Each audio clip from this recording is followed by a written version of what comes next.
The atmosphere in the hospital is heavy with gloom. A melancholic ringtone fills the air as the automated voice on the other end of the line says, "The number you have dialed is temporarily unavailable. Please try again later." It's 12:37 p.m. on April 10th, 2019. Kong Jae-won sits on her hospital bed, staring at her phone, trying once more to call her husband. But there's no answer, no text reply, no sign of him. He hasn't visited her since she was admitted. Jae-won, a young woman battling a terminal illness, is left to face her fate alone. The doctor has already told her she has only a few months left to live. The nurses, witnessing her suffering, do their best to care for her. But when a nurse arrives with Ji-won's medication, she finds the bed empty. Ji-won is gone, having slipped away unnoticed, determined to spend her remaining days on her own terms. While waiting for a taxi, Ji-won reflects on the contrast between her deteriorating health and the beauty of the world around her. It's springtime, and as cancer ravages her body, the flowers bloom vibrantly. How envious she feels. When the flowers wither, they still retain their beauty. A taxi pulls up and Ji-won gets in, directing the driver to the apartment she shares with her husband. The driver glances at her, his expression filled with concern. "Are you in a lot of pain?" "You'll be better soon," he reassures her. Ji-won says nothing, lost in her thoughts. It's been a long time since she's heard the local dialect in Seoul. A familiar image flashes in her mind, memories of happy times, when her father was still alive. There was a time when she truly experienced joy. The driver, noticing her silence, continues to encourage her. "Have you ever heard the saying, 'The child who died yesterday still wants to see tomorrow today'?" he asks. "If I were that child, I would probably think the same way," Ji-won replies wearily. "But even if I had to die today, I wouldn't want to see tomorrow. Nothing good would come my way anyway." The driver chuckles softly. "But if something good did happen, wouldn't you be happy?" he asks. The car comes to a quick stop beneath her apartment building. Ji-won reaches for her wallet to pay the fare, but the driver waves her off, refusing to take it. "Consider it pocket money from your father for your outing. Good things will come your way. You'll recover, make lots of money, travel the world, and meet someone who also feels like he's already dead." Today was the driver's last day on the job, and Ji-won was his final passenger. He wanted her to live well, to see that money as a promise he made to her as she opened the bill. She found a piece of candy inside. Ji-won smiled, agreeing with the driver's words as he drove away. She stood there, silently thanking him for giving her one last beautiful memory in an otherwise painful life. It felt truly nostalgic. Back to reality, Ji-won hurried into the building. She stood in front of the apartment door she hadn't seen in months since being hospitalized. Suddenly, she felt a bit hesitant, but gathering her courage, she took a deep breath and opened the door. As soon as Ji-won stepped inside, her eyes landed on a pair of red high heels, ones she had gifted to her best friend, Soo-min. Her heart sank. At that moment, she heard the voices of a man and a woman chatting in the room. Ji-won trembled as she moved closer, her anger building. Gritting her teeth, she pushed the door open slightly. What she saw confirmed her worst fears. Her husband Min-jun lying in bed with her best friend Soo-min. But what she heard was even more venomous than she could have imagined. They were discussing how they would enjoy the 500 million won payout from her life insurance after she died. Rage boiling inside her, Ji-won burst through the door, shouting, "Who gave you permission to do this?" The two on the bed jumped up in terror. Min-jun panicked, trying to explain, but Ji-won was too consumed by fury to listen. She glared at him, gritting her teeth, and spat out, "Min-jun, you dog! Did you really think I'd just lie down and die without a fight? I'll make you pay for this. I'll expose you to the entire company, your families. Hell, I'll post it on social media so you'll never be able to show your faces again. I'll make you cough up everything you've gained so far." At her threatening words, Soo-min turned pale with fear. She rushed over, grabbing Ji-won's hand, pleading, "Please don't do this. We're friends, remember? I'm your best friend." Ji-won laughed bitterly, shaking her off. "Best friend? What kind of friend dates and leeches off her dying best friend's husband, all the while counting down to her death so she can cash in on life insurance? Do you even understand how disgusting you are? Sumin, terrified, dropped to her knees, begging Ji-won not to expose her to her family and the company. Through her sobs, she cried, "Please, don't ruin my life. I have to live. You're going to die anyway, but I'm not." Those words ignited Ji-won's fury. Without thinking, she grabbed Sumin by the hair, her rage blinding her as she shook her violently. But before Ji-won could act any further, Min-jun stepped forward and struck her across the face with enough force to leave her dazed and stumbling. Ji-won stood in shock, staring at Min-jun. "Did you just slap me?" she asked, disbelief in her voice. He shrugged casually and sneered. "You can hit others, but others can't hit you. Just get lost already. Stop dragging us all down with your miserable life. You're going to die anyway, so why bother tormenting everyone else?" Feeling utterly defeated, Ji-won's voice trembled as she replied, "It's because of you and your family that I ended up like this. Your family looked down on me because I grew up without a mother. My dad died of cancer and you took all my money to invest in your worthless stocks. If I'd been hospitalized earlier, maybe I could have survived longer, but now? Even if I die, I'll drag all of you down to hell with me. I won't let any of you die peacefully." Her words left Min-jun both shocked and furious. In a blind rage, he raised his hand and struck Ji-won again. She was too weak to dodge, and her head slammed into the corner of the table. Fresh blood poured out, and Ji-won collapsed to the floor, unconscious. Min-jun and Sumin looked down at her, but they didn't even care anymore. They were too consumed with panic over what to do next. Sumin nervously muttered, "What are we going to do now?" while Min-jun paced, his eyes betraying a hint of panic. Things had escalated far beyond their control.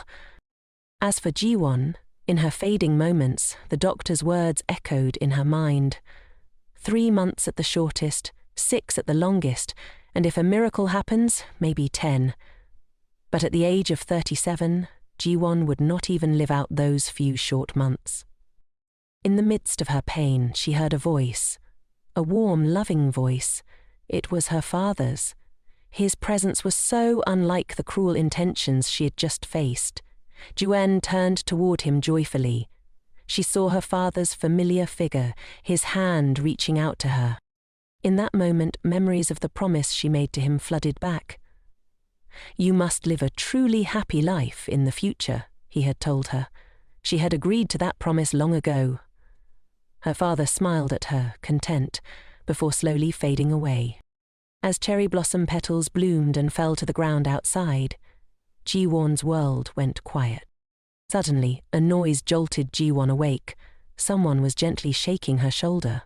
When she opened her eyes, she was startled to see Assistant Jay, a colleague who had left the company 10 years ago.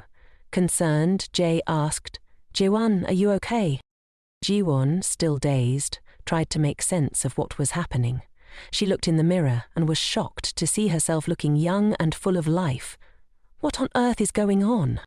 The last thing she remembered was being struck by Min-jun, hitting her head on the table and dying. Now, here she was, alive. Confused and bewildered, she glanced at the phone on the table. It was vibrating. Ji-won picked it up and stared at the screen. The phone was familiar, the one she used years ago. The date displayed was April 10th, 2009. She quickly reached for her glasses and put them on to see clearly. "Ending a painful marriage by being killed by my husband and best friend. Yet here I am, back in my life 10 years ago. What is happening? Am I dreaming? Is this some kind of replay of the life I always wished for before I died?" Ji-won sat down in the chair, her mind racing. Why had she returned to 10 years ago? She was puzzled, her thoughts spinning wildly, when suddenly a familiar voice called out behind her. That voice made her heart race and her vision darken with anger. She turned around, and there he was, Min-jun pretending to care. "What are you doing out here? You don't look too well. Should I buy you some medicine?" he asked, feigning concern. But looking at his face now, all Ji-won could think of was how he had once yelled at her in anger, how he had humiliated and betrayed her. Hatred surged through her body. She stood up abruptly, filled with fury, and began to walk away. Min-jung grabbed her hand, confused. "Why are you acting like this all of a sudden?" he asked. Ji-won angrily yanked her hand free, shouting, "Let go of me! Don't talk to me, and don't ever look at me again!" Just then, another voice called out from behind her. "Ji-won? What's going on? I heard some arguing in here." The voice sent a wave of panic through her. It was Su-min, her so-called best friend and the woman who had slept with her husband. Just the sight of her made Ji-won feel utterly nauseous. She couldn't believe that even after dying, this couple was still clinging to her life. She muttered curses under her breath. "Go to hell, you scumbags." Su-min, still clueless, asked, "What's wrong, Ji-won?" Looking at her fake, concerned expression, Ji-won trembled with rage. The anger boiled inside her, and she wanted nothing more than to lash out. The resentment she had suppressed for so long was bubbling to the surface. Just as she was about to act, Assistant J appeared and interrupted. "The manager is looking for you," Assistant J said, urging her to hurry over. Ji-won wiped away her tears with the back of her hand and left without another word. Yet sorrow still gripped her heart. "Where am I? Why couldn't I have died more beautifully?" She felt lost, trapped in the memories of 10 years ago, where someone always stood alone in her mind. Someone distant yet familiar, always in shades of black and white. Ji-won walked into the office, her eyes landing on the nameplate on the desk. Jo Jin-hyuk, manager. Suddenly memories came flooding back. This was her stern superior from 10 years ago. The tall man, always dressed in a plain suit, never spoke unless absolutely necessary. As soon as she entered, his sharp voice greeted her. "Miss Kong Ji-won, this is the company. I expect you to clearly distinguish between personal matters and work." He handed her a stack of documents and added, "If there's nothing else, you should leave work early." Ji-won noticed a handkerchief placed on top of the documents. Jin-hyuk's tone softened ever so slightly as he spoke again. "Manage your personal emotions so they don't affect your colleagues." She quickly bowed her head in thanks and turned to leave, lost in her thoughts. As she walked, she accidentally tripped over a trash can. Before she could fall, a pair of hands reached out and caught her. "Are you okay?" came a concerned voice from behind her. The familiar voice of the department head echoed in her ears. This was the first time Ji-won had come face to face with the department head, standing so close to him. Ji-won replied that she was fine, pushed the department head away, and hurriedly ran off. Jin-hyuk just silently watched her, saying nothing. After tossing the documents onto her desk, Ji-won thought to herself that she had to get out of there. Perhaps reliving this hellish time was her punishment. But she absolutely couldn't just accept it like this. She left, leaving her colleagues in shock. In the elevator, Ji-won still couldn't believe she was back in this time, with even some things that weren't part of her past life's memories. What on earth does the universe want by bringing me back here, she wondered. The image of her earlier moment with the department head flashed in her mind. Lost in thought, she suddenly heard someone asking her something. It turned out the elevator doors had opened, and her colleagues were asking if she was getting off. She quickly apologized and stepped out. In her haste, she tripped over the elevator door. This time, no one was quick enough to catch her. She remembered that in her past life, she had also fallen in front of Jin-hyuk, and he hadn't caught her then either. Why is it like this today, she thought. At that moment, her colleagues worriedly asked if she was okay. Jae-won, feeling all mixed up, thanked them and ran out of the company as fast as she could. This time, she didn't trip at the door. She sprinted away from that suffocating place, and it wasn't until she was outside that she finally stopped to catch her breath. Ji-won gazed at the cherry blossoms blooming around her. It reminded her of the day she had left the hospital. Still a bit dazed, her phone suddenly rang. It was a call from that jerk Park Min-wan. Naturally, Ji-won coldly hung up on him. She snapped her phone shut and turned towards the bus stop. She still wondered if today was just a dream. But why was it 10 years ago, the very year I married that scumbag Park Min-hwan? This dream felt too strange. Just then, her phone buzzed again. This time it was from department head Jin-hyuk, not the other guy, so she answered. On the other end, he informed her that he had sent some additional documents and reminded her to check them when she got back to work. Her mood was sour, so she only gave casual replies. "Tomorrow at work," he added. Without thinking, she replied, "Tomorrow is Sunday." Realizing her mistake, she apologized and quickly hung up the phone, feeling embarrassed. Ji-won wondered if tomorrow would still come for her. Suddenly, she discovered something intriguing in her pocket. Astonished, she pulled it out to take a look. She was taken aback by what she saw. The cash and candy she had received from the driver who took her back to the apartment. Tears welled up in her eyes. It wasn't just some magic trick or illusion. It was her dad's final gift to her. She silently thanked her dad, realizing she really had travelled back 10 years in time. This must be his way of giving me another chance, she thought. She bowed her head, silently promising to live a new life filled with joy and happiness. Maybe her dad was hoping for that too. Meanwhile, back at the company, Park Min-hwan was glued to his phone, frustrated. He had called Ji-won countless times, but she just wouldn't pick up. Why is she acting so different all of a sudden? He couldn't understand what was going on with her, and she had even left her bag behind. At that moment, Jo Soo-min, sitting across from him, curiously asked if he had managed to reach Ji-won. Min-hwan sighed and said it was no use. Ji-won was clearly upset about something. He planned to clock out soon and go find her, plus bring her bag back. Seeing his concern, Soo-min suggested they swing by Ji-won's favourite chicken joint after work to grab some takeout for her. "She'll totally love it," Soo-min said with a smile. Min-hwan happily agreed. Just then, the department head voiced his annoyance from the back. "Park Min-hwan, if you're still in the work zone, it's time to focus on the task at hand." His boss's words instantly had the two scrambling to apologize.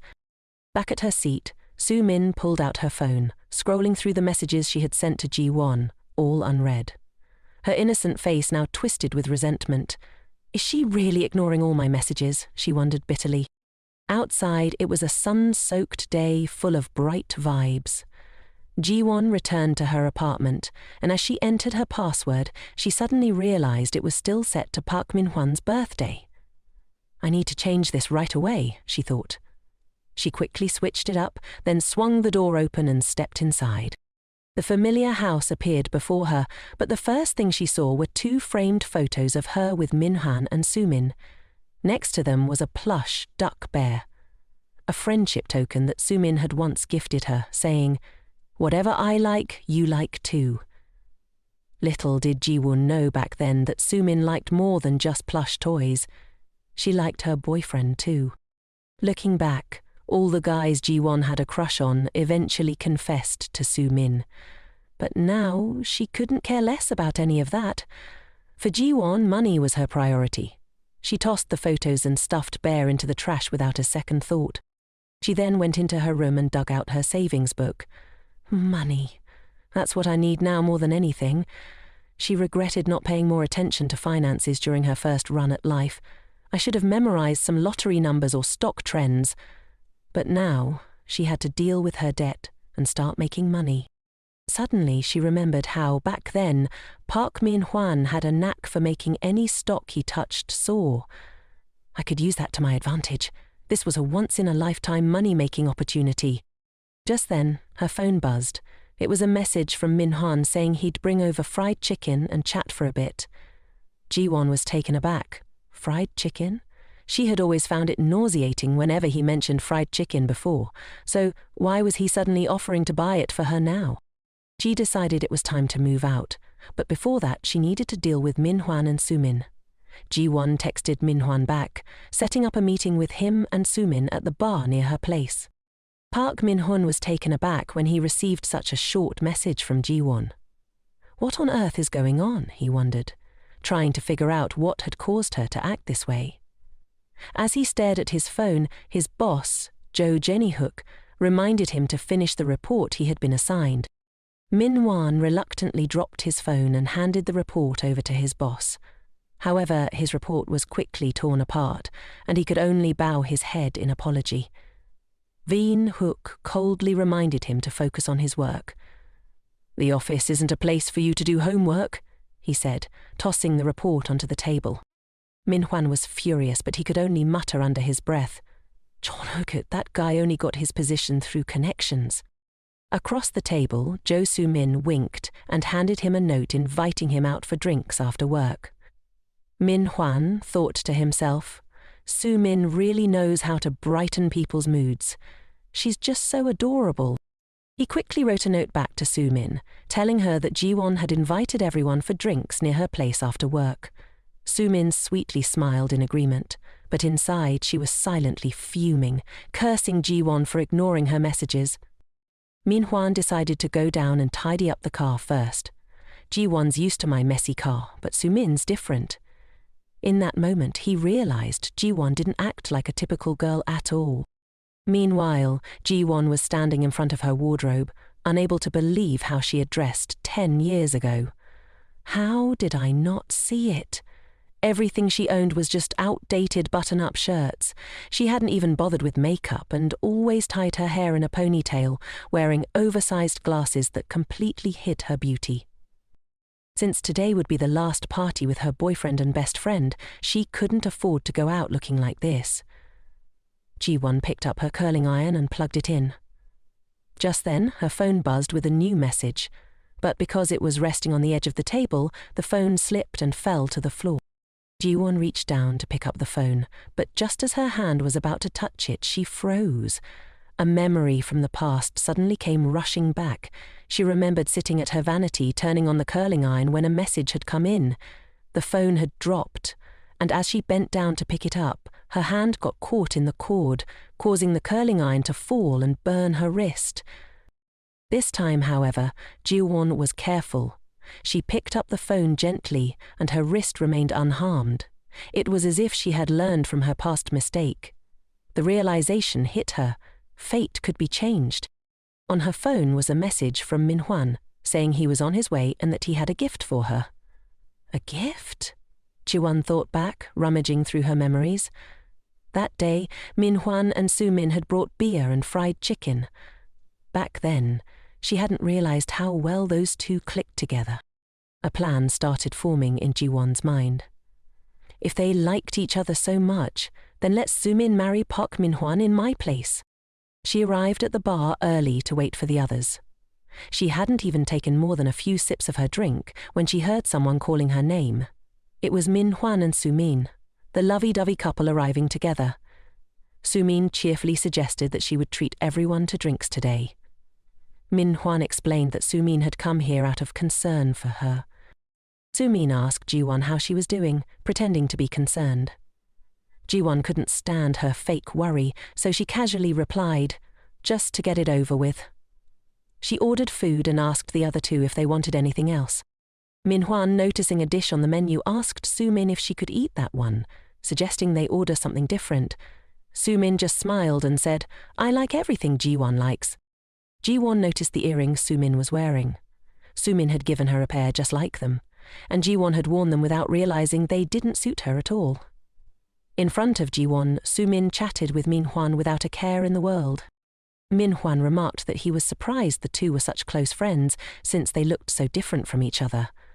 Soo-min grinned and said, "Ji-won had no friends growing up, so she always clung to me. Because she was petite, she could only wear clothes like this." Then Soo-min turned to Ji-won and, with a hint of jealousy, remarked that Ji-won was as big as a giant. Her words stung more and more, crossing the line. Soo-min placed her hand in Min-hwan's and explained that his hand was so big, almost like Ji-won's. Soo-min laughed and said she wanted to be like Ji-won, a beautiful giant standing in front of the demon Min-hwan. Ji-won calmly sipped her drink, unfazed. Then she spoke up, hinting that their portions were the same. She asked, "What were you doing while you were growing up like this?" Su-min, flustered by the question, quickly changed the subject and raised her glass with Min-hwan. The three of them toasted to their first time drinking together. Ji-won wasn't interested in clinking glasses with this couple.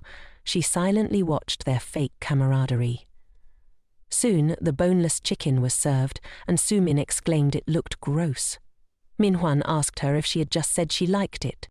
Su-min, trying to cover, quickly replied, "Well, if Ji-won likes it, then everyone must like it, right?"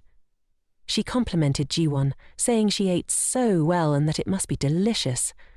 Ji-won calmly called her out. "You called for chicken the last time we ate together and even ordered 3 bottles of soju." Su-min's face turned awkward, forcing a smile and asking if she really had done that. At that moment, the staff brought out the fish cake soup, but a drunken man stumbled by, knocking into the server and causing the hot soup to splash everywhere. The scalding liquid landed all over Ji-won's hand. She instinctively hugged her injured hand, wincing in pain. The server rushed over, apologizing profusely and quickly going to fetch ice and ointment. Su-min asked if Ji-won was okay, reaching out to check her injury, but Ji-won pushed her hand away. Su-min was utterly shocked. Ji-won coldly stood up, saying she was going to the restroom for a bit. Inside, she anxiously rinsed the burn under cold water. Her mood was foul as she thought about the strange coincidences that kept happening. Why didn't I fall in the office this afternoon but still tripped on the elevator stairs? The burn on her hand was eerily similar to the one she got from a hair straightener 10 years ago. Could it be that in this lifetime I still couldn't escape marrying that jerk Min-hwan? Is it true that what's meant to be will be? Ji-won thought, as she turned off the tap, determined not to let that happen. Returning to the dining table, Su-min was still using alcohol to act out. She was getting bolder, pretending to be cute in front of Min-hwan. Ji-won knew all too well that Su-min was putting on a show. 1 drink and Su-min would be flushed, while she could handle 3 or 4 bottles without breaking a sweat. However, Ji-won didn't bother to expose her. Suddenly, Su-min asked Min-hwan what he liked about Ji-won. Min-hwan smiled, praising Ji-won for being kind, smart, and very capable, saying she was a great match for him. Su-min chimed in, nodding in agreement, claiming she had a good eye for people. Ji-won silently scoffed. The two of them were such a perfect match in their eyes. Su-min smiled cutely, opening her mouth to ask Ji-won for a piece of fish cake. Ji-won's expression turned icy as she stuffed a huge piece into Su-min's mouth, making her choke. Oh, how the tables have turned, Ji-won thought. She activated her acting skills, asking if Su-min was okay. "I told you to eat slowly, you seem pretty tipsy. Let me call a taxi for you to head home." Su-min hurriedly explained she wasn't drunk at all, but Ji-won wasn't having it. Without hesitation, she forcibly pulled Su-min up and pushed her into a taxi. As soon as the door slammed shut, the car sped off. Ji-won felt a rush of liberation. She had been so cowardly in the past, she could have easily kicked Su-min out like this, but had lived like a fool letting her bully her. Min-hwan sat in the cafe, feeling regretful, as he realized how happy he had been when Su-min was around. Ji-won had never been that charming to him. Ji-won returned to her seat, and Min-hwan still asked about Su-min. He even complimented Su-min's cuteness in front of Ji-won. Ji-won didn't care. She told him to drink more, since tomorrow was the weekend anyway. While pouring the wine, she accidentally splashed it onto her own glasses. Giving Min-hwan a sly smile, she deliberately took off her glasses right in front of him. He was dazzled, praising Ji-won for looking stunning without her glass. He even suggested she should consider surgery. Ji-won smiled, weighing her options. "Should I wait for a raise or dive into buying stocks?" she casually asked Min-hwan if he could give her a little lesson on stocks. As soon as stocks were mentioned, Min-hwan perked up with excitement. When it came to stocks, he could talk endlessly, like a never-ending blockbuster. After finishing their meal, Min-hwan was driving Ji-won home. She thanked him for bringing her bag back to her. Little did she know he took the initiative to plant a sweet kiss on her forehead, wishing her a good night. Ji-won suppressed her disgust, urging him to hurry back.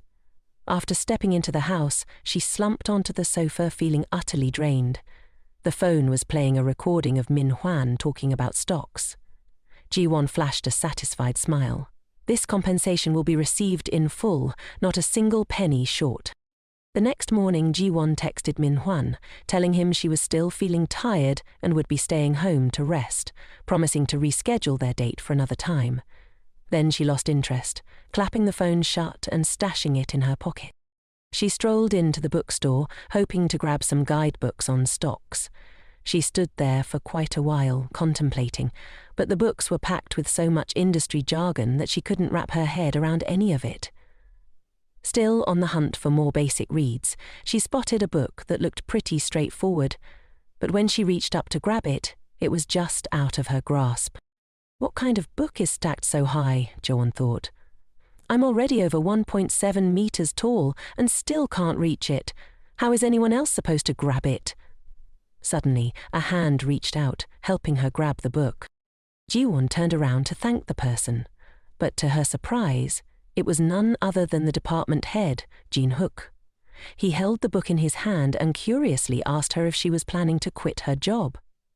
Ji-won was taken aback by the question. She stammered, at a loss for words. Jin-hook calmly asked again if she was considering quitting her job. Ji-won quickly composed herself and reached out to grab the book.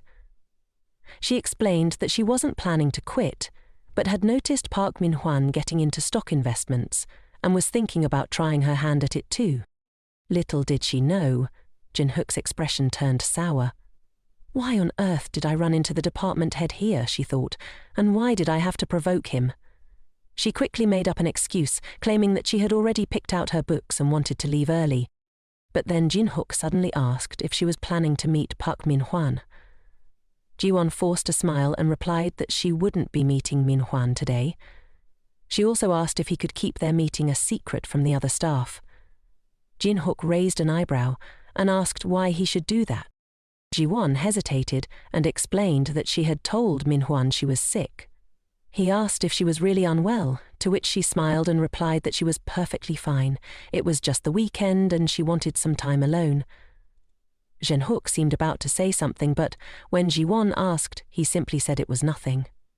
He turned as if looking for a book on the shelf and told her to head home, saying they would see each other at the office tomorrow. Ji-won prepared to leave, but couldn't shake the feeling that he seemed to have something more to say.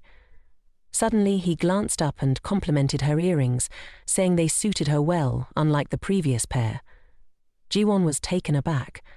Those earrings were likely the ones Soo-min had given her as a friendship token. She remembered that the department head had also mentioned that the previous earrings didn't suit her. She politely bowed to thank him and asked to leave first. For some reason, she felt a strange discomfort in her heart, but didn't dwell on it. She didn't notice Jin-hook watching her thoughtfully from behind. The next day, after arriving at work, Ji-won looked at the clock, which showed just past 7, and noticed the office was completely empty. She sighed, realizing this was the first time she had come to work so early. Suddenly, she spotted Jin-hook, who had been there for who knows how long.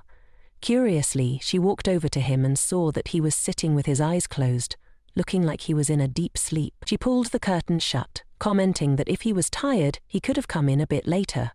She stared at him, realizing his skin looked even better up close. Without his glasses, he looked just as handsome. Jin-hook suddenly opened his eyes, surprised to see Ji-won standing so close. He asked if she was really at work this early. Ji-won jumped a little, then laughed and replied that she was making up for leaving early last Friday. She quickly returned to her desk and fired up her computer.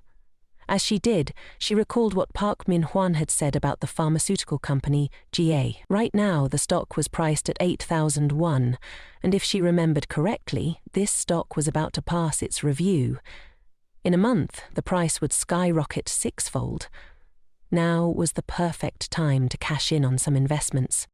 So focused was she that she didn't notice Janook had sneakily crept up behind her. He said it was convenient to grab breakfast, so he got her coffee and a morning meal. Janook hesitated instinctively, preparing to decline, but then she paused. If she wanted to change, she should stop this habitual rejection. She decided to flash a bright smile and thank him. Thanks for treating me to food. From now on, she would embrace life and welcome the care of others. Jin-hook furrowed his brow in silence as if taken aback by something. Then he turned and told her to keep working before walking away. Ji-won was left feeling bewildered. Did he just blow up? It's true they were getting closer, but she still couldn't quite grasp his character. She turned back to the computer, shaking off what had just happened. Forget about it. There was something far more important going on right now. It was 8:23 a.m., and she had just finished the breakfast that the boss had picked up for her.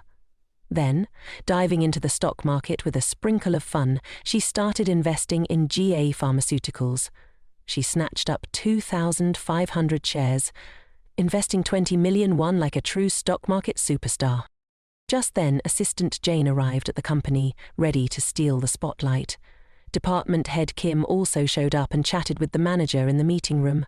Next up was the dynamic duo, the handsome guy and the green tea, who just so happened to bump into each other right outside the company gate.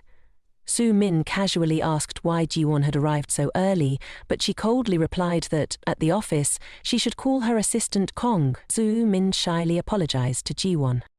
Min Hanan, standing on the sidelines, disagreed, saying that no matter what, they were still best buddies and there was no need to be so stiff like that. Ji-won didn't even look at him, remaining focused on her computer as she told him he should pay more attention while at the office. Min Hwan seemed oblivious to Ji-won's unusual behavior. He chuckled and inquired why she was sipping on an Americano today instead of her usual cappuccino. Ji-won kept a straight face, sipping her coffee. "This is a gift from my boss," she said, then added, 10 years ago, I was all about sweet treats like cappuccinos, while the boss was the only one who enjoyed the bitter notes of an Americano. No matter how bitter it gets, I still prefer sipping on an Americano." What did someone like Park Man-won even have to say about that? Ji-won stood up, pretending to stroll past Park Man-won's desk. He was currently in the peak phase of stock acquisition, and she wasn't about to let him rake in all the profits alone. Ji-won glanced at his computer screen and saw him selling shares of GA Pharmaceuticals. She was taken aback. Why on earth was he selling at this moment? Could it be that the future had changed? What on earth was his reasoning for selling those shares? They were supposed to skyrocket 5-fold in a month. What was going on? The only fate she wanted to change was her own. 10 years ago he had invested in GA Pharmaceuticals, and the profits had multiplied. But why had she just seen him sell a total of 3,500 shares? Why was this happening right after she bought those shares? Ji-won bit her lip, completely puzzled by Park Min-hwan's calculations.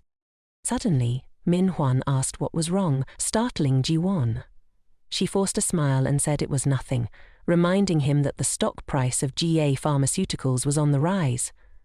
Park Man-hwan shrugged it off, saying he had already made a bit of profit and sold everything. Just last weekend he had caught wind of some favourable news. There were whispers that M-Dub Technology would partner with ET Electronics, and he was sure it would explode soon. As Park Man-hwan rambled on about the intel he had gathered, Ji-won was lost in thought. A company like M-Dub, even one as clueless about stocks as her, was well known after introducing new technology in mobile phones. The stock price had skyrocketed in no time, only for the CEO to flee abroad a month later, causing massive losses for investors. But why was he planning to invest in such a company now? After grabbing the documents, Park Man-hwan winked at her, saying he was sharing this news with her alone and that she shouldn't tell anyone. He left, leaving Ji-won deep in thought. If things that never happened in the past were to occur, it meant a different future would unfold. The futures of those involved would also shift. She rolled up her sleeve to check the time. If the events from the past were to unfold, could it be said that she had snatched away someone's luck? She had to find out, but how should she go about it? Min-hwan returned to his desk. Ji-won approached and asked if he wasn't going to have lunch.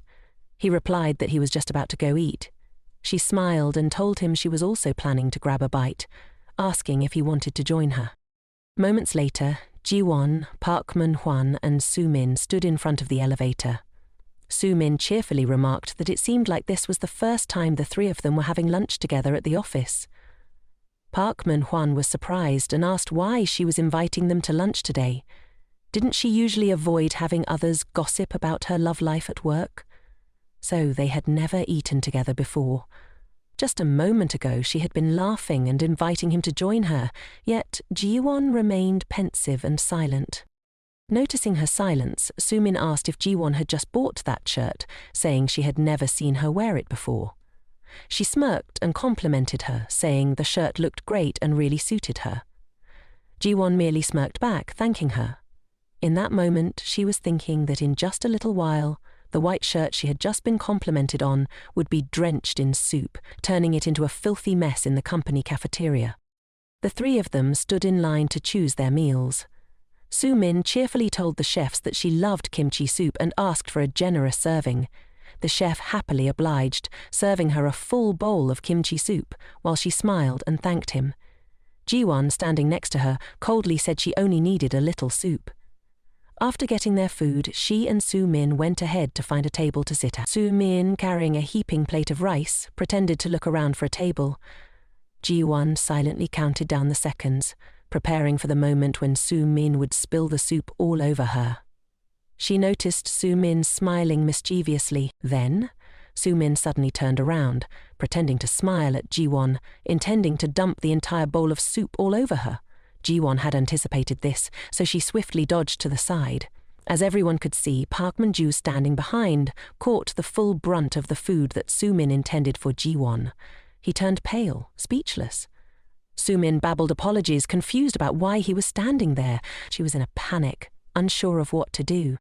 Park Min-hwan forced a smile and said it was fine. Thankfully, the soup wasn't too hot.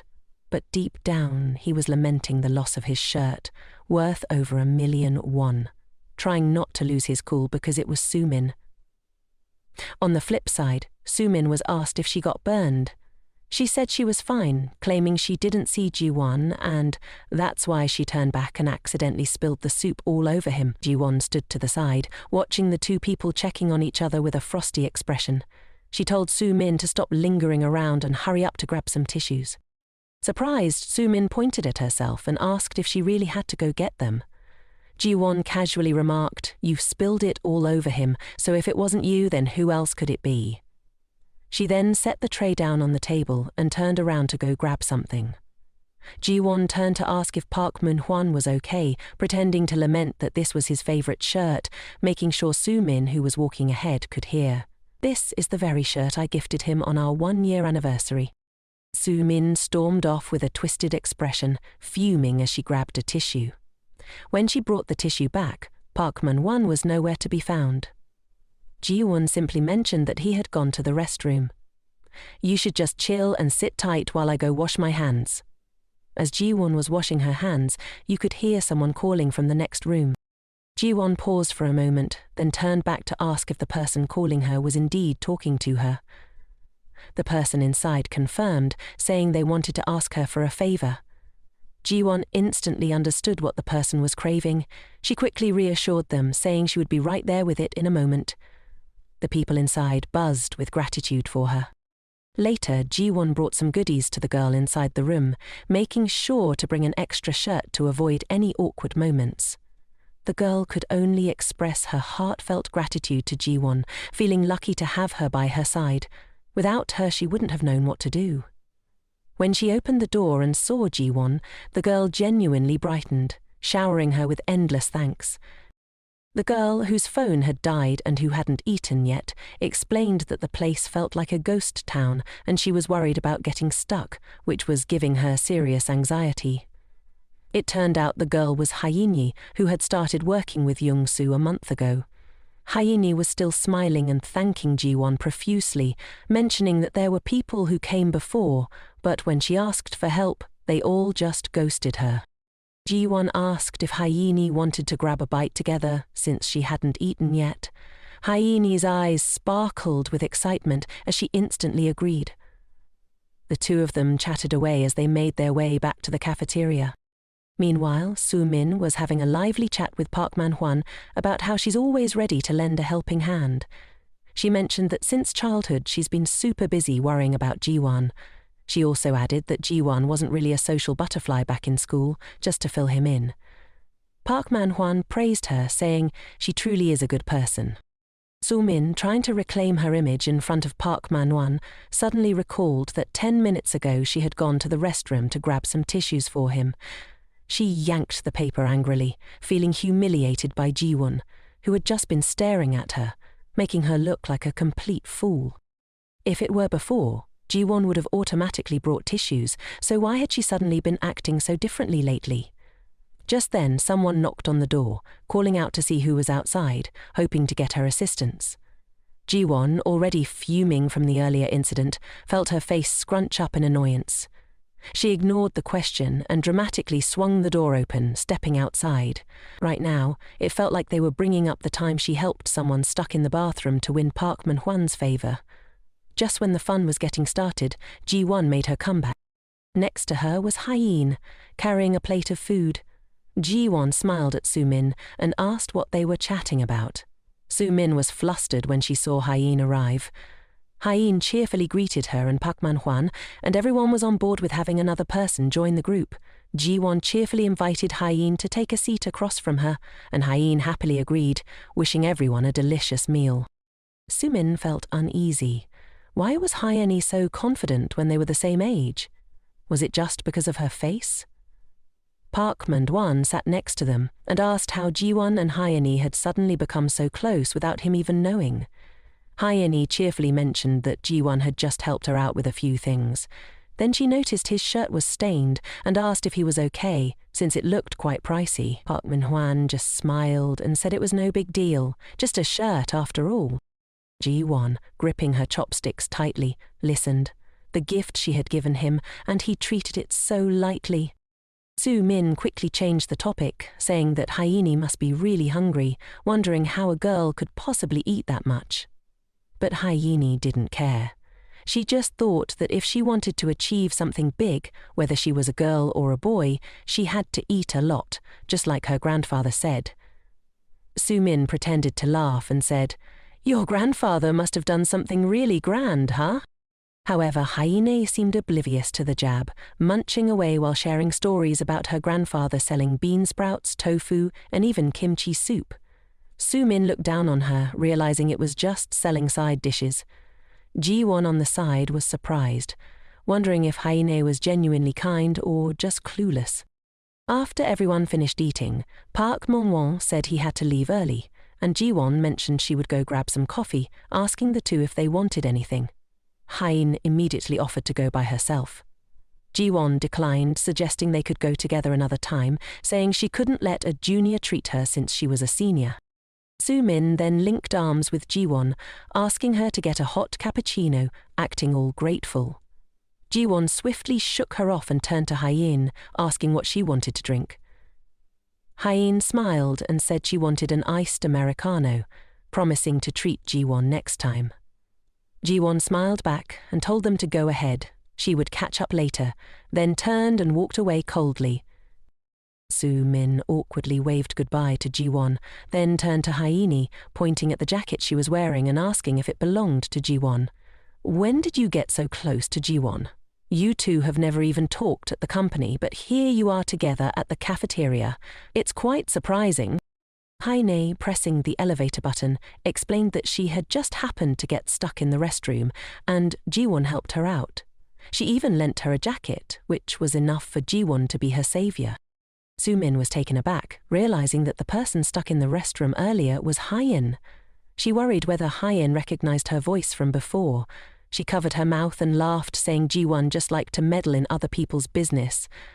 "She only does that for strangers," she warned Hyeen, not to trust Ji-won too much since she had known her for a long time. "I'm just looking out for you," she added. Hyeen, coldly remarking, said, "Actually, it's you who's meddling in other people's affairs. If you like to meddle so much, why didn't you speak up earlier and say you didn't want to help someone stuck?" Hyeen stepped into the elevator, completely ignoring Sumin's stiff expression. She pressed the close button and casually asked, "Aren't you coming in?" And, just like that, she went up. Sumin stood frozen in place, panic gripping her as she realized Hyeen had recognized her voice and all the lies she had spun. If those rumors spread throughout the company, what would she do? Suddenly, the voice of Manager Kim rang out from behind, asking Soo-min what she was doing standing there. She quickly hatched a plan to use him to get Hyeen out of the company before her secrets were exposed. Soo-min tossed her hair, smiling at the manager and complimenting his beautiful tie. He chuckled and said he would only wear that tie to work, praising her for making the company feel more vibrant. He rambled on about how the female employees in the office were quite dull, while Soo-min was not only beautiful but also feminine. Soo-min giggled, saying she had been feeling a bit tired lately, but his words were like a boost of energy for her. Hearing this, he became flustered, worried about what was bothering Soo-min, and assured her he would help her sort it out. Soo-min pretended everything was fine, deliberately trying to elicit his sympathy. She sidled closer to Manager Kim, whispering in his ear and asking if he would like to go out for drinks after work to chat with her. Meanwhile, Ji-won was ordering drinks at the cafe, and while waiting for her order, she suddenly remembered that the manager hadn't gone out for lunch, so she ordered some snacks for him as well. She thought about how the future had changed, with Park Man-won selling off all his most valuable shares, and how Jo Soo-min had spilled soup on his shirt instead of Ji-won's. It meant she could snatch away someone else's luck. Ji-won smiled softly, imagining that assumptions could become reality, and reality would inevitably become the norm. If one could foresee the future, would that create a better world than before? In this life, she was determined not to let anyone take away anything that belonged to her. After grabbing her coffee, Ji-won headed back to her office, surprised to find no one had left yet. She glanced over at Manager Kim's desk, taking soft steps closer to him. There he was, peacefully napping in his chair. Ji-won wondered if he used to sleep this much too. As she spoke, she placed the cereal cup she'd bought for him on the table, softly urging him to drink it. He had looked perfectly fine in the morning, but now he seemed really exhausted. Suddenly, a hand grabbed hers. It turned out to be Park Man-hwan, furious and glaring as he pulled her along with him. Ji-won was taken aback and yanked her hand away from him, shouting at him to let go. Then, a large hand grabbed Park Man-hwan's hand and yanked it away. It was none other than manager Jin-hook, who had woken up at some point and was now glaring at Park Man-hwan. Park Man-hwan stammered when he saw Ji-hook. Ji-won was also stunned to see him come to her aid. With a serious expression, Ji-hook asked Park Man-hwan what he was trying to do. After recovering from his shock, Park Man-hwan retorted that he wasn't doing anything. He just wanted to have a private chat with Ji-won. Ji-hook wasn't backing down, though. He stated that even though it was lunchtime, this place still belonged to the company, and if there were private matters to discuss, they could wait until after work. The two exchanged heated words, sparks flying in the air, while Ji-won just gazed in disbelief. Jin-hook then turned, grabbed the cup of water she'd left on the table, thanked her for the drink and walked away. Ji-won stood there, deep in thought, wondering why the manager had helped her. Maybe he was just annoyed that someone had disturbed him while he was sleeping. Suddenly she turned around and found Park Man-hwan gritting his teeth, glaring at her. He mumbled that they would talk after work. Ji-won shivered, feeling scared at his expression. It reminded her of the time he had yelled at her when she suggested a divorce. He had said her existence made his life miserable and that marrying her was just out of pity. How dare someone like her suggest a divorce? He had said it with a fierce demeanor, and thinking about it now made her tremble all over. Suddenly, someone placed a hand on her shoulder from behind. Thankfully, it was Assistant Jang. She smiled and asked Ji-won if they could talk for a moment. Assistant Jang brewed her a cup of peppermint tea to help her unwind and kindly asked if something was bothering Ji-won. Earlier, she had noticed that Ji-won's face looked pale. Ji-won simply replied that it might be due to overworking herself. Assistant Jang chuckled, saying it was because Ji-won worked too hard. She suggested Ji-won take a break now and then, just like she had prioritized her own health after having her baby. Ji-won suddenly remembered that Assistant Jang had returned to work not long after her maternity leave, but soon resigned. Worried, she asked if Jang was doing okay these days. Jang replied that she was fine, though a bit anxious because team leader Kim wouldn't leave her alone. He used the excuse that he had to endure hardships while she was on leave, so now he treated her like a workhorse. She added that she was lucky to have talented colleagues like Ji-won, which allowed her to learn a lot. Then, playfully, she told Ji-won not to suffer in silence. Whenever she felt tired, she should just let Jang know because they were colleagues. At that moment, she brewed Ji-won another warm cup of tea. Ji-won held the cup tightly, bowing her head shyly as she thanked Jang, wondering why she hadn't realized 10 years ago what a wonderful colleague had been by her side all along. After finishing their tea, they headed back to the office and ran into Hyeen. She was still smiling and thanked Ji-won for buying her coffee. Assistant Jang also asked how Hyeen was doing with her internship. Hyeen cheerfully replied that everything was going great, with plenty of seniors offering help. Then she turned to ask about Assistant Jang's child, wondering if she had grown a lot by now. Assistant Jang happily showed them pictures of her daughter, and the three of them chatted animatedly, though Assistant Jang still felt sad about having to send her little one away while she was still so young. She knew she had to work hard to provide for her child. While the three of them were engrossed in looking at pictures of Jang's daughter, Soo-min and team leader Kim returned to the office. Ji-won and the others noticed them immediately, and the atmosphere shifted.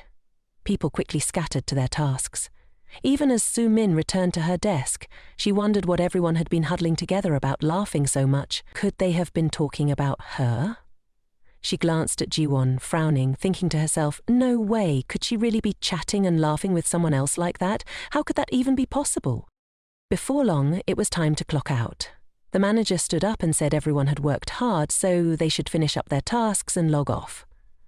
People got up, tidied their things, and exchanged goodbyes, promising to see each other tomorrow. Ji-won anxiously left her desk, worried whether Park Min-hun was following her. Manager Hyuk quietly watched her retreating figure from behind.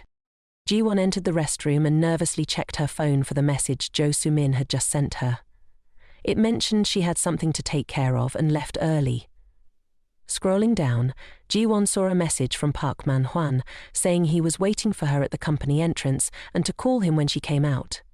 She had been in there for 20 minutes. He must have left by now, right? Ji-won tried to calm herself, telling herself not to be scared anymore. After all, she wasn't the gullible girl she used to be.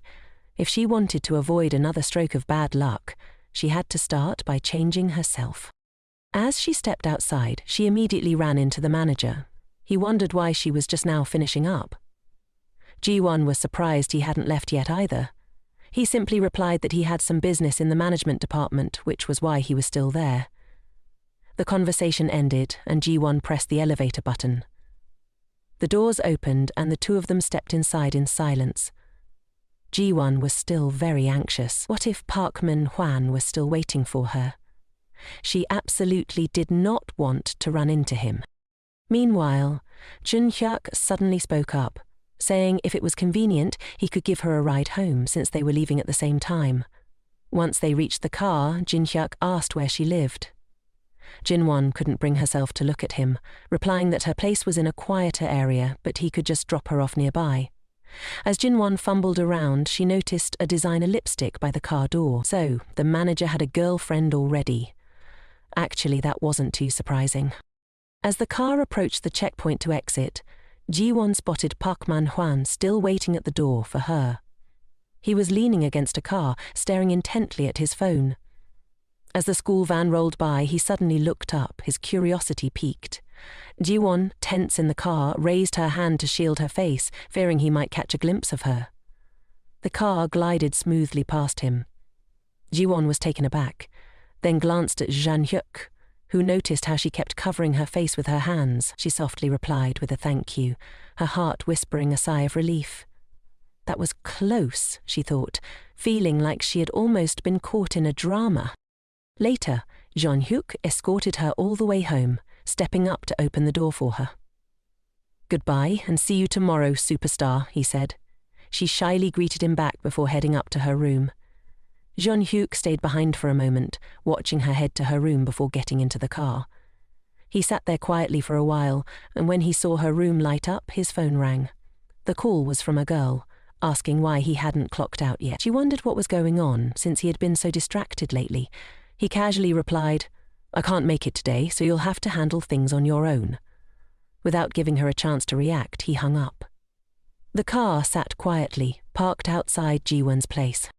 Meanwhile, Jo Soo-min was having a drink with the head of the team, Kim. Her expression was one of pure discontent, secretly blaming the cheap, cloying scent of his cologne that clung to her like an unwanted sidekick. While Ji-won was out on a date with that handsome guy in designer clothes, here she was, stuck sitting with this smelly old man. The head of the committee, blissfully unaware of her inner musings, finished his drink and began complimenting her, saying that sipping wine with a beauty like her was simply a match made in heaven.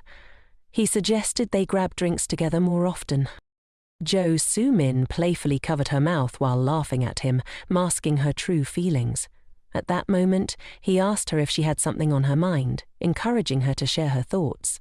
She simply said it was a small complaint of hers, then grabbed the bottle of wine from the table. Seeing the head of the committee smile, she thought to herself, if we down a few more drinks, maybe he'll spill some juicy details. While pouring a generous glass of wine for him, she casually mentioned Hyeni and assistant Jan, deliberately implying that they weren't fond of her. She pretended to be a damsel in distress, claiming that they had no right to treat her this way. She said she wanted to snap back at them, but if she decided to quit, he shouldn't take it to heart. The head of the committee, hearing this, immediately blew a gasket. He snapped that Soo-min wasn't taking a break and that he would handle them himself. In the company, with the chairman, he couldn't do anything, but here, he was the number one. Soo-min smiled and thanked him, but she didn't forget to add a little fuel to the fire, saying she really wanted to get along with everyone, but that they were being too harsh on her. The head of the department comforted her, suggesting she drown her sorrows in some drinks tonight, and assured her he'd handle everything else. He then turned to cheerfully clink glasses with her. Soo-min took a sip of her drink and shot a glance at him. She secretly smiled to herself, thinking how foolish and easily manipulated he was. Now, all she had to do was sit back and enjoy the show. Meanwhile, at home, Ji-won had just finished her shower, towel in hand while scrolling through her phone. On her screen was a message from Soo-min, pretending to care, asking why Ji-won had turned off her phone. She even mentioned how Ji-won had been making her sad lately, but that she still cherished her, wishing her a good night and saying they'd meet again tomorrow. Then came the missed calls from Park Man-hwan, who was really starting to get on her nerves. Just as Ji-won was about to change her number, her phone rang again. Park Man-hwan was calling. Reluctantly, Ji-won answered. The first thing he asked was where she was. She replied calmly that she was at home and asked if he needed something. Park Man-hwan sounded shocked and incredulous, asking when she had gotten home. He insisted he would come over to talk, but Ji-won declined, saying they could talk over the phone. She was really tired. After a pause, he asked why she had bought coffee for Jin-hook today, something she never did. She explained that Jin-hook had bought her coffee in the morning, so she was just returning the favor. Park Man-hwan still wouldn't let it go, questioning why Jin-hwa would buy her coffee in the first place. Ji-won tightened her grip on the towel and countered, asking if he would drink coffee alone if they were the only two in the office. He was left speechless and quickly changed the subject to why she had turned off her phone. She frowned and simply explained that it was because he had been angry with her and she felt hurt, so she turned it off. If there was nothing else, she said, she was going to sleep. Park Man-hwan then told her to go ahead and sleep, wishing her good night and saying he loved her. Ji-won, hearing that, got furious and threw her phone onto the couch.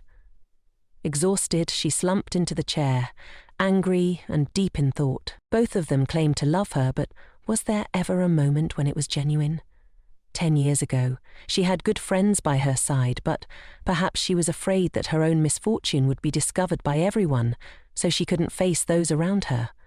There had been worried glances directed at her before. She suddenly remembered Assistant J. The image of the head of the department scolding her flashed in her mind, throwing documents at her. She recalled how she could only cry silently by herself. Ji-won jolted up in shock. She remembered that in the past she had ignored her own suffering. At that moment, Assistant Jang had just returned home. As she opened the door, her daughter ran up to her with a bright smile, calling out, "Mom!" Assistant Jang sank down to embrace her daughter, who must have been waiting for her for a long time. Her husband was sitting on the sofa, remote in hand, grumbling about why she was home so late. He was starving. Assistant Zhang hugged her daughter and told her husband to stop watching TV and go to the kitchen to make something to eat instead of starving. She urged him to bathe their daughter while she whipped up something to eat right away. He turned off the TV, put his hands in his pockets, and said he had plans. He had to go out. "You just eat and bathe her," he said. Assistant Zhang asked why he was out so much. Didn't he see how hard she was working overtime? He walked out the door, putting on his shoes, and said he had been taking care of their daughter all day and was exhausted from submitting job applications. Hearing this, she got angry. "You left her like this? Her hair is still in the braid I did for her this morning, and her diaper hasn't even been changed."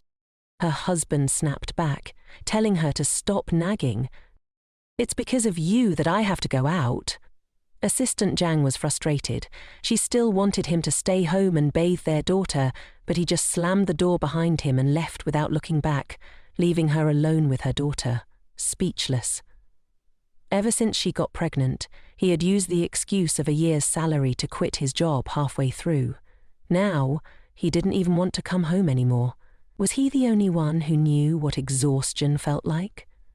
She was also very tired, dealing with the head of the department's constant nagging while trying to manage the mess of her daughter's food on the table.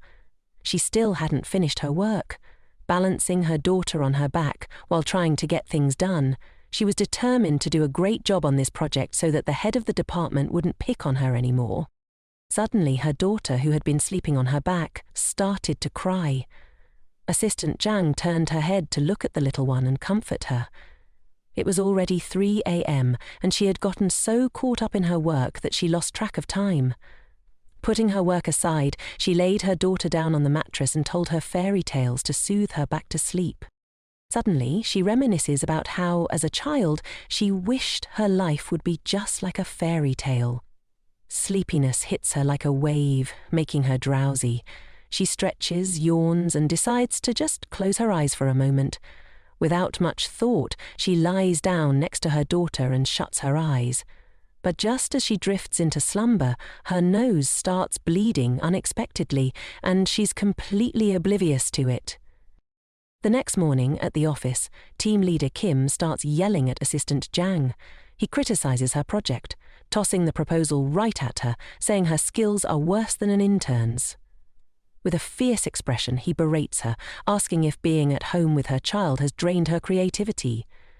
Assistant Zhang bows her head, hoping team leader Kim will point out what she's done wrong, but he just angrily jabs a finger at her, questioning if he really has to spell it out for her. After years in the company, she can't even produce a decent proposal. Assistant Zhang squats down to pick up the papers he threw on the floor, apologizing and promising to fix it and submit it again. Team leader Kim isn't letting up. He's still furious, ordering her to start over and have it ready by tomorrow morning. Ji-won sits at her desk, frowning and feeling annoyed, watching team leader Kim take advantage of his position to yell at employees when the department head isn't around. She turns to Jo Sumen's desk, where Sumen is smiling happily, looking quite pleased with herself. Meanwhile, Assistant Zhang is still bowing and apologizing to team leader Kim, promising to redo the project and submit it on time. He's still not calmed down, waving her back to her desk. Finally, Assistant Zhang returns to her workspace. As she passes Ji-won's desk, she looks at her with concern, worried since Ji-won has been working overtime for days. She wonders if she's okay. Ji-won follows her outside, calling out to her with care. But when Assistant Zhang turns around, she sees Ji-won with a nosebleed, trying to hide her distress. She asks if Ji-won wants some coffee.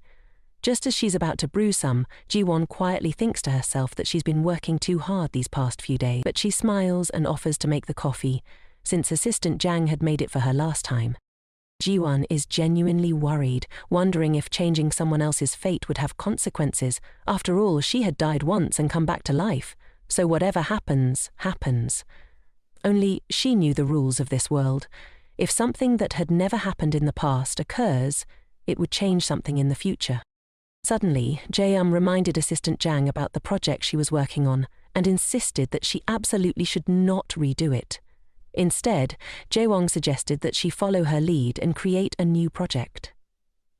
Jae-won explained that it wasn't about changing the content of the project, but just altering the font and layout enough to submit it again. She believed that Chief Kim hadn't thoroughly read the content of Assistant Jang's project. He was simply looking for an excuse to criticize her. Assistant Jang hesitated a bit. Submitting an identical version felt a little off, but Ji-won urged her to trust her just this once. With a bright smile, Ji-won added that if Chief Kim complained about the project being the same, she would redo it, and of course submit it under Assistant Jang's name. Assistant Jang thought to herself, "Is Ji-won really like this?" She reluctantly agreed, saying that if the chief found out, they could just say it was a mix-up. Then Ji-won slipped something into her hand. Assistant Jang asked if it was related to the project. Ji-won replied that it wasn't. It was a voice recorder. Whenever Chief Kim scolded her, she should record it. Assistant Jang looked at the recorder. Even though Chief Kim often scolded her, he had worked hard during her maternity leave, so she felt she should have some conscience. Ji-won countered, "Who said Chief Kim worked hard while you were on leave?" She sighed, recalling that during Assistant Jang's maternity leave, she had to handle half of the workload, with the other half divided among the other staff members. She remembered the scene where Chief Kim angrily threw documents and made employees redo their work.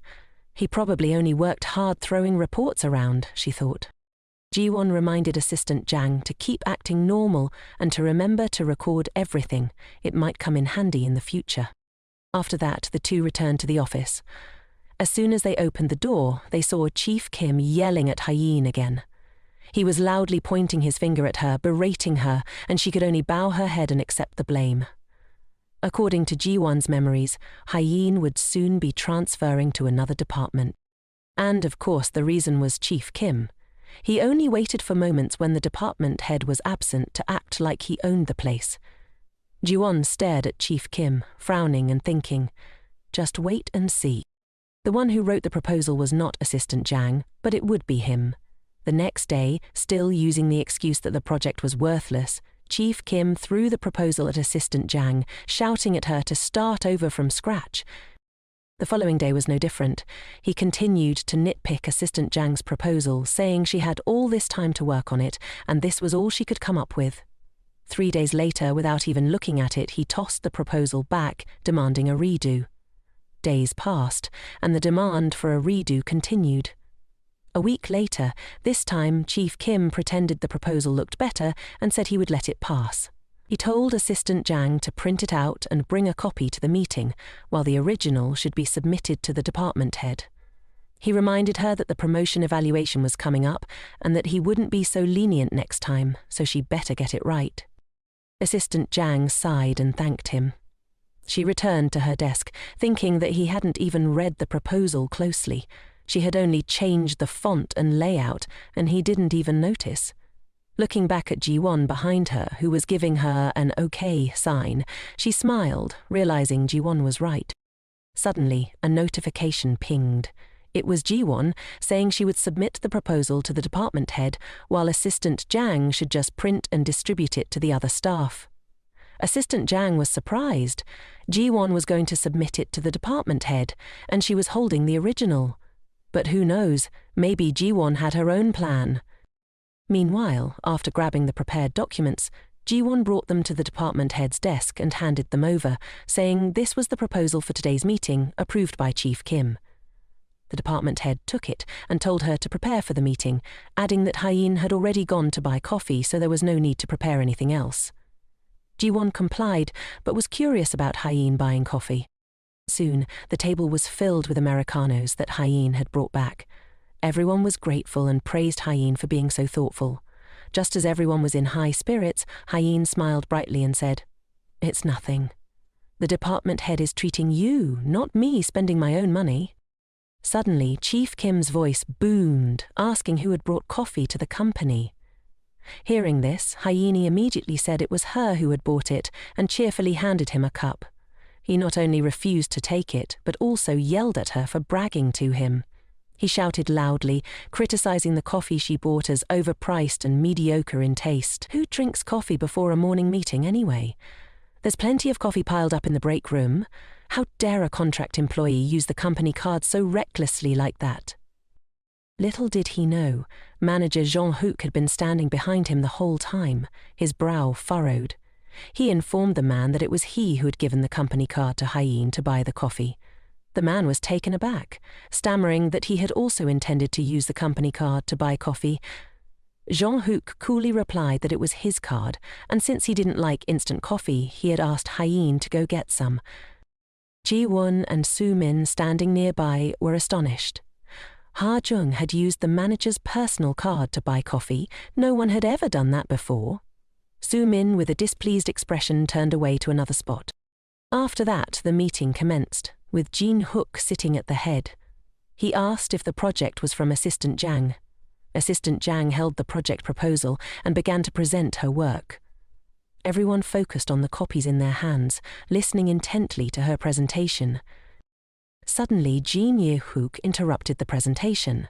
He flipped through the proposal he was holding and pointed out that it didn't match what Assistant Jang was presenting. Seeing this, Chief Kim got furious and scolded Assistant Jang. He had told her to submit the original document to the manager, yet here they were with the wrong version. She hesitantly apologized for submitting the wrong proposal that Chief Kim had returned. Chief Kim turned pale and handed Jung-hook his copy of the proposal to review, not forgetting to scold Assistant Jang a few more times. Jun-hook took the document and began to examine the proposal. As if he had discovered something, he asked Assistant Jang if this was indeed the proposal that had been returned. She looked at the stack in her hands and confirmed it was. Jung-hook then turned to Chief Kim and asked why he had returned the first proposal. The man fumbled, trying to cover up by saying the proposal wasn't clear enough. Assistant Jung had hastily patched together some content from the internet and submitted it to him, which is why he had returned it.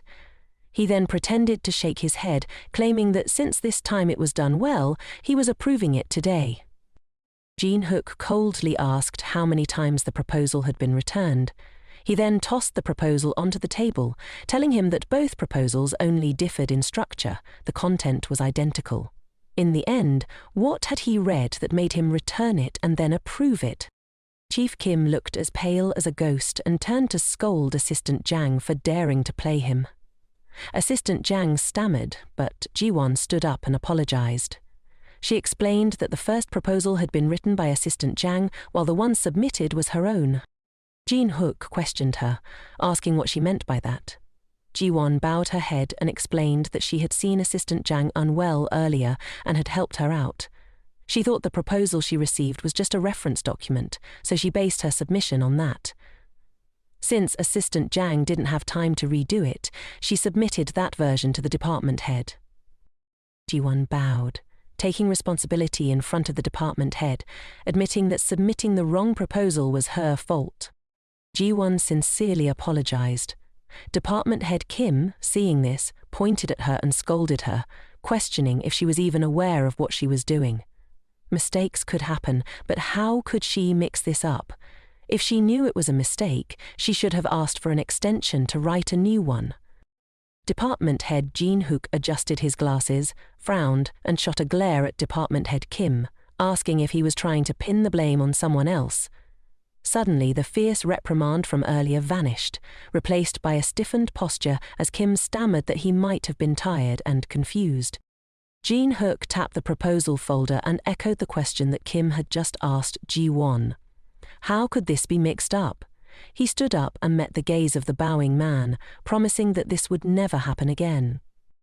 Jin-hook looked at him with a cold, wolf-like glare and told him he didn't need to apologize to him. Instead, he should prepare a written self-reflection for him by tomorrow. At that moment, department head Kim trembled in fear at Jin-hook's intensity, unable to utter a word. Ji-won, seeing this, brought the new proposal folder to Jin-hook. He accepted it and addressed everyone. For future proposals, they should skip the first confirmation and bring them directly to him for review. The meeting continued, and everyone in the room had their own expressions. Ji-won and Assistant Jang smiled cheerfully, while Department Head Kim looked both anxious and furious. Meanwhile, Jo Soo-men bit her lip in annoyance. The meeting wrapped up, and everyone filed out of the conference room to return to their desks. Ji-won let out a sigh. She had been really scared, but thankfully she had managed to resolve the situation smoothly. She hoped Assistant Jang wouldn't be asking for leave anymore. A message came in for her. It was from Assistant Jang, thanking her for the help. She said that from now on she would be less harassed. Another message popped up and Ji-won clicked to open it. It turned out to be from Jo Soo-men, reminding her not to forget their appointment this weekend. Ji-won thought to herself, did she have any plans with her this weekend? Either way, she wasn't going to go. She glanced at her calendar. Her mouth suddenly froze mid-drag. Gwan's face went pale all of a sudden. Wasn't this weekend the day of their class reunion from years ago? She really just wanted to erase all memories of that day. Back then, young Soo-men had promised to take her to a famous restaurant, but unexpectedly she led her to the reunion instead. As soon as her old classmates saw her, they looked down on her and whispered about her, assuming she must have begged Jo Soo-min to take her along. No one there welcomed her. Ji-won stood frozen, unable to say a word while they continued to gossip. Jo Soo-min smiled, linked arms with Ji-won and introduced her as her best friend. So, of course, she was there. Ji-won, feeling shy, excused herself to the restroom, but in there they were still talking about her. They even thought Soo-min was too kind-hearted and had suffered a lot because of her, yet still took care of her. In their eyes, Soo-min was such a sweet girl, always having to put up with Ji-won. Ji-won sat in the restroom, feeling despondent and stunned by their words. They even thought she was a bad friend.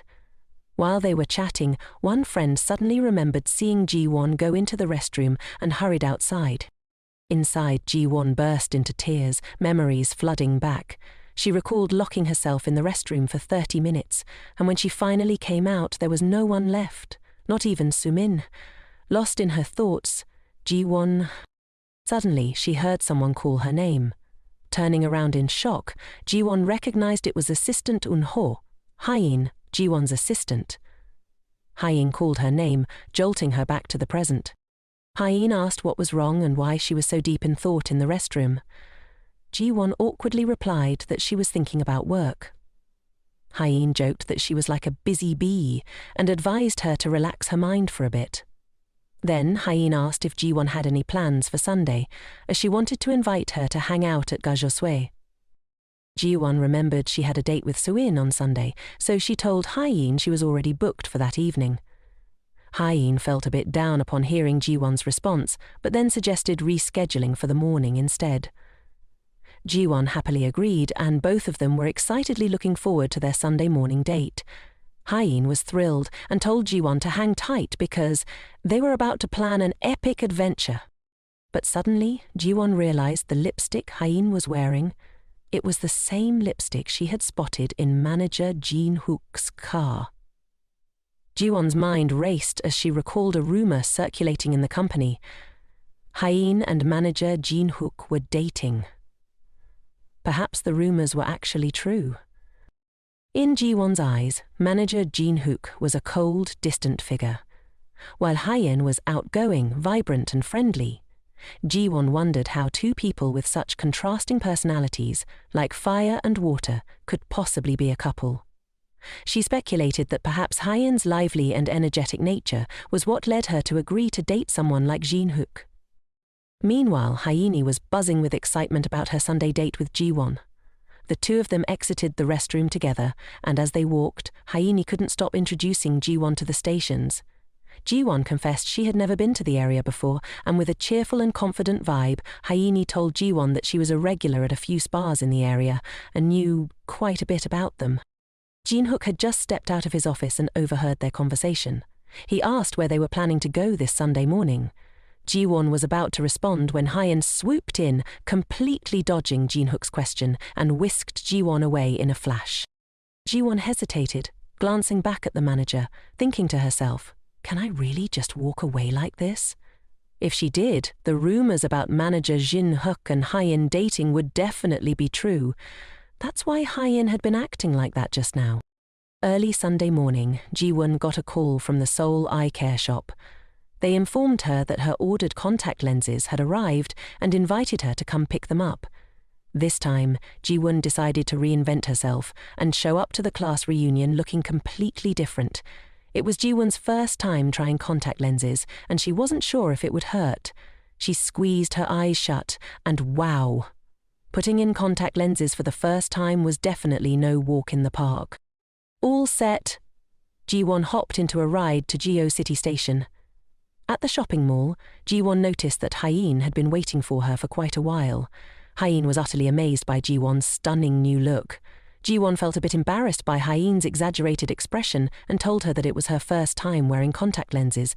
Hyeen was very excited because she thought Ji-won looked beautiful wearing them. Hyeen firmly believed that even Kim Tae looked better in contact lenses than in frames. Suddenly, Ji-won remembered something and changed the subject. She turned to Hyeen and casually said that she had seen manager Jong-hook wearing contact lenses and he looked way more handsome. Hyeen was taken aback, her face lighting up as she realized Ji-won was casually bringing up the manager right in front of her. Ji-won secretly thought that maybe Hyeen wasn't a fan of others praising her boyfriend. Hyeen didn't deny it. She skillfully dodged Ji-won's comment and switched the conversation to their plans for today's outing. Ji-won was surprised. There was actually a whole plan in place. The first stop Hyeen took Ji-won to was a hair salon.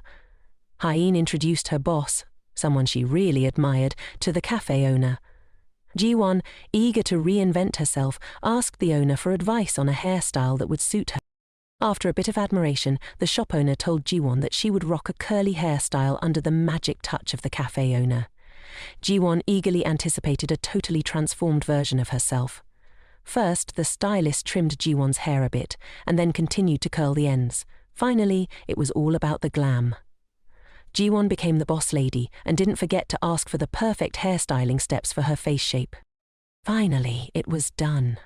Hyeen was the first to rush over, roaring with excitement at Ji-won's transformation, while the owner beamed with pride and satisfaction over her masterpiece. But the most surprised of all was Ji-won. She almost didn't recognize herself in the mirror. Suddenly, the phone rang out like a dramatic plot twist. Sween called to remind Ji-won about their date tonight, and especially reminded her to wear the earrings she had gifted her. Of course, Ji-won knew those earrings didn't suit her at all, but she still agreed with Sween. Ji-won smiled as she thought about her original plan. She would have Sween marry Park Min-hanan in her place, next on the agenda. She invited Hyeen for a shopping spree. And of course, Hyeen happily agreed right away, as this was part of the fun outing she had been eagerly anticipating for the past few days. On Sunday night at the class reunion, everyone was thrilled to finally catch up after such a long time apart, and the atmosphere was buzzing with laughter and lively conversations. Sween couldn't help but bring up Ji-won during the chats, fully aware that everyone thought Ji-won was the reason behind her many embarrassing moments. Meanwhile, Sween played the noble card, totally unfazed by all that drama, while her classmates thought she was just being a total airhead. Some people were curious about what Ji-won was up to these days, but they couldn't resist throwing shade at her down-to-earth fashion choices. Sween continued to defend Ji-won in front of their friends, and also shared with everyone that Ji-won would be joining the event. Sween pulled out her phone to call Ji-won, but the real reason she wanted Ji-won to come to the class reunion was something only the two of them understood. Ji-won picked up the phone, and Sween eagerly asked where Ji-won was, offering to come pick her up. Ji-won coolly replied that there was no need, and quickly stepped inside, ready for the show to begin. Everyone present was left in awe. They were taken aback as Ji-won cheerfully waved hello to everyone. She was no longer the everyday plain Jane. She was completely transformed into a showstopper. It had been ages, and Sween was the most surprised one of all. Ji-won was totally in sync with Sween, casually asking her about their date while pretending to be completely clueless about the class reunion. Sween rushed over to Ji-won, introducing her to the whole class as her best friend. And the one who brought her along, the whole class was buzzing with whispers. A guy even jumped up in surprise upon seeing Ji-won transform into a stunning beauty. But Ji-won didn't recognize him. She asked who he was, and he clearly answered, "Me, Kim Tae-song." Ji-won recalled that he was the one who teased her all the time back then. He noticed that Ji-won and Soo-in were wearing matching earrings, and couldn't help but emphasize how perfectly they suited Ji-won, while Soo-in looked like she had borrowed her mum's pair. Tong even asked Ji-won for her phone number and casually inquired if she had a boyfriend yet. Ji-won glanced at Swin, who was biting her lip in silence. The classmates were buzzing about Tong's actions, claiming he had no conscience. Ji-won got up and headed to the restroom, where the whole class was whispering and gossiping about Ji-won's transformation, even comparing Swin's look to something straight out of a fashion faux pas. Soo-in was fuming over the gossip, completely baffled by the situation unfolding around her. Everything was spiraling out of control, far from what she had anticipated. In the restroom, Ji-won slipped in because she found the class reunion utterly boring. She opened the door to the third bathroom, pondering as she gazed inside, vividly recalling the memories from this day 10 years ago. Soo-in, someone she once considered a close friend, had always been spreading rumors and bad-mouthing her. She couldn't understand why Swin's friends hated her so much. Remembering the story she had heard while sitting in the bathroom 10 years ago, she finally understood the real reason behind Swin's actions. This was precisely why she was revisiting that dreadful memory once again. Ji-won gritted her teeth. Even now, she couldn't believe it. Suddenly, a notification pinged on her phone. It was her manager, Jean Huck, texting to ask what she was up to. She replied that she was at a class reunion, unsure if there was an urgent matter since it was the weekend. She snapped her phone shut and heard footsteps approaching. Still the same gossip about her. She had heard these words a decade ago, and she remembered every single one, as if etched in her mind. Their conversation played back in Ji-won's head like a tape rewind, but this time was different. She couldn't let herself run away like a fool anymore. She pushed the door open, surprising them all. Ji-won asked if they wanted to hear what she had done to Swin back in high school.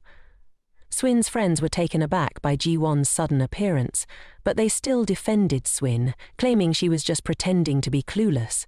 They asked if Ji-won remembered Baek and Hanan. Ji-won was equally shocked to hear them mention that name. It turned out it was because of him that her friends criticized her for liking Baek and Hanan, which supposedly prevented Swin from confessing to him, but she knew that wasn't the truth. She had always thought that Baek and Hanan had a crush on Swin throughout their 3 years of high school. Back then, Ji-won received a love letter, but Swin told her that Baek and Hanan had confessed to her, even claiming she had no feelings for him. So Ji-won assumed that the letter was meant for Swin, only to realize now that it was actually for her. She didn't deny that she liked Baek and Hanan, but she had no idea that Swin liked him too. Yet those friends continued to defend Swin, even suggesting that Swin's failure to get into college was Ji-won's fault. They demanded that Ji-won leave Swin alone, especially since Swin was about to work at the same company as Ji-won.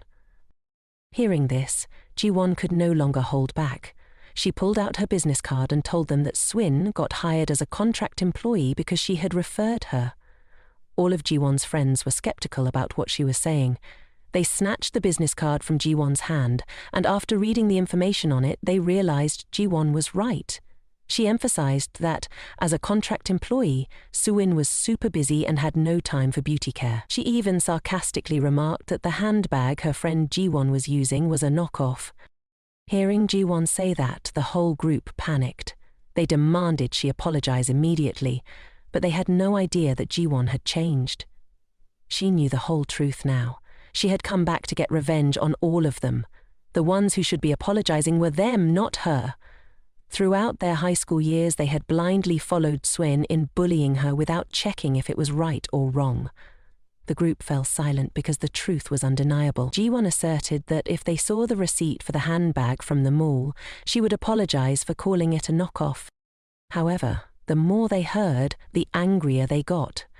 Ji-won pointed out that while they were feeling wronged, she had felt the same way all those years.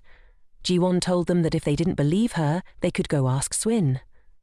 Then she turned and walked away with a fierce attitude, hoping she would never have to cross paths with them again.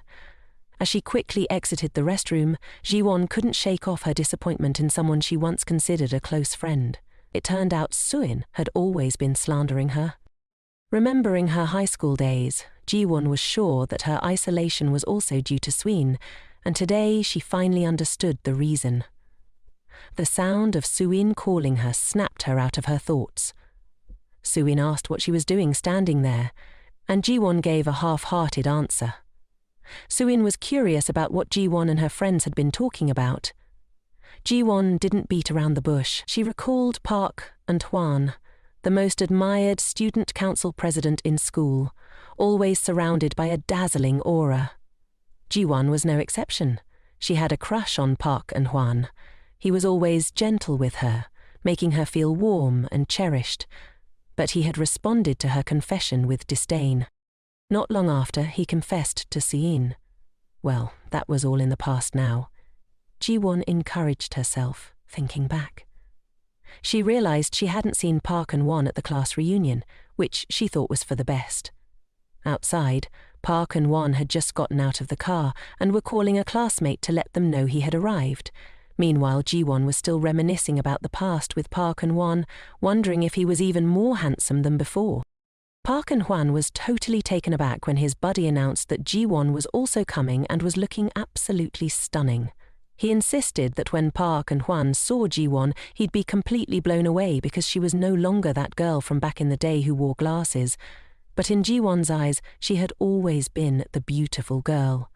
He never expected that they were just separated by a glass door. Ji-won, feeling down, was getting ready to leave. She tried to pep herself up and shake off the gloom, but the tears just kept flowing. The door swung open, and she dashed past Park and Hwan as he walked in. Wait a sec. Park and Hwan, while on the phone, suddenly had a light bulb moment. He realized that the girl who had just zipped past him was none other than Ji-won. Hey, Ji-won. Ji-won turned around and recognized Park and Hwan, her first love during her younger years. Park and Hwan happily gazed at Ji-won, instantly recognizing her.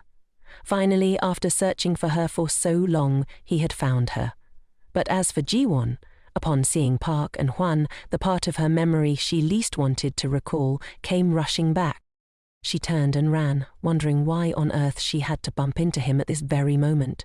But how could Park and Hwan let Ji-won walk away like that? He hurriedly chased after her, shouting loudly, "You're here to meet Ji-won. You just need to pause for a moment and chat with me inside the cafe." Sumin's friends were eagerly waiting for Ji-won to return and were furious when they heard Ji-won's words. They wanted to get the real scoop from Sumin. On Park and Hwan's side, he once again suggested having a quick chat with Ji-won, just for a moment. Ji-won stood still. Suddenly, a car screeched to a halt right in front of her. The person stepping out of the car was manager Jin-hook. Hearing his voice left Ji-won in shock, wondering what the department head was doing here. Park and Hwan shouted, insisting he wanted to talk to Ji-won. Ji-won frowned and tightly shut her eyes, unsure of what to do next. Clearly, in the past, Park and Hwan was the one who walked away first. He had said there was nothing left to discuss, so now, what did he even want to talk about with her? With that thought, Ji-won turned away, leaving Park and Hwan standing there. She hopped into the boss's car for her grand exit. She was done with this place. But Park and Hwan still wouldn't give up, shouting loudly that Ji-won absolutely had to check the messages on that forum. Ji-won suddenly recalled the forum. Since graduation, she hadn't logged in there anymore. Jin-hook drove off into the sunset, and Ji-won glanced in the mirror, noticing Park and Hwan still standing there. She wondered why she had said that to him. As for Jin-hook, he remained silent, stealing glances at Ji-won as they drove. Meanwhile, in the restroom, the conversation between Sumin and her friends was still going strong. They were asking Sumin if it was true that she was a contract employee, and if Ji-won had introduced her to the job, as she had claimed. Hearing this, Sumin turned pale, wanting to dodge the question, but her friends weren't letting her off the hook. They were furious for being played. Sumin explained that she had confused it with another company and hadn't meant to say that. As she spoke, she silently blamed Ji-won, thinking that everything happening was because of her. At that moment, her friends began to realize that everything Ji-won had said was true, including the fact that she couldn't confess to Park and Hwan because Ji-won hadn't either. Sumin turned pale again, thinking Jiwon had lost her mind for bringing that up. Back then, they were all just kids, and she had forgotten about that incident. One friend angrily pushed Sumin, accusing her of deceiving them to gain their sympathy all this time. Sumin shoved the girl away, shouting that she wasn't lying. Nevertheless, Sumin tried to explain that she had hidden the company details because she was worried Jiwon would get scolded by everyone. However, Sumin's friends no longer believed her. They realized that it was Sumin's lies that had caused Jiwon to be scolded. In a last-ditch effort, Sumin turned the tables, accusing them of being the ones who had picked on Jiwon. She never wanted that. Why were they now turning against her? Feeling utterly disappointed in her friends, they had nothing left to say to Sumin. They left, hoping that Sumin would cut off contact with them in the future. As the restroom door closed, Sumin felt as if she had lost everything. She trembled and sank to the floor. She didn't want this. She didn't want things to turn out this way. In the past, it was Jiwon who had been looked down upon and mocked, and Sumin still couldn't accept what had happened today. Previously, Sumin had always let everyone misunderstand Jiwon, while portraying herself as the noble one in everyone's eyes. She was the obedient and gentle one. Only by doing so could she receive love and affection from others. But now Jiwon had completely shattered that facade. Sumin sat trembling in the bathroom, lost in thought for what felt like an eternity. By the time she calmed down, she had no idea how long she had been sitting there. Slowly she got to her feet, her legs numb from sitting for so long. She had no clue how to face everyone outside. She thought that if she just cried softly and spouted some nonsensical excuses, everyone would let it slide. But when she stepped into the dining room, the sight before her sent her into a panic. The room that had been bustling just moments ago was now completely empty. Meanwhile, Jiwon was sitting in the car with manager Jin-hook when her phone rang. Jin-hook glanced at Jiwon, noticing that after everything that had happened today, she was so exhausted that she had dozed off. He didn't want to wake her, but the phone rang again. In the past, the bullying had been absolutely outrageous. They even took pleasure in throwing trash at her. During those times, Sumin was always the one to step in and protect her. Back then, Jiwon believed that Sumin truly considered her a good friend, which is why she didn't want her to be hated by everyone else. Jiwon had once thought that everyone despised her, but everything changed when Park and Ho showed up. He came and sat next to her. Park and Ho insisted that sitting next to her would help him see the board better, so starting tomorrow he would sit there. With that, he flashed her a warm smile. Jiwon's feelings for him began to blossom from that day on. From then on, whenever Jiwon was bullied by her classmates, Park and Ho was the one who stood up for her. Jiwon couldn't understand why Park and Ho treated her so kindly. It all started when he told her to smile more, because she looked so much prettier when she did. After that, her classmates stopped throwing trash at her through the window. Her heart began to race every time she arrived at school, fueled by the positive encouragement from her friend, Sumin, and the fluttering of her heart. Jiwon wrote a love letter to Park and Ho, and it was Sumin who helped her slip that letter into In-ho's personal locker. But Jiwon completely forgot how she looked and the situation at that moment. That's why there was that conversation between her and In-ho. At the time, In-ho had said he had nothing more to say to her and turned to walk away, watching her letter crumple in his hand. That moment shattered her completely, and she sank to the floor, sobbing uncontrollably. Jiwon increasingly affirmed that aside from Sumin, who cherished her, everyone else despised her. She was the girl who received no love and was neglected. At that moment, she had no idea that everything happening to her was intentionally caused by Sumin, the person she considered her only friend. Sumin had always been plotting behind her back. Memories of the past still made Jiwon cry unconsciously, and the painful past jolted her awake. It was then that Jiwon realized she had dozed off in Jin-hook's car. Looking at the jacket draped over her, she remembered she had fallen asleep in the manager's vehicle. Jin-hook, noticing she was awake, casually asked her a question. Jiwon hurriedly apologized and asked the manager what time it was. Jin-hook glanced at his watch and saw it was already 10. Jiwon couldn't believe she had slept for a full 3 hours. Feeling embarrassed, she thanked the manager and quickly opened the door to get out of the car. Suddenly, a hand grabbed hers, shutting the car door again. Jin-hook reached across her to grasp the door handle. At that moment, the distance between them was incredibly close. She had never been this near Jin-hook before, and her heart raced wildly. Jin-hook apologized to Ji-won for meddling, but he thought she wouldn't want to see Park and-wan right now. Hearing Jin-hook's words, Ji-won looked up and saw Park and-wan standing in front of her apartment building. She wondered why he was there. Unable to approach her, Park and-wan got back in his car and drove away. Watching his car leave, Jin-hook confirmed with Ji-won once more. Ji-won sighed in relief, realizing that the manager was quite perceptive, as he seemed to know she was avoiding Park and-wan. She thought to herself that she would have to move soon. She explained to Ji-hook that she and Min Hanan had a falling out over company matters, which was why things were like this.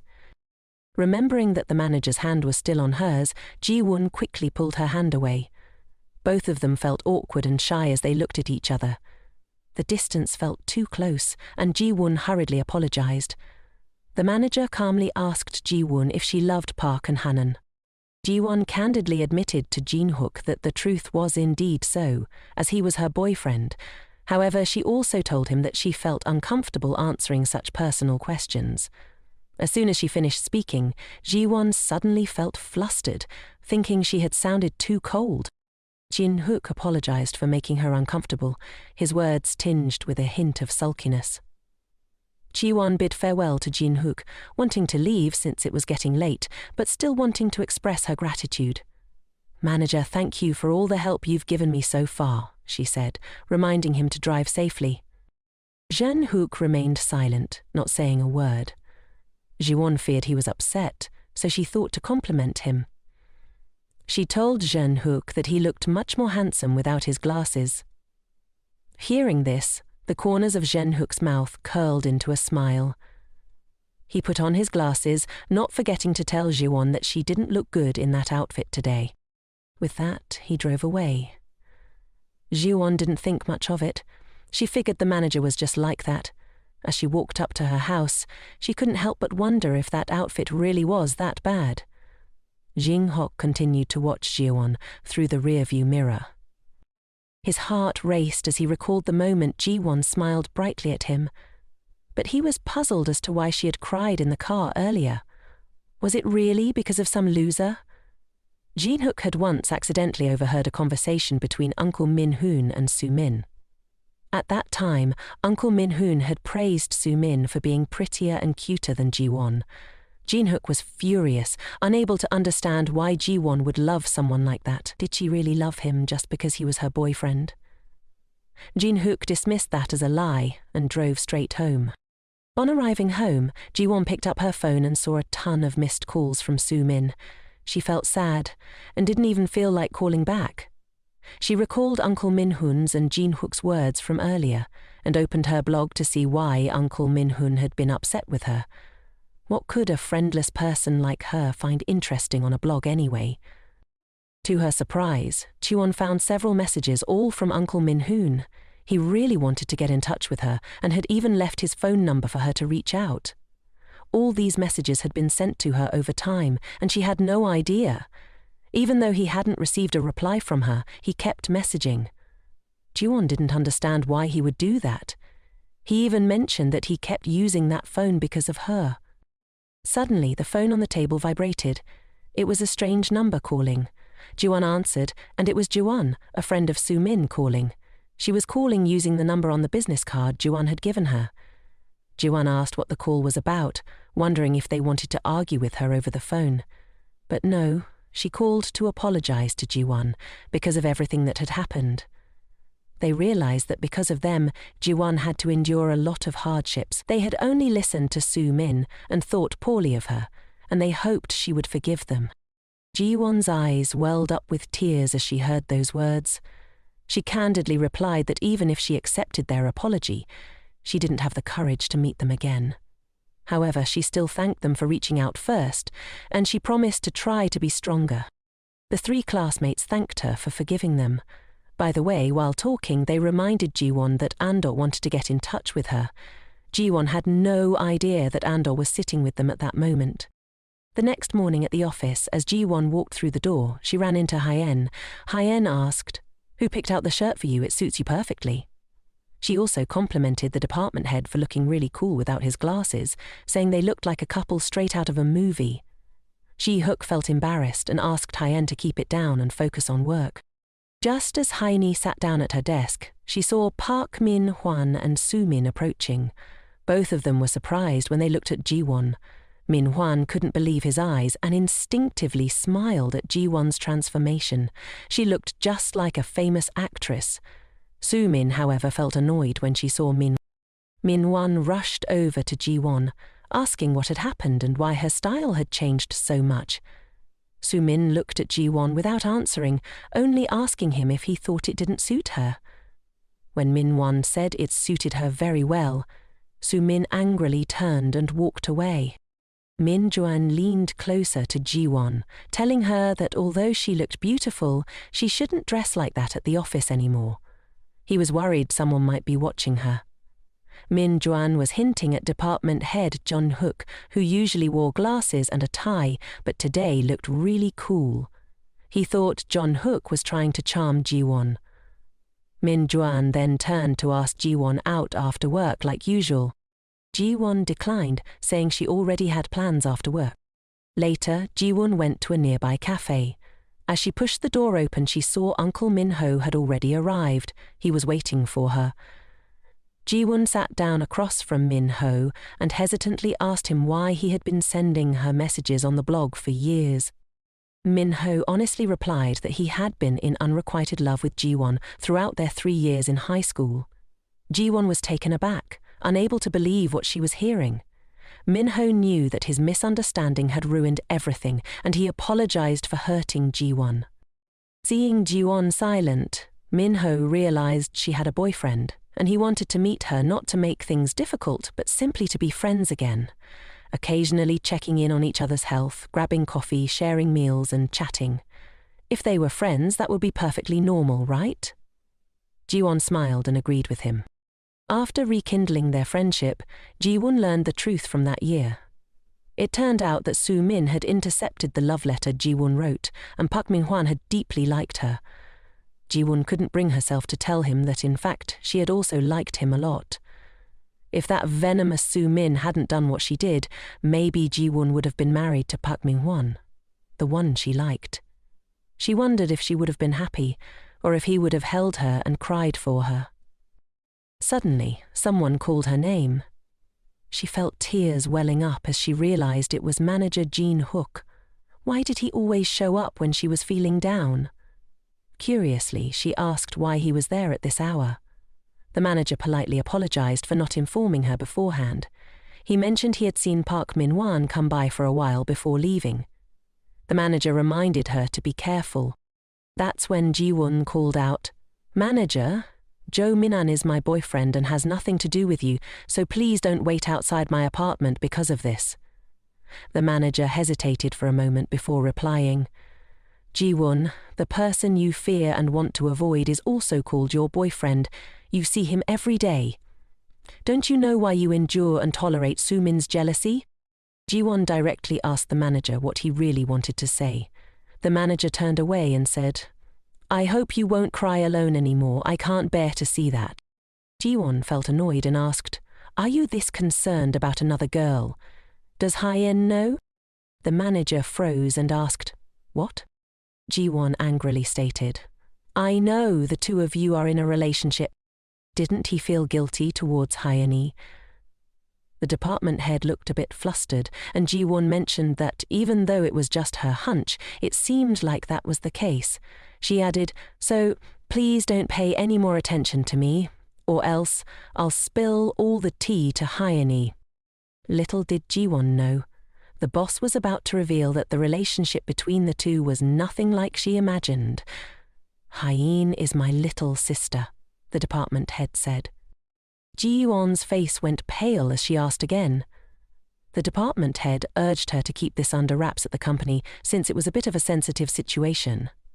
He clarified that he didn't show any favoritism toward Hyein, even though she was his sister. He just hoped Jiwon wouldn't get the wrong idea. Jiwon finally realized they were actually siblings. The department head added that, although he had a crush, he was still flying solo. A moment later the phone rang with a cheerful beep. Hyeini's voice, tinged with exhaustion, asked, "Why are you calling me at this ungodly hour? I still have to finish my plan." Hyeini told her that Jiwon already knew they were siblings, which made Hyeini extremely unhappy. Jean-Hook suggested she could pretend not to know. Hein retorted, "Is it really the right time for you to meet my benefactor?" She scolded her brother for putting pressure on girls and warned him that if he kept it up, he might end up in the long-term singles club. Jean-Hook asked back, "What's the difference between them?" Hein inquired if he was going on a business trip next week and promised to help him in every way possible, but reminded him not to act recklessly. The reason she helped her brother was because she thought that men like Hangyu were just total losers. Everyone in the company knew about that guy and Sumin's little romance, but since Sumin was Jiwon's best friend, she decided to let it slide. However, Hyeini added, this is definitely something we can't overlook. Jiwon had made her grand return home.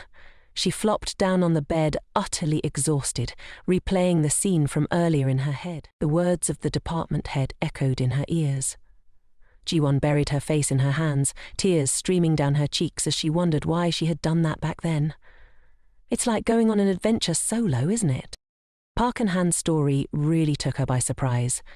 It turned out there were so many people who cared about her, including Hyein and Assistant Jane. If she had been braver back then, would the plot have twisted differently? Suddenly, Jiwon reminded herself to stop daydreaming. Love was a luxury she couldn't afford.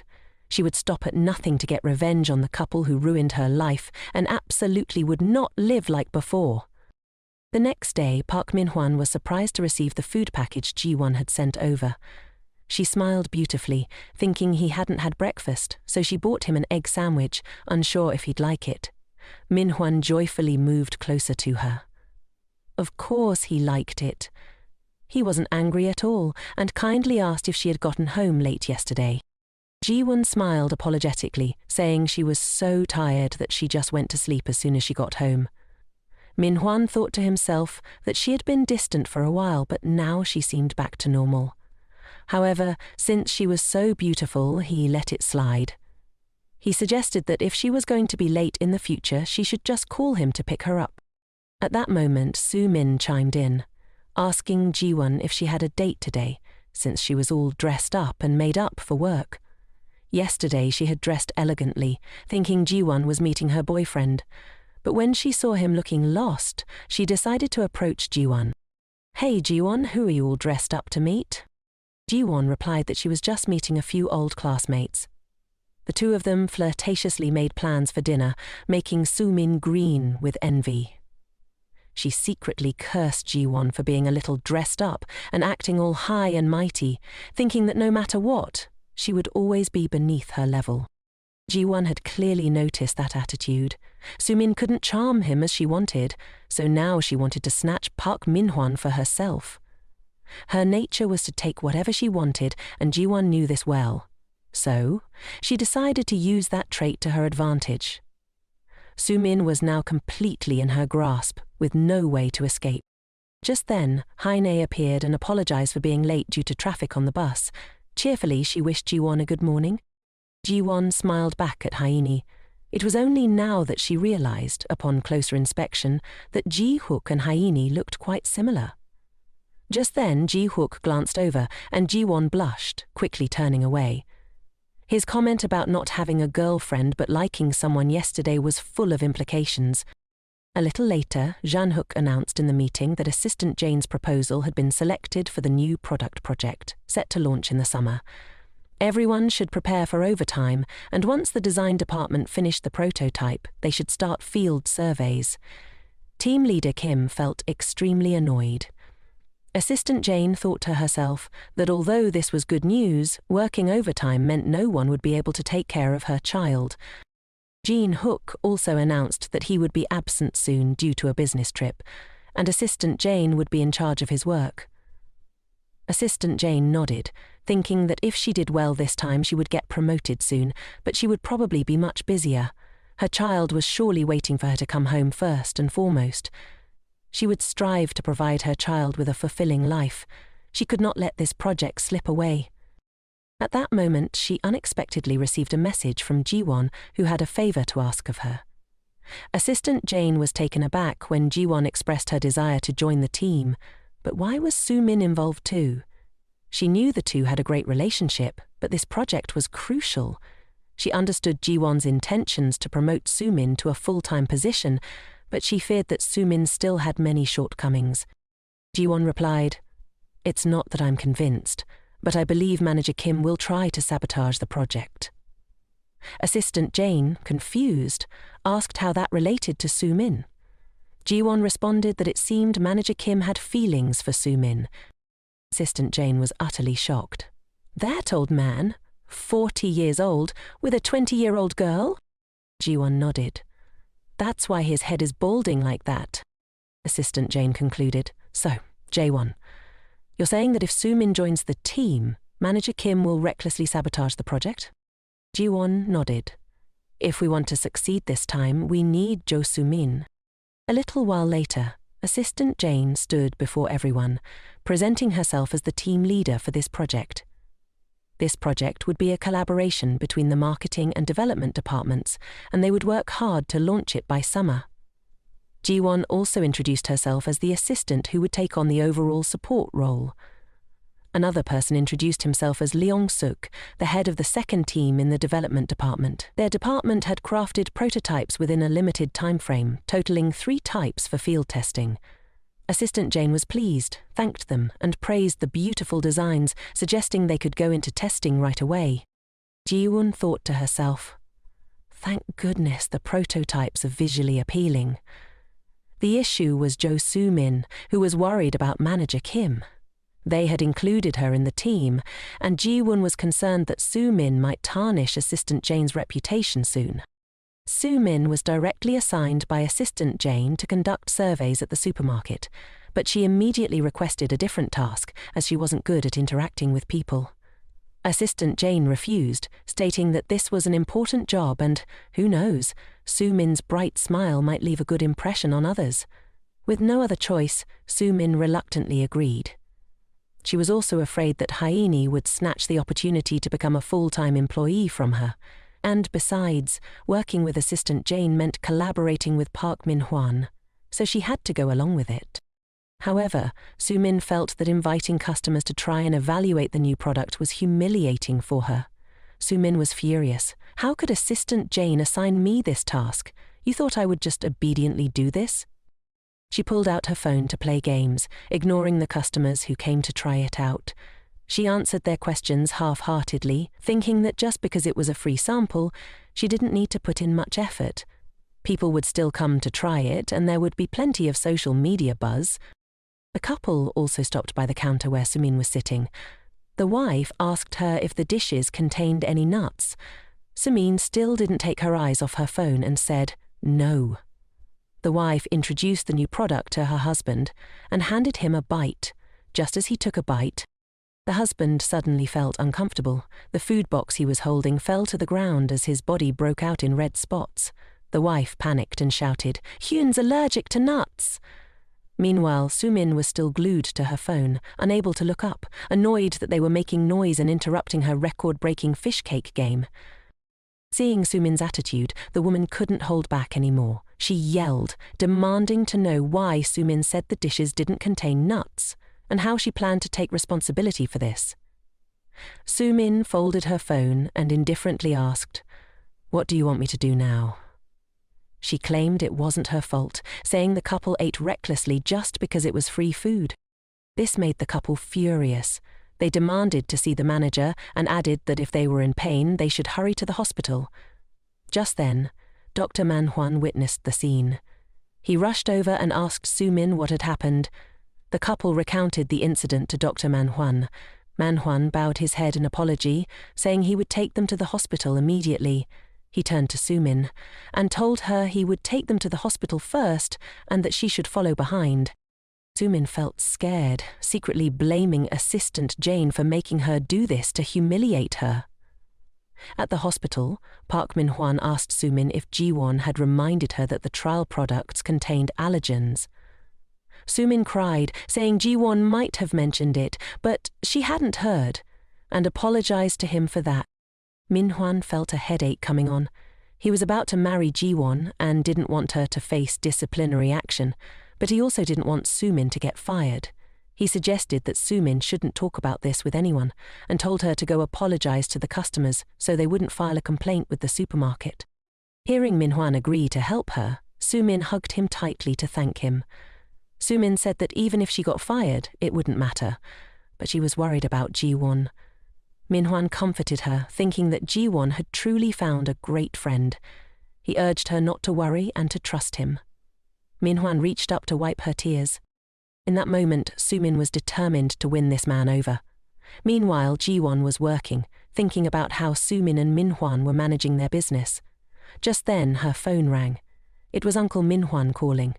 He asked her why she hadn't told Sumin that the third sample contained peanuts. Luckily, he had arrived just in time to resolve the issue, or it could have turned into a big problem. Ji-won remembered that she had already discussed this with Sumin, and realized everything. She didn't want to say anything more.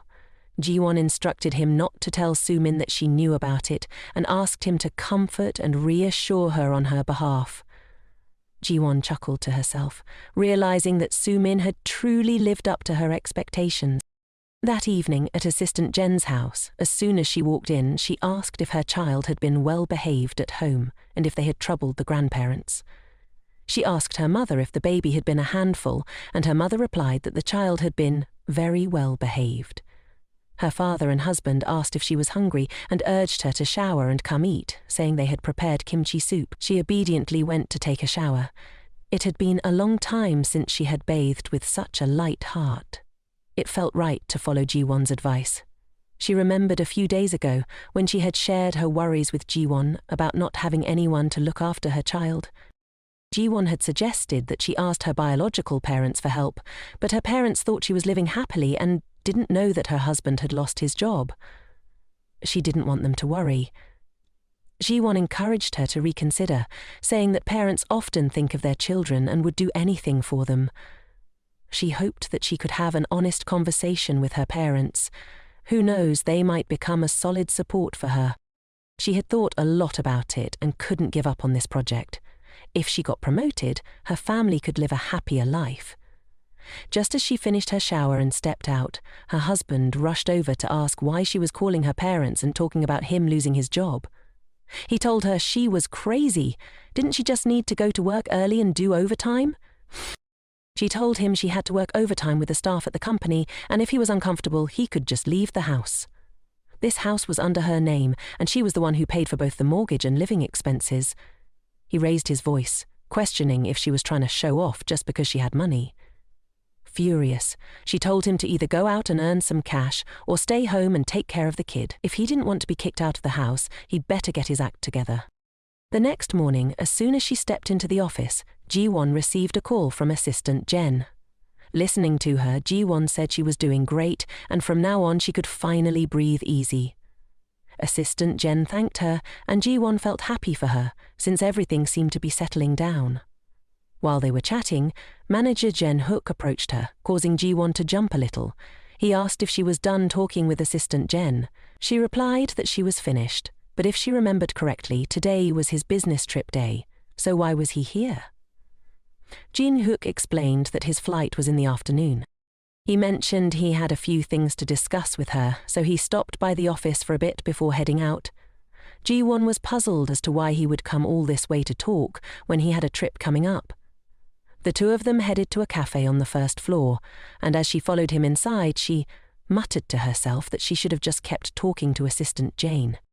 Jung Hook asked Ji-won what she wanted to drink, and she shyly replied that she'd like an Americano. When the cashier mentioned a free sandwich, Ji-won recognized the voice as very familiar. She looked up, over Jung Hook's shoulder, and realized it was Park Man-han. Jung Hook pulled out his card to pay, and Man-han greeted Ji-won with a bright smile, surprised to see her there. Ji-won was taken aback. Jeong-hyu was equally surprised, not expecting Ji-won to know him, and shot Man-han a not-so-friendly look. Man-han recognized him as the guy who picked Ji-won up at the class reunion and asked if he was Ji-won's boss. Ji-won felt confused when Jin-hook asked Man-han if he was the one who yelled at her to check the block. Man-han admitted it, saying he was running a cafe here and suggested they meet up more often in the future. Ji-won awkwardly agreed. When their drinks arrived, she wondered why, out of all the cafes, it had to be this one. Jin-hook asked if they were classmates. He pointed out that Man-han hadn't mentioned he was opening a cafe here. She told him she didn't know why either, but she was aware it was because of his unrequited feelings for her. She asked Jin-hook if there was something he wanted to tell her. Jin-hook sipped his coffee and mentioned that while he was on a business trip, Manager Kim would take over managing the work. He informed her that Assistant Jane's project wouldn't go through Manager Kim, but would report directly to the hubs. Ji-won asked if he knew about the poor relationship between the two of them. He told her that was a personal matter for both of them, and as a superior, it wasn't appropriate for him to interfere, but if the man was fair in his dealings, things would be different. Ji-won inquired if, in a situation like the last time, Manager Kim could face disciplinary action. She smiled and thanked the manager for his concern. Such a hint was indeed not a waste of time. Over tea, she reminded him to be careful on his business trip. When work hours began, she headed to the office. Suddenly, Jae-won stopped in her tracks. She spotted Manager Kim chatting with Hye-in. He was laughing and talking with her.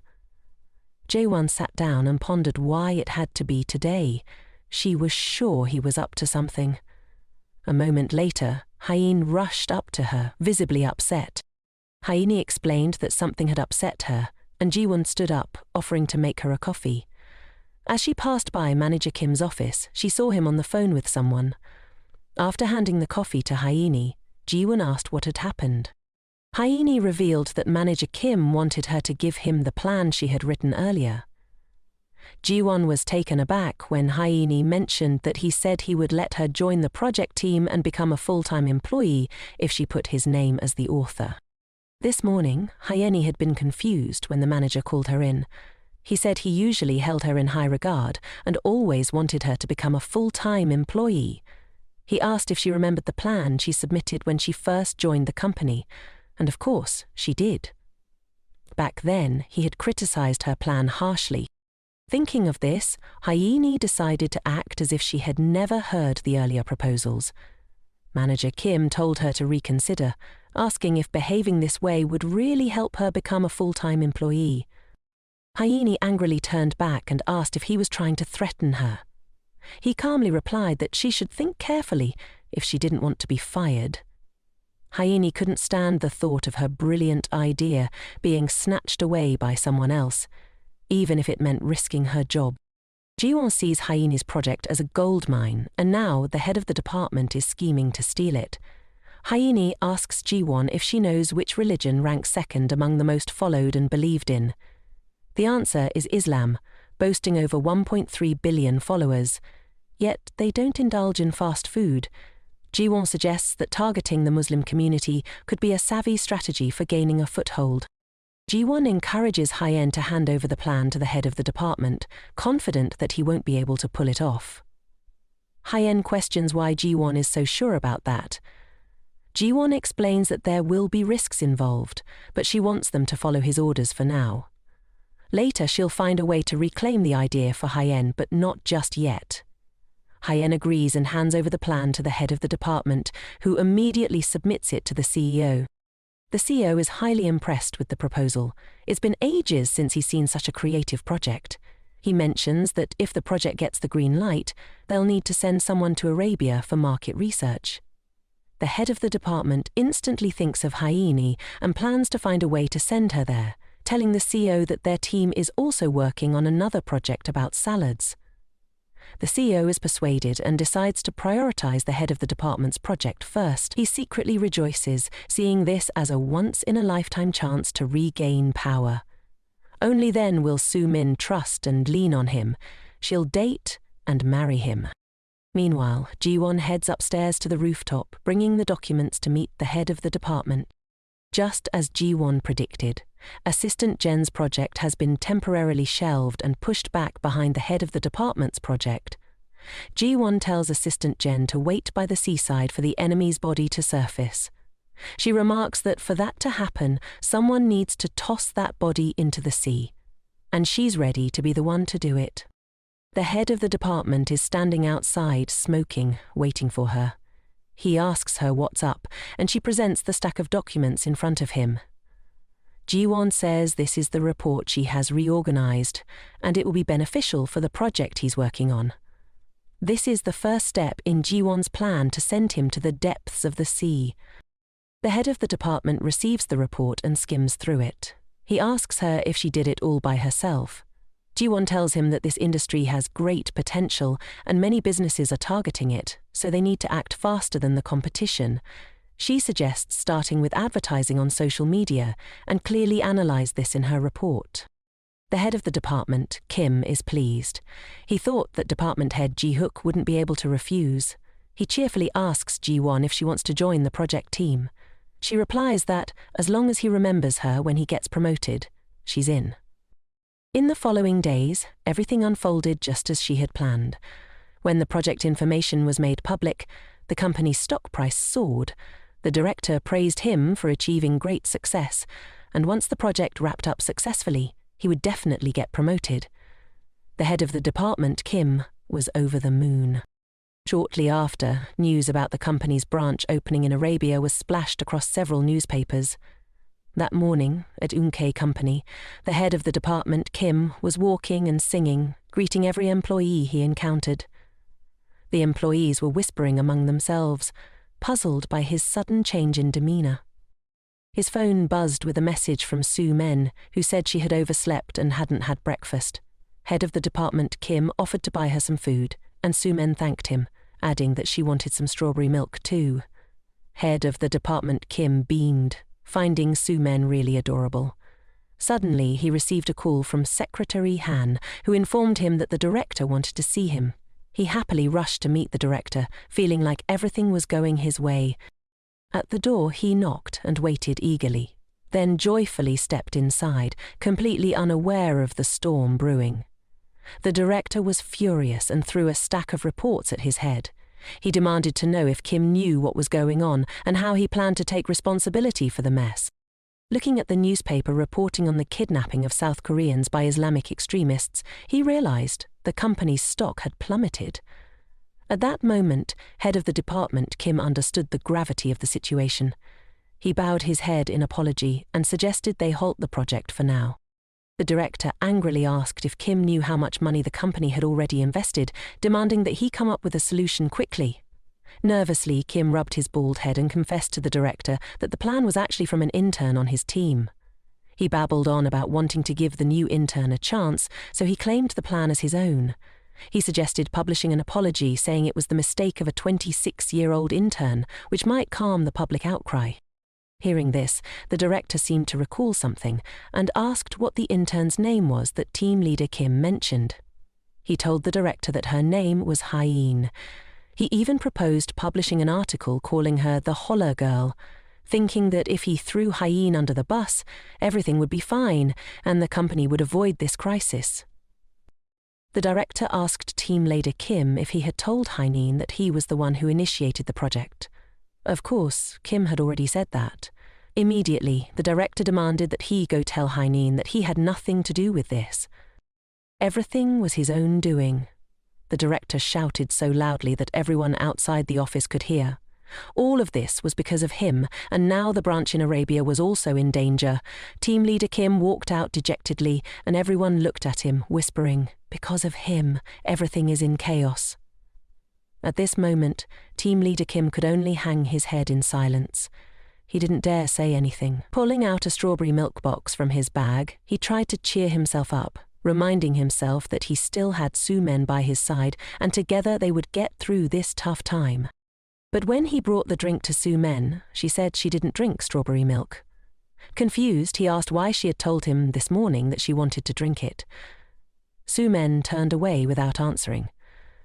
Team leader Kim couldn't understand why she had changed her mind like that. Everyone in the office looked at him with sympathetic eyes. He gritted his teeth. It was all Jiwon's fault. She definitely knew Hyein had connections, which was why she befriended her. If he hadn't listened to her and leaked the documents to the press beforehand, things wouldn't have gotten this bad. Using the excuse of needing to submit a report today, he vented his frustration on Jiwon. But of course, Jiwon was already prepared. She had placed the report on his desk and texted him about it. With nothing he could do to Jiwon, he yelled out loud. He said she had pranked him on the street, and seeing Jiwon's attitude only made him more furious. He dramatically claimed that Jiwon's rudeness was a result of her parents' upbringing. Hearing this, Jiwon's expression darkened and her hand clenched tightly. He could say whatever he wanted about her, but she just couldn't stand it when he disrespected her parents. The head of the committee wasn't done yet. For him, everything that had escalated to this point was all Gan's fault. He raised his hand, ready to strike Jiwon. Department head Jinyu Huk witnessed everything unfold and swiftly intervened to stop him. Jinyu grabbed the collar of the head of the finance department. To Kim's surprise, Jinyu lifted him up high and demanded that he immediately apologize to Jiwon. The head of the department anxiously asked when he would be back from his business trip, but Ji-hook ignored him, demanding that he quickly apologize. Head of the committee Kim reluctantly apologized to Jiwon, pleading for him to stop what he was doing. Ji-hook listened to her and let go, causing the committee head to crash to the ground. Seeing this, Jiwon felt a twinge of sympathy. Jin-hook declared that he would send a disciplinary notice to the company's disciplinary board. This incident was definitely not going to end with just a salary cut. A few days later, the head of the committee received the company's disciplinary report. In addition to the failed assault and defamation of assistant Ji-won, he was also facing extra penalties for stealing Hae-jin's ideas. Head of the committee Kim was taken aback when he overheard Soo-men chatting with Park Man-hwan. She told him that she and the boss had no relationship and that she planned to transfer to another department. Mainan didn't believe her, saying it wasn't necessary. The head of the committee was stealthily trailing behind, eavesdropping on their conversation. Soo-men asked Minan how the head of the department would face disciplinary action, and he said it was likely the High Council would take serious measures. The head of the committee's expression darkened when he heard what Minan said to Soo-men. He bought her a drink and told her that from now on, she didn't need to butter him up anymore. He then asked if getting demoted and suspended for 6 months was like being kicked off the stage.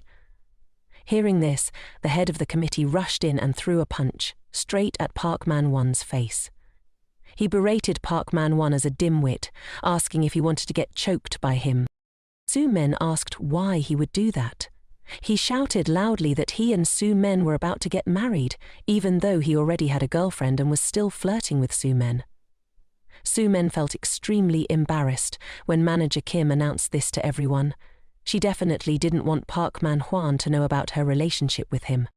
Manager Kim wasn't giving up. He told Soo-men to clarify whether their love was real, and she panicked, denying everything. Everyone in the company witnessing the scene started believing the rumors about her and manager Kim.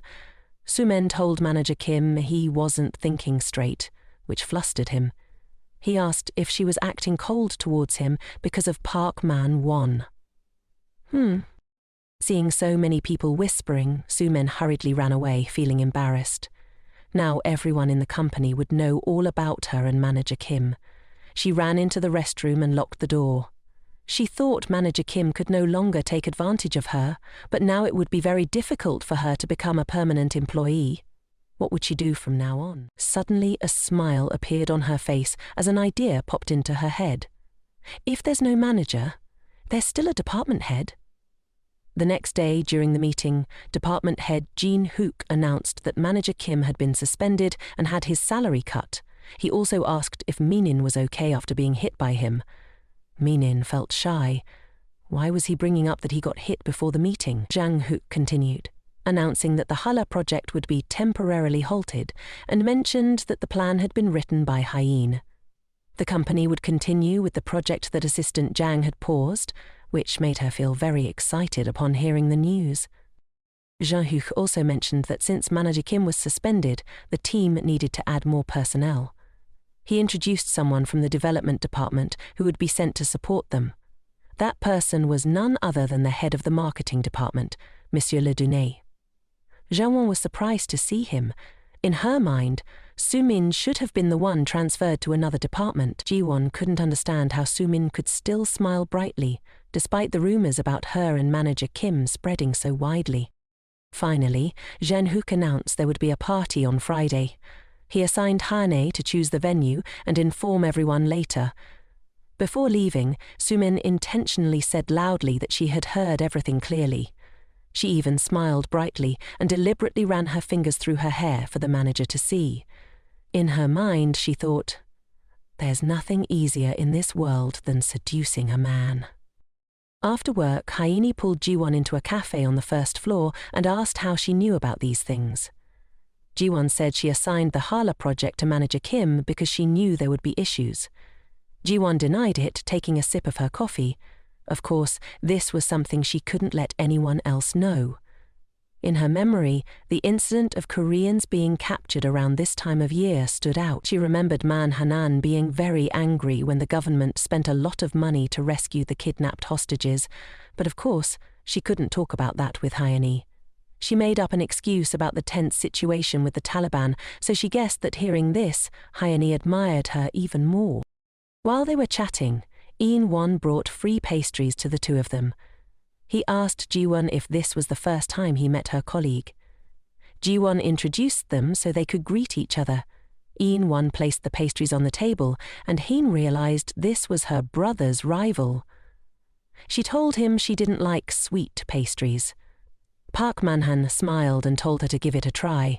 He only added a little sugar so it wouldn't be too sweet. He went on about the pastry, confident that Hyeen wouldn't regret trying it. Hyeen focused on the pastry in her hand, took a bite, and her eyes lit up. She couldn't believe it had such a sweet flavor. Hyeen exclaimed, "Does this flavor really exist?" She didn't expect Hyeen to introduce her to such a delicious pastry.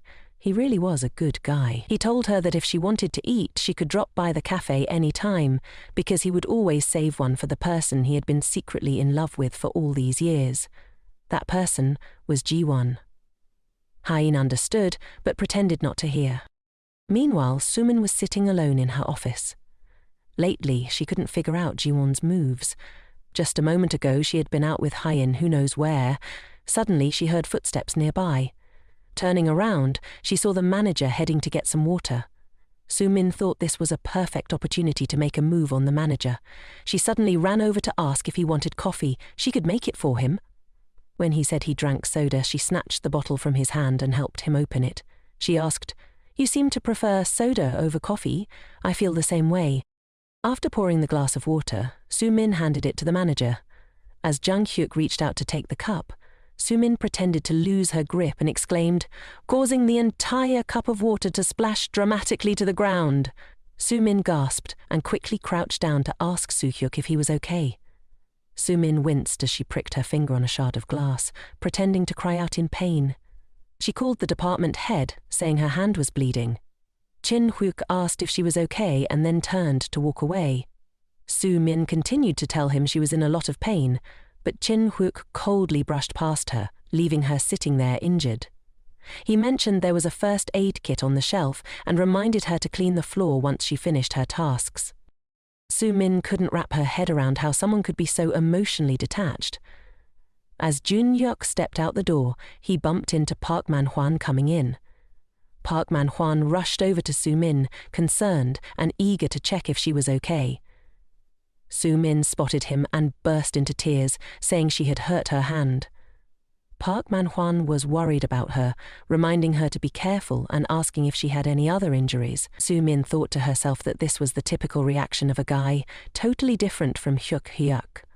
She asked Park Man-hyuk if he could blow on the spot where her hand hurt to help her feel better. Park Man-hyuk immediately agreed. He gently took her hand and blew softly on the spot where she was hurting. Su-min said to him, "Good thing you're around."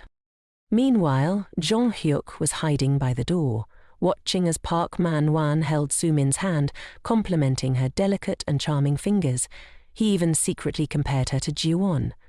Neither Sumin nor Park Man-hwan had any idea that someone was watching them from outside the door.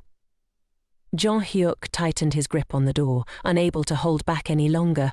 He thought to himself, "You can't let Ji-won keep dating a loser like Park Man-hwan. If Ji-won finds out the truth, she'll have to endure more heartbreak." Just then, he spotted Ji-won and Haeyeon returning. Haeyeon was still engrossed in talking about the cake she got to enjoy today, saying it was the best cake of her life. Ji-won spotted the manager and walked over to greet him. Jin-hyuk asked Haeyeon if she often visited the Balo Cafe, and Haeyeon felt a little flustered. She remembered her uncle warning her to steer clear of the cafe owner and encouraged the relationship between her and Haeyeon instead. However, thinking about that delicious baked pastry, she reluctantly apologized to her brother. In that moment, she decided to stay out of sight so the two of them could handle things on their own, which might be more effective. Hyeni made an excuse to head to the development department and slipped away. Ji-won also asked the department head for permission to leave early. Jang-hyuk immediately called her back. He pulled her gently and stood in front of her, asking where she thought she was going. Ji-won told him she was going to the break room to get a water bottle, and Jang-hyuk offered to help her. She awkwardly declined, not wanting to run into Park Man-hwan right now. She needed a reason to keep her distance from him. Jin-hyuk quickly invited her to dinner with him that evening, explaining that he had something important to discuss with her. Ji-won agreed, saying she was free tonight, but asked if what he wanted to discuss was work. Hearing Jong-hyuk mention it was about Assistant Kim, she agreed. He then informed her that the break room was having plumbing issues and suggested she go to the room across the hall instead. Watching Ji-won leave, Jong-hyuk let out a sigh of relief. He didn't want her to witness anything that would hurt her. That evening, Jin-hyuk took Ji-won to dinner at the E1 hotel.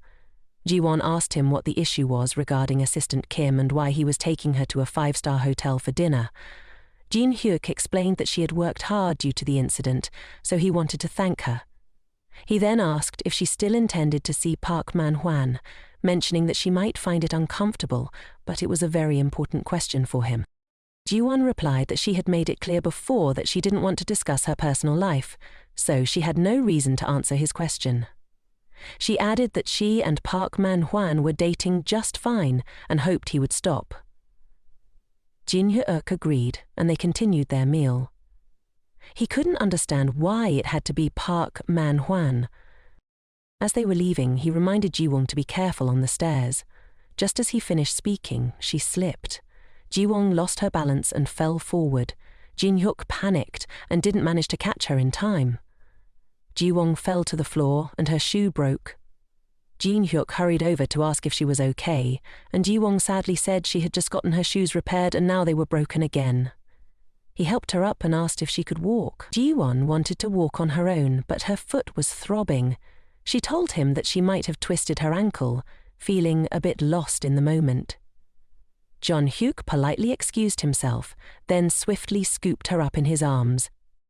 He said that continuing to walk would only make her pain worse, and advised her to hold on to him tightly. Jin-hyuk gently set Ji-won down on a chair in the hotel lobby and told her to wait for him there. Ji-won's heart was racing from the sudden action of her boss. She glanced down at her foot, thinking that if she had been more careful, this wouldn't have happened. The lobby door swung open, and Jin-hyuk rushed in, asking Ji-won if she had been waiting long. Seeing him out of breath, she asked if he had run to get a first aid kit for her. Jin-hyuk replied that he borrowed it from the hotel lobby and carefully treated Ji-won's injury. He told her to toss those shoes away, as even if they were repaired, they would just break again and could cause more injuries. Ji-won mentioned that she only had one pair of shoes, but he insisted that there would come a time when she needed a new pair instead of just fixing the old ones. He added that once shoes break, they can easily break again. Then Jong-hyuk pulled out a shiny new pair of shoes, thinking they would fit her perfectly. He carefully slipped them onto her feet and told Ji-won that she absolutely deserved to wear better shoes. Ji-won's heart raced at Jong-hyuk's gestures. Suddenly, her phone buzzed in her bag. It was Min-hun calling. He was on his way to Ji-hwan's apartment, driving while calling, but Ji-hwan stubbornly refused to answer. She remembered that afternoon when she had thought she misheard him.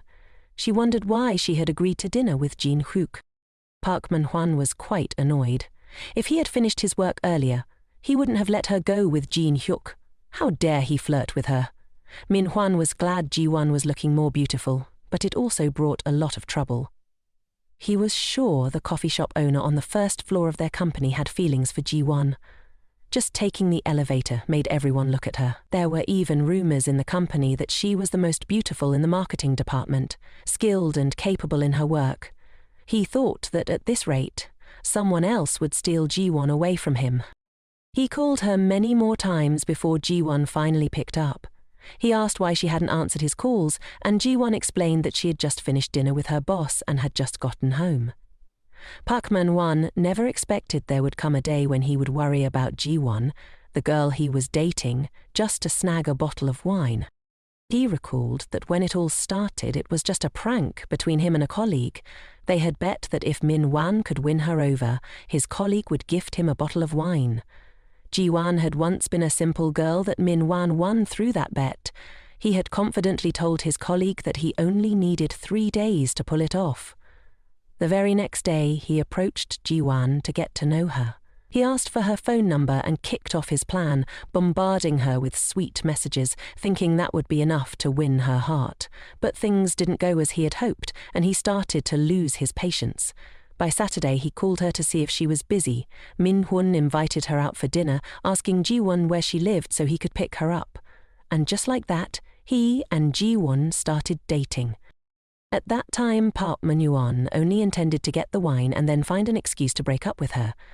But everything took an unexpected turn. The more he got to know her, the more he realized how kind and gentle she was. In fact, she was so good-hearted that it bordered on foolishness. She always helped him with his tasks while he was out partying with his friends, never suspecting him of anything. That was what Park Man-hwan liked most about Ji-won. But lately, he couldn't shake the feeling that she was acting differently, and he wondered if she was cheating on him. Regardless, he didn't care about the reasons. He had become a much more capable man than before. Park Man-hwan opened his computer to check the stock market. Seeing the numbers surge, he thought it was time to put his plan into action. The next day, he would take Ji-won on a boat ride on the Han River. On that boat, Park Man-hwan planned to execute his scheme. He absolutely wouldn't let anyone else take her away, even if it cost him everything. She had to be his. Fireworks exploded, lighting up the sky. Under that sparkling sky, Ji-won held the bouquet Min-won had given her, looking stunning. Park Man-hwan took out the ring he had prepared and knelt down to propose to Ji-won. He told her that he loved her, and as long as she agreed, he would make her happy for the rest of their lives. Ji-won beamed with joy. Of course she agreed. Park Man-hwan pulled her into a tight embrace, declaring that from now on she was forever his. He added that she didn't need to worry about their honeymoon home. He'd made a lot of money this time and would take care of everything. Ji-won smiled. Everything was going according to her plan, including the day when the MW company unexpectedly declared bankruptcy. The next morning it was back to work as usual. While having breakfast with everyone in the office, Ji-won shared that her boyfriend had proposed to her and that tomorrow night she would be meeting his parents. Ah-yin asked if the shirt she was wearing and her new bag were also gifts from Assistant Park.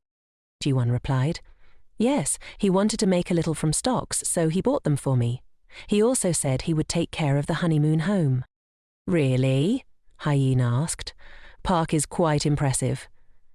"Hala, but don't you think getting married so soon is a bit hasty?" Soo-min asked Ji-won if she was really going to marry Park Man-hanan. Ji-won laughed and told her, "Who else treats me with love and kindness while having a stable job and a business mind like him? Marrying Park Man-hanan will definitely make me very happy." She also asked everyone to keep this a secret for her, and Soo-min happily congratulated Ji-won, looking at the ring on her finger. As she watched, Soo-min thought to herself that she must have him at all costs. Seeing Soo-min's expression, Ji-won knew she would be so jealous she might go crazy. Even after finishing breakfast, Soo-min was still fuming. She wondered what Ji-won had that made her worthy of marrying Park Man-hanan. Soo-min was frustrated. She had always waited on Ji-won, giving her whatever she wanted and always being by her side. She thought she had treated Ji-won well without any ulterior motives. Now she was determined to take everything from Ji-won. Dumping the leftover food from her tray into the trash, Soo-min swore she could not let Ji-won live happier than she. Back in her office, Ji-won opened her account to check her pharmaceutical stocks. Currently, the stocks she held were up by 170 million. She thought this money would be enough for her to move out and quit her job after breaking up with Park Man-hanan. She then looked up the tech company MW's stocks, which were continuously dropping in value. Holding the financial newspaper in her hands, reading about the stock market situation, Park Man-hanan couldn't hold back his frustration. He threw the paper down on the table and angrily called the MW security staff for advice, but no one picked up. Clearly, he had told himself that this was a great opportunity, one that no one knew about, so he had invested all his money into buying these stocks. Now, his 40 million was just a pile of worthless paper. If Ji-won found out, she would definitely not agree to marry him anymore. He decided to hide this from Ji-won, planning to make profits from other stocks instead. For now, he would call his parents to borrow money. He regretted buying her that expensive designer bag. He wished he had just bought her a knockoff instead. Ji-won came looking for him and said that everyone was waiting for him to go celebrate Assistant James' project. Park Man-won said he had forgotten and casually tossed the newspaper he had just read into the trash, fearing she would see it.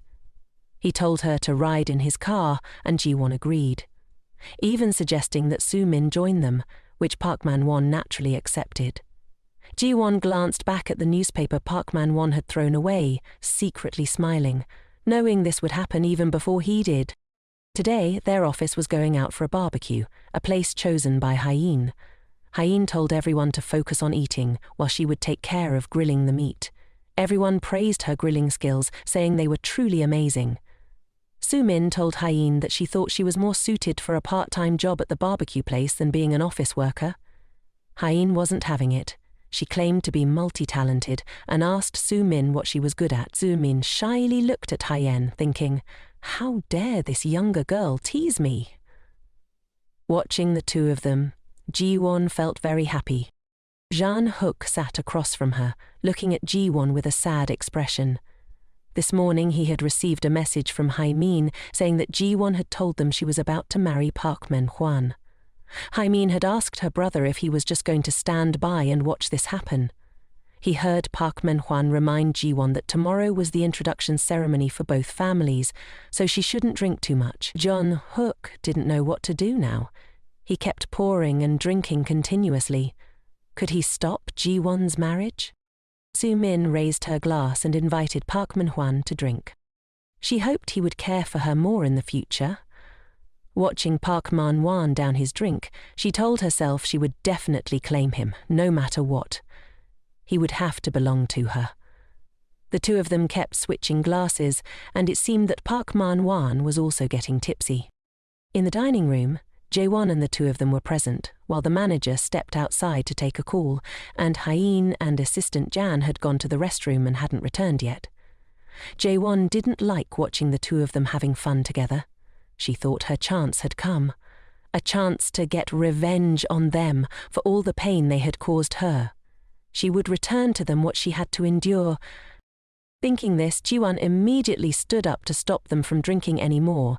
She told Park Man-hwan it was time to go home, ignoring Soo-min's insistence to keep drinking. Ji-won told Park Man-hwan she would help him into his car first. He handed Ji-won the keys and told her to wait in the car for him, saying he would call a driver and come out later. Watching the two girls leave, Park Man-hwan finished the last sip of his drink, thinking to himself that Soo-min was still cuter. She was sweet and knew how to entertain while drinking. Ji-won took Soo-min to the car. She kept complaining about how hard her life was at the company. Ji-won said she used to feel the same way. She mentioned that it was thanks to Park Man-hwan's help that she got through it. Hearing Ji-won say that Park Man-hwan was so perfect made Soo-min want to marry him. Ji-won searched for her phone, and just then Park Man-hwan came out and asked why she hadn't gotten into the car yet. Su-min made an excuse, saying she'd forgot her phone in the restaurant and asked Park Man-hwan to keep an eye on Su-min for her. Ji-won hurried back inside. Park Man-hwan peeked into the car to check on Su-min, who was starting her own plan. She pretended to shiver and told Park Man-hwan she felt very cold. Seeing this, he took off his jacket and draped it over her, then went to turn on the heater to warm her up. Su-min thanked him, her voice warm and inviting. She secretly thought that the bait had been taken. Park Man-hwan told her to hang in there for a bit, as Ji-won would be back soon. But little did he know, this was a dinner table Ji-won had set up for the two of them, so how could she possibly return at this moment? Su-min raised her hand to cover Park Man-hwan's mouth and told him not to mention Ji-won right now. It was just her and him here. Park Man-hwan looked at Su-min's expression, his heart racing wildly. Indeed, he had found himself liking her much more than Ji-won for a while now, yet he had always restrained himself from crossing the line.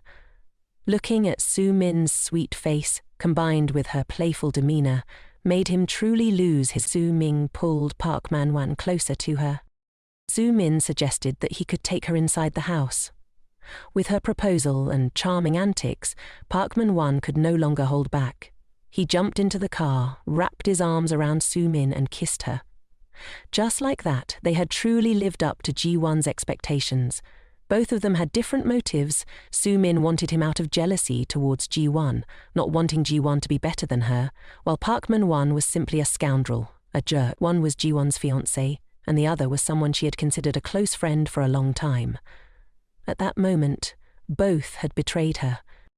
Su-min suggested that Park Man-hwan hold her tightly, feeling satisfied as she had achieved her goal. She was about to have the man in front of her, the one who was about to marry her friend, Ji-won's boyfriend. They truly matched well, two utterly shameless individuals. Ji-won stood behind, witnessing everything that had just unfolded. They couldn't know that she hadn't forgotten her phone. That was just part of her plan. She watched the two of them embrace, and it seemed like this could finally put an end to everything. At last, Ji-won could take her revenge on them. Yet, even though everything had gone according to her plan, why were her tears still flowing? Clearly, they were the ones who had betrayed her first. She gripped her phone tightly, ignoring the incoming calls. Memories of the two of them flashed through Ji-won's mind, memories she wished to forget, even just for a moment. She remembered returning home from the hospital, looking for Park Man-hwan. When she arrived at the door, she spotted two pairs of shoes, Park Man-hwan's and a woman's. Although she had a gut feeling that something was off, she never expected that the person lying in bed with Park Man-hwan was her friend, Su-min. She was truly heartbroken, but now they would have to endure the pain she once suffered. The nightmare was just beginning. Even so, seeing them betray her once again, Ji-won's tears flowed endlessly. At that moment, the driver Park Man-hwan had called earlier arrived. She watched as the car slowly drove away. Ji-won stood there, frozen. Everything had gone according to her plan. She should have been happy, ready to toast to their new beginning. Wiping her tears, Ji-won told herself not to cry. They were the ones in the wrong. If she cried, wouldn't that mean she was losing to Su-min? With that thought, Ji-won headed to a late-night bar, planning to drink herself into oblivion to forget what was happening. When Ji-won finally opened her phone to check, she noticed several missed calls from her boss, Ji-hook. Just as she thought of him, her phone rang again. He really did care, didn't he? This time, Ji-won answered, and Ji-hook asked where she was and why she had left without telling anyone. She told him she wanted to get drunk and was sitting alone at a bar. When Ji-hook asked which bar she was at so he could come, she hung up. Ji-won continued to drink. Of course, she wouldn't tell him where she was. If she did, he would definitely come, and right now, she just wanted to be alone. She thought if she had made different choices in life, maybe those two would have changed. But even now, living again, Park Man-hwan and Su-min were still the same. They still chose to betray her. And she, despite having died at their hands, still clung to hope like a fool. Suddenly, a hand snatched the bottle of alcohol from her grasp. Jin-hook had arrived. He told her to stop drinking, saying it was enough. Ji-won was surprised. He really was something. She asked how he had found her.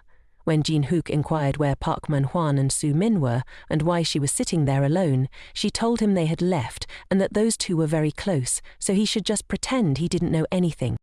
Jin-hook sensed something in her words, as if he had uncovered the relationship between Park Man-hwan and Soo-min. He offered to stay with her while she drank and promised to take her home later.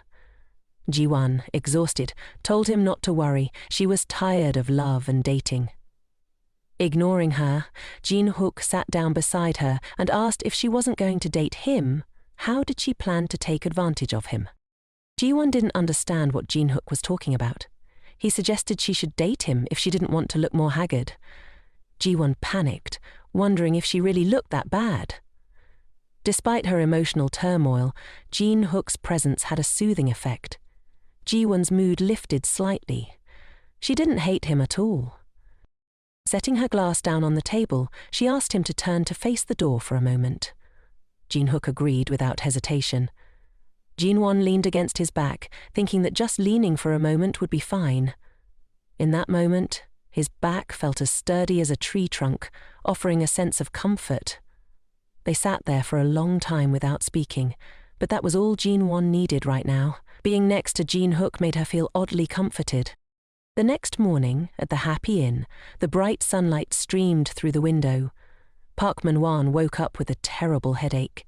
He opened his eyes, trying to remember what had happened as he sat up, feeling a sense of unease. Suddenly, Park Man-hwan realized he had completely lost his mind. He glanced over at Soo-min, still asleep, then looked around the messy room. Panic set in. If this got out, the employees at the company and Ji-won would cut ties with him for good. Just then, Soo-min woke up, still acting cute as if nothing was wrong. Park Man-hwan, feeling awkward, told her they had both gotten drunk the night before, so it would be best to pretend nothing happened. Soo-min, confused, asked how they could just ignore the fact that they had slept together. She pouted, clearly aware that he knew about her feelings for him. Did he really not have any feelings for her at all? Park Man-hwan was flustered. He tried to explain that it wasn't like that, but he had to meet his future in-laws today. Tears welled up in Soo-min's eyes as she promised not to interfere in his relationship with Ji-won or tell anyone about what had happened. However, she added that he would still have to continue seeing her in secret. Park Man-hwan felt cornered. He knew he couldn't accept her offer, but the damage had already been done. Feeling guilty, he embraced Soo-min tightly, thinking to himself that his romantic entanglements were spiraling out of control. Suddenly, the phone on the wall rang. It was Ji-won calling Park Man-hwan. She asked if he had woken up yet and why he had returned before her the night before. Park Man-hwan explained that Soo-min hadn't been feeling well, and since the hired driver had arrived right on time, he couldn't wait for Ji-won to go back together. As Ji-won applied her makeup, she casually asked if he had booked a restaurant for the two families to meet. Park Man-hwan told her he had reserved a spot at the traditional Lu-hung restaurant at 5 p.m. on the first floor. Ji-won said she would meet him after finishing her makeup. Hearing the conversation with her boyfriend, the makeup artist complimented Ji-won and promised to make her look stunning for the occasion. Ji-won insisted on a bold, unforgettable look that would leave a lasting impression. Surprised, the artist asked if she wasn't meeting her boyfriend today and why she wanted such a dramatic style. Ji-won recalled her life with her late mother-in-law before she passed away. She remembered the harsh words. How her mother-in-law once said she didn't accept Ji-won for her beauty, but because she took good care of her son. One morning, she had even yelled at Ji-won for serving leftovers for breakfast, saying that on weekends a wife should wake up early and prepare nourishing meals for her husband. On top of that, she belittled Ji-won, cruelly commenting that those without parents were worthless, and suggesting that Ji-won's parents had died young because of this. This time, Ji-won was determined to approach the situation differently. She would meet Park In-won's family with a new mindset, prepared to challenge their expectations and change their view of her. Meanwhile, after Park Man-hwan had left, Soo-min paced angrily in her room. Why had he left her there to meet Ji-won? To Soo-min, Ji-won could never compare to her, so why was Park Man-hwan abandoning her to marry Ji-won? Fueled by jealousy and a sense of rivalry, Soo-min became even more determined. She vowed to win Park Man-hwan at all costs. Yet, why was everything still not going as she wished? Soo-min remembered lying next to him when Park Man-hwan had mentioned over the phone to Ji-won that the two families would meet at 5 p.m. at the traditional Luen restaurant. She couldn't let things stay like this. She couldn't just let them get married. Soo-min sat down to fix her makeup. All her efforts up to this point, would they really end up being overshadowed by Ji-won? Surely, before the grand wedding day, she would find a way to keep Park Man-hwan by her side. Once there's a first time, a second is definitely on the way. At exactly 5 p.m., Ji-won hopped into a cab and headed to the meeting spot. The families were already there, chatting joyfully together. Her cheating fiancé, Park Man-hwan, was sweet-talking his parents, completely at ease. A knock on the door echoed through the room, and Ji-won stepped in, politely greeting Park Man-hwan's parents. Upon seeing Ji-won, his parents were genuinely startled by her appearance. She introduced herself as Park Man-hwan's girlfriend, smiling, while everything in the room felt like a replay of her past life. Park Man-hwan's parents were taken aback, mentioning they had heard a lot about her from him. He had described her as a simple girl. Ji-won pretended not to understand his mother's underlying remark as she proudly flaunted the designer handbag Park Man-hwan had gifted her, subtly reminding them of her elevated status. Reflecting on the past, Ji-won realized that even though she hadn't done anything wrong, she used to feel terrified when meeting his parents. But now, things were different. She wondered if Park Man-hwan cared for her at all. He probably cared for his mother more. His mother, however, was quick to assert her authority. She asked if Ji-won knew how to handle household chores, hinting that if no one cooked breakfast, Park Man-hwan wouldn't eat. The tone was clear. Ji-won's worth as a wife would be measured by her domestic abilities, not her love for their son. Ji-won found it quite amusing. She had never even seen Park Man-hwan eat breakfast. With a confident smile, she assured his mother that she would take charge of preparing nutritious meals for Min-an, and, if he had to work overtime, she would personally bring lunchboxes to his office. Min-an's mother, cheery and wanting to be helpful, suggested that every weekend she could prepare side dishes for Ji-won, and they could just pick them up. Ji-won, however, politely declined the offer, saying that she would come to collect them during the week because she wanted Min-an to rest on weekends. This caused his mother to worry aloud that Ji-won might overwork herself since she also had a job. But Ji-won's next statement shocked her. Ji-won nonchalantly revealed her plan to quit her job after the wedding and become a devoted housewife. His mother, taken aback, questioned how she could so decisively choose to quit her career. She asked if Ji-won planned to enjoy life at the expense of her son's earnings, pointing out that other daughters-in-law managed to balance work and family life just fine. Raising children, she argued, would also be very expensive. Ji-won remained calm and countered, asking if it wasn't sufficient for one person to earn money if they didn't have kids. At this moment, Min-an began to sweat.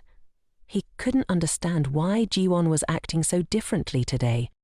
Hearing her response, Min-an's father, who had been silently observing, could no longer contain himself. He slammed his fist on the table and raised his voice, demanding if they wanted their house to be without a legitimate heir. He insisted that only a son could properly take care of the family's ancestral offerings, and questioned how Ji-won could dare stand before her elders and declare she wouldn't have children. But Ji-won didn't back down. Boldly, she replied that her father, despite having only her as a daughter, still used the offerings she prepared for worship. Her words infuriated Min-an's father even more. He argued that once a daughter is married, she must perform the rituals for her husband's family, questioning how she could stomach such defiance. Min-an's mother, visibly upset, joined in, lamenting that Ji-won's father's crime was giving birth to a daughter, as though Ji-won's very existence was a misfortune to the family. Hearing this, Ji-won wondered why being born a girl was considered a crime. Furious, she shouted back, calling Minan's mother an old hag. Park Wenpani nearly choked at her words. Everything that had happened was beyond his wildest imagination, and he couldn't understand what was going on with Jiwon today. His father's face darkened, confused as to why his son had brought home such a girlfriend. Minan's mother, shaking with anger, demanded to know why Jiwon dared to speak to her like that. Jiwon stood up, leaving the three of them in shock. With her back straight, she declared that she had decided not to marry their son, so calling her mother would be out of the question. Old hag seemed more fitting, she said bluntly. Park Man-hwan was taken aback, asking what nonsense she was talking about. By now, Minan's parents were livid, claiming they had always suspected she would show her true nature like this. They said those without parents were all spoiled, ungrateful people. Jiwon's expression suddenly changed. She coldly asked why, if Minan's mother also had no parents, she would insult Jiwon's parents when they were in the same situation. Minan's mother was stunned into silence by Jiwon's sharp response. She told Minan that she would never agree to him marrying Jiwon, and that she would never allow her to become part of their family. Jiwon replied calmly, "You'll regret that decision." And with that, she walked away. Park Man-hwan called out to Jiwon, confused and desperate to understand why she had changed so much, but she ignored him. Jiwon stepped outside, realizing she could never become the daughter-in-law they wanted. After everything she had heard, it wasn't just a misunderstanding, it was pure insult.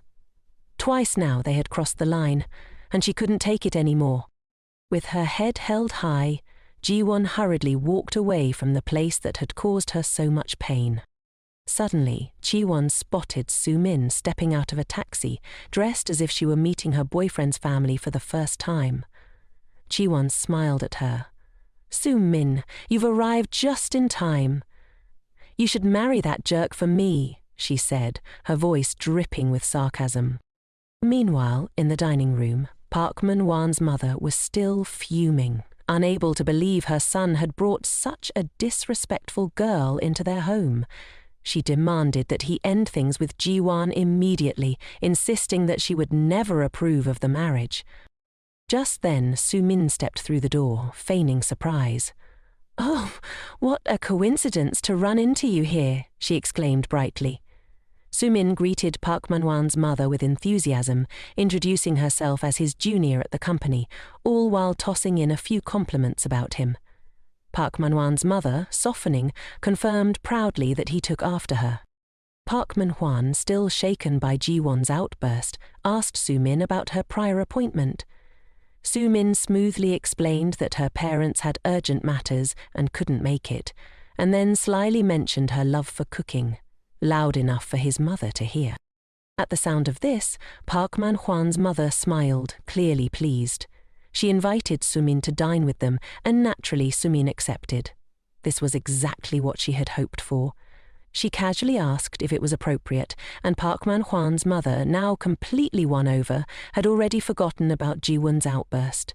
She even remarked how meeting such a straightforward girl like Su-min was a blessing for their family. As Su-min took her place at the dining table, she secretly rejoiced. Jiwon's debut had been a complete disaster, and now Su-min was happily dining with the Minan family. It seemed her plan had been the right choice all along. Jiwon, on the other hand, was on her way home, reflecting on the disastrous events of the afternoon. Just then, her phone buzzed with a message from Park Man-hwan. He asked where she had gone, why she hadn't answered his calls, and expressed his desire to marry her smoothly, wondering if she intended to let things continue this way. As Jiwon walked and read his messages, she thought about how Park Min-hwan and Su-min were truly a perfect match, two people who had always taken everything for granted. Thinking about how Su-min had coveted everything she had for the past 10 years, Jiwon decided it was finally time to give her what she wanted. She smiled to herself, ready to let them have it all. The next morning, Jiwon arrived at the office as if nothing had happened. She didn't expect things to go smoothly, but with just a small nudge, everything was already falling into place. Park Man-hwan and Su-min were sneaking out during work hours to flirt. Ji-won knew her task now was to bring this twisted fate to its conclusion before she could embrace her new, brighter life. She had already finished writing her resignation letter, planning to wrap up her affairs and leave this place behind. As Ji-won was about to submit her letter, assistants Jae and Haine invited her to grab some coffee. Ji-won agreed to go with them, feeling a bit lighter after her decision. On their way out, Haine turned to invite department head Jun-hook to join them. Although he couldn't go, he handed Haine his card and told them to consider it his treat. Before they left, Jin-hook added, "There's still plenty of time, Ji-won. Order something nice to eat." Ji-won thanked him, feeling a strange reluctance to leave, thinking maybe she should wait until the company's new product was completed before moving on. Meanwhile, Park Man-won and Soo-min were sneaking around in a nearby motel. As they prepared to leave, Park Man-won told her to pretend they were out meeting a client for the next hour. Soo-min disagreed, reminding him that he had promised to spend the entire day with her. Park Man-won explained that he had too much to prepare for the upcoming wedding. Soo-min, confused, asked if the wedding wasn't called off. Park Man-won reassured her, saying it was just a minor disagreement between his mother and Ji-won and that everything would smooth over soon. Frustrated, Soo-min asked if he planned to break up with her. Park Moon brushed it off, saying their relationship was just a casual fling and nothing serious enough to require a breakup. He kissed her forehead, said goodbye and left, leaving her in shock. Soo-min gritted her teeth, furious that even when things were falling apart, he still wanted to be with Ji-won instead of her. Determined not to let all her efforts go to waste, Soo-min picked up her phone, plotting her next move. Meanwhile, Ji-won received a call from a high school friend who informed her that Soo-min had been asking around for Kim's number. Ji-won thanked her friend for the heads up, knowing something was brewing. Ji-won suddenly remembered how Soo-min had previously bothered her and wondered why she would be asking for Kim Tae's number now. It surely couldn't be for anything good. She needed to prepare for what was to come. So, Ji-won submitted the report her manager had assigned her and considered whether she should ask him for help again. She couldn't understand why she thought she could trust the man in front of her. Jung-hook, noticing her hesitation, asked if she needed his help with anything. She, somewhat impulsively, asked if she could take advantage of him just one more time. Jung-hook folded the report, looked at her intently, and told her she could take advantage of him as many times as she wanted. In fact, he was quite happy about it. On her way home that evening, Ji-won suddenly heard someone call out to her. As soon as Kim finished speaking, she knew he would come looking for her. He said that as soon as he saw her, he rushed over immediately. Ji-won told him she hadn't contacted him at all. Meanwhile, Park Man-won was sitting in his car across the street, watching them closely. He wondered who this guy was. He had prepared flowers and gifts for her, but when he called, she didn't pick up. How could she dare to meet someone else behind his back? Just then, Soo-min approached and knocked on his car door. She smiled and asked why he was there before getting in the car. Soo-min told him that she was a high school classmate of Ji-won's and intentionally mentioned that since their class reunion, they had been inseparable. She warned Park Man-won not to think Ji-won was only into him, as she was deliberately trying to rile him up. Park Man-won grew heated and insisted that Ji-won only loved him. Soo-min, ignoring his attitude, kept rambling on about how Ji-won's mother had cheated and abandoned her father. She suggested Ji-won would end up just like her mother. Park Man-won was shocked to hear this, not knowing about Ji-won's mother leaving for another man. Soo-min claimed she hadn't mentioned it before because Ji-won was her best friend. But she couldn't stand how Ji-won was treating him. She comforted him and suggested they move to another place, saying that if they stayed there any longer, he would definitely see some unpleasant things. Ji-won watched Park Man-won's car drive away, knowing this was all Soo-min's doing. She told Tong that she hadn't contacted him at all. Tong immediately showed Ji-won the messages. Ji-won opened her phone and saw someone had impersonated her to message him. Kim Tong was stunned and furious. He couldn't let anyone manipulate him like that. He asked Ji-won if she thought she was so valuable that someone would go this far. He grabbed her hand, intending to drag her away to confront the culprit. He demanded she be quiet and follow him, but Ji-won insisted he let go of her hand, saying it had nothing to do with her at all. Suddenly, a hand grabbed Kim Tong's from behind, and he was confused about who was doing this. Jin Hook declared he was Ji-won's boyfriend and asked what Kim Tong thought he was doing with her. Jin Hook then asked Ji-won if she was okay. At that moment, Kim Tong realized what was happening and demanded Ji-won let go of him. Furious, Ji-won swung his fist straight into Kim Tong's face. The guy fell to the ground in pain. Without a word, Ji-won took Ji-won away. Walking beside him, Ji-won felt incredibly safe.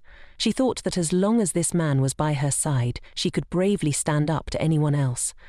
Why hadn't she noticed him before? Ji-won got into the car and Jin Hook drove off. She thanked him for everything that had happened today. Jin Hook smiled and told her she was just exercising her right to take advantage of him, as this was exactly what he had requested. He stopped the car and said they had arrived, leaving Ji-won surprised. Why was he bringing her to a hotel?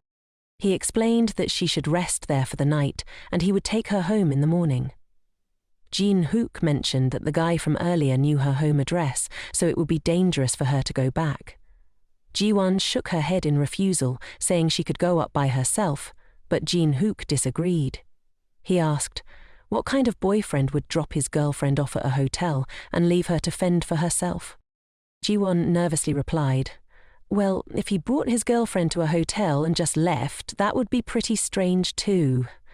She clamped her mouth shut, not understanding what on earth she was talking about. Jin Hook told her that he would also be sleeping there tonight. Jin Hook led Ji-won to the front desk to check in. Jin Hook asked, aren't you supposed to drop me off and leave? He repeated her earlier words with a grin. Panicking, Ji-won blurted out that she was just speaking nonsense. Jin Hook told the receptionist to get him 2 adjacent rooms.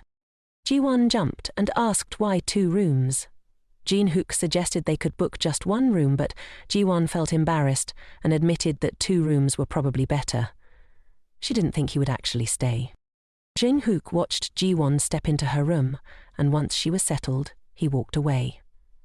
He turned to meet up with his crew, pulled out his phone and set up a meeting in the lobby.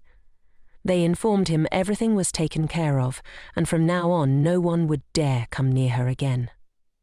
Jin Hook told them not to call him boss but director, as they weren't part of the mafia. Meanwhile, Park Man-han had already driven off. Jin Hook quickly guessed that Soo-min was behind all of this. She had impersonated Ji-won and messaged that guy. Perhaps Ji-won had known about it all along, which is why she suggested Jin Hook pretend to be her boyfriend. He looked at his watch. It was already 9 p.m. He wondered what Ji-won was doing at that moment. Suddenly he jumped up. He remembered she hadn't eaten anything. How could he have forgotten? He immediately went to her room and knocked on the door, regretting that he hadn't taken her out for dinner before bringing her to the hotel. Ji-won had just finished showering and, hearing the knock, rushed to open the door. She asked if he needed something. He calmly inquired if she had eaten dinner and if she wanted something to eat. He then asked what she usually liked. Ji-won thought of pork soup sprinkled with sesame, with green onions and pickled radish. It sounded delicious. Just then, a butterfly landed on her head. Ji-won panicked and screamed, startling Ji-won. She pointed to her head, explaining that she was terrified of insects. He offered to catch it for her and warned her to be careful. In the panic, Ji-won stumbled. She grabbed Jin Hook's tie to steady herself but lost her balance, falling backward and accidentally hitting the light switch. The room plunged into darkness. Once again, the distance between Jin Hook and Ji-won was small. They stood close, hearts pounding, and gazed at each other in the silent room. The clock struck 2 a.m. Ji-won lay in bed, tossing and turning, unable to sleep. She kept thinking about that moment with Jin Hook, feeling embarrassed and pulling the blanket over her head. If only things were different. If only Park Man-han hadn't caused her so much trouble. Perhaps she could have opened her heart to Jin Hook by now. In his room, Jin Hook felt the same as Ji-won. The memory of them falling into each other's arms haunted him. He couldn't sleep. Her image flashing through his mind, making it impossible to forget. 2 people in separate rooms, yet their feelings were eerily similar. They longed for each other, their hearts racing. Who knows how long the night dragged on? Ji-won, now exhausted, yawned repeatedly as morning approached. Jin-hook called her, inviting her to breakfast. How was he not tired? He went to fetch some food and brought it back to Ji-won. Sitting down, he casually remarked, "A boyfriend should fetch food for his girlfriend, right?" Ji-won panicked, quickly clarifying that what he did yesterday was just a favor. Jin-hook grinned, reminding her that she'd asked him to pretend to be her boyfriend, but never mentioned how long that act should last. Flustered, she stammered, and he smiled, wishing her a good meal. As he smiled, she blurted out, "You look just like a puppy when you smile." Jin-hook's face went pale. What was she talking about? Ji-won hastily explained that she meant a Labrador retriever, a big, cute dog. She rambled on about how Labradors are adorable, smart and obedient. Mid-sentence, she clamped her hands over her mouth, embarrassed by her own words. Ji-hook raised an eyebrow, teasing her. "So, you think I'm cute?" Changing the topic, he asked if she had chosen an apartment yet. Ji-won mentioned that she'd be moving into the one Hyene recommended, the same one Hyene had lived in previously. After breakfast, Hyene took Ji-won to see the apartment. Ji-won thought it was perfect and apologized for troubling Hyene over the weekend. The apartment had great security, CCTV monitoring, and faced south with low management fees, just as Hyene had described. It was within Ji-won's budget, and she could move in right away. Overjoyed, she asked if they could sign the contract immediately. On the way to the real estate office, Ji-won asked Hyene to keep her move a secret from everyone at the company. Curious, she also asked how Hyene had found such a great place. Hyene explained that she had studied at a university nearby, which led to another surprise. Ji-won had graduated from the same university as Hyene's brother. Ji-won was taken aback. She had never met him or even seen him on campus. Later that evening at Ji-won's old apartment, Park Man-hwan arrived, fuming. He rang the doorbell repeatedly, but no one answered. It seemed Ji-won wasn't home. Furious, he realized she was ignoring his calls, and now, even after showing up at her place, she was nowhere to be found. Suddenly, he heard a man's voice asking who it was. Park Man-hwan angrily shouted, demanding to know if Ji-won was inside the apartment and who the man was. He began banging on the door, yelling for the person inside to come out. The door swung open and a man stepped out, frowning. "Who the hell are you, and why are you making such a racket at my door in the middle of the night?" Park Man-hwan quickly bowed, realizing he must have the wrong apartment. Apologetically, he asked if the man knew where the girl who used to live there had moved to. With a sneer, the man replied, "Chasing after her like that won't make her run away any less." He scoffed, "I don't know anything," before slamming the door shut. Park Man-hwan stood there, shaken and furious that Ji-won had moved without telling him. Recalling that night, he regretted not chasing after her to confront her rude behavior. But then Soo-min had shown up, and everything had gone wrong. Frustrated, he pulled out his phone to call Ji-won, but couldn't get through. He left her a message, asking when she moved and saying he'd forgive everything, even her disrespect toward his mother. Meanwhile, Ji-won listened to his voicemail and guessed he must have come looking for her. She thought to herself how lucky she was to have moved earlier than planned. Suddenly, she felt hungry. She hadn't eaten anything the night before, and even during breakfast with Jin-wook that morning, she barely touched her food. With the hectic move, she had forgotten all about dinner. Just then, a message from Jung-hook popped up. He asked if her move went smoothly and if she wanted him to bring over some pork soup. Before she could even reply, the doorbell rang.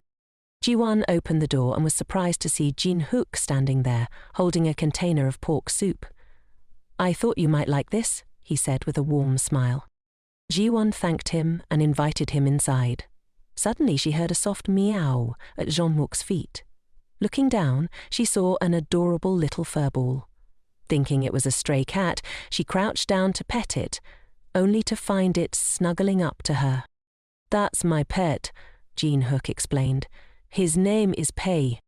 Ji-won's face lit up in delight as the cat purred happily in her lap. But then a thought crossed her mind. Wait, Does this mean you live here too? Ji-hook nodded, smiling. I'm your neighbor. Ji-won was taken aback. How could this be? She glanced at the open door of the apartment across from hers in disbelief. Suddenly, Ji-won had a realization. Ji-hook looked a bit flustered and quickly apologized for not giving her a heads up about living nearby. Ji-won had moved here to avoid bothering Park Man-han and his meddling, but the thought of Ji-hook living in the same apartment complex had never crossed her mind. She felt confused. How could the head of her department be her neighbor? Jenya explained that Hyen had previously lived in this apartment, and since he didn't feel comfortable with her living alone outside, he decided to move in. He held out the bag of food towards Ji-won, urging her to eat before it got cold. Ji-won thanked him and then asked if he had already eaten dinner. Ji-hook replied that he had, and he was just about to take Pei, his cat, back to his room. Ji-won, still petting the cat, gave it a gentle scratch on the head. She found Pei incredibly cute. Ji-hook offered, if you like, you can play with Pei for a while. Thrilled, Ji-won eagerly invited him to stay for a bit. Ji-hook followed her inside with his cat, realizing just how much joy having a pet could bring into her home. Meaning seemed to return to his life. Ji-won sat down at the dining table, looking at the steaming dishes in front of her. She asked, did they really deliver the whole pot and bowls too? Ji-hook felt a bit guilty as he explained, this is the trendy new style of food delivery. The dishes are from a very famous restaurant.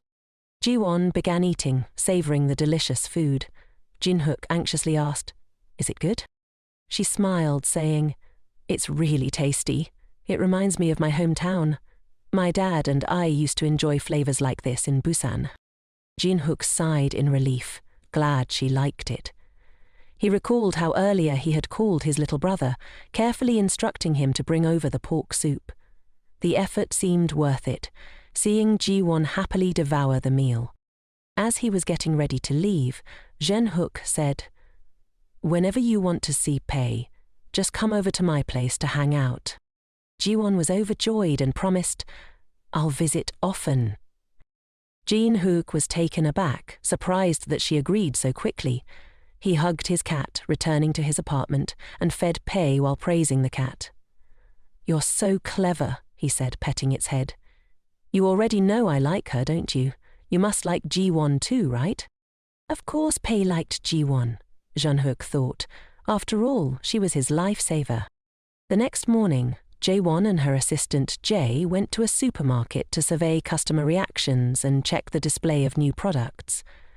Assistant Jae seemed nervous, mentioning that the project had caused some trouble for her parents.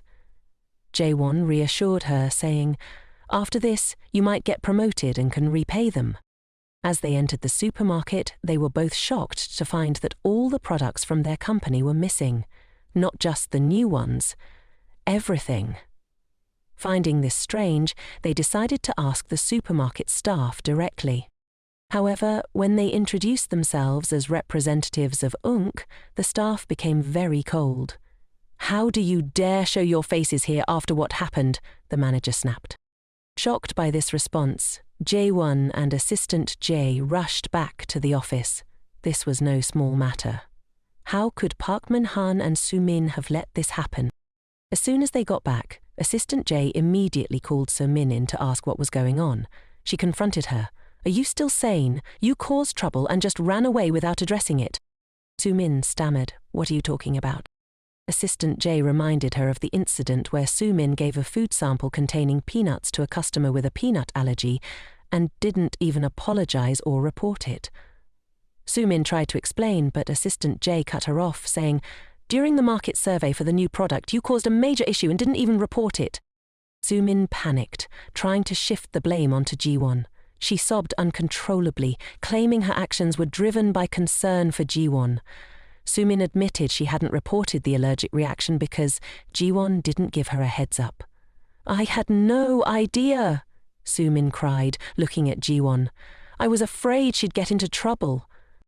Ji-hook turned to Ji-won and asked, is what Soo-min saying true? Ji-won felt the weight of doubt and the disdainful glances from everyone in the room.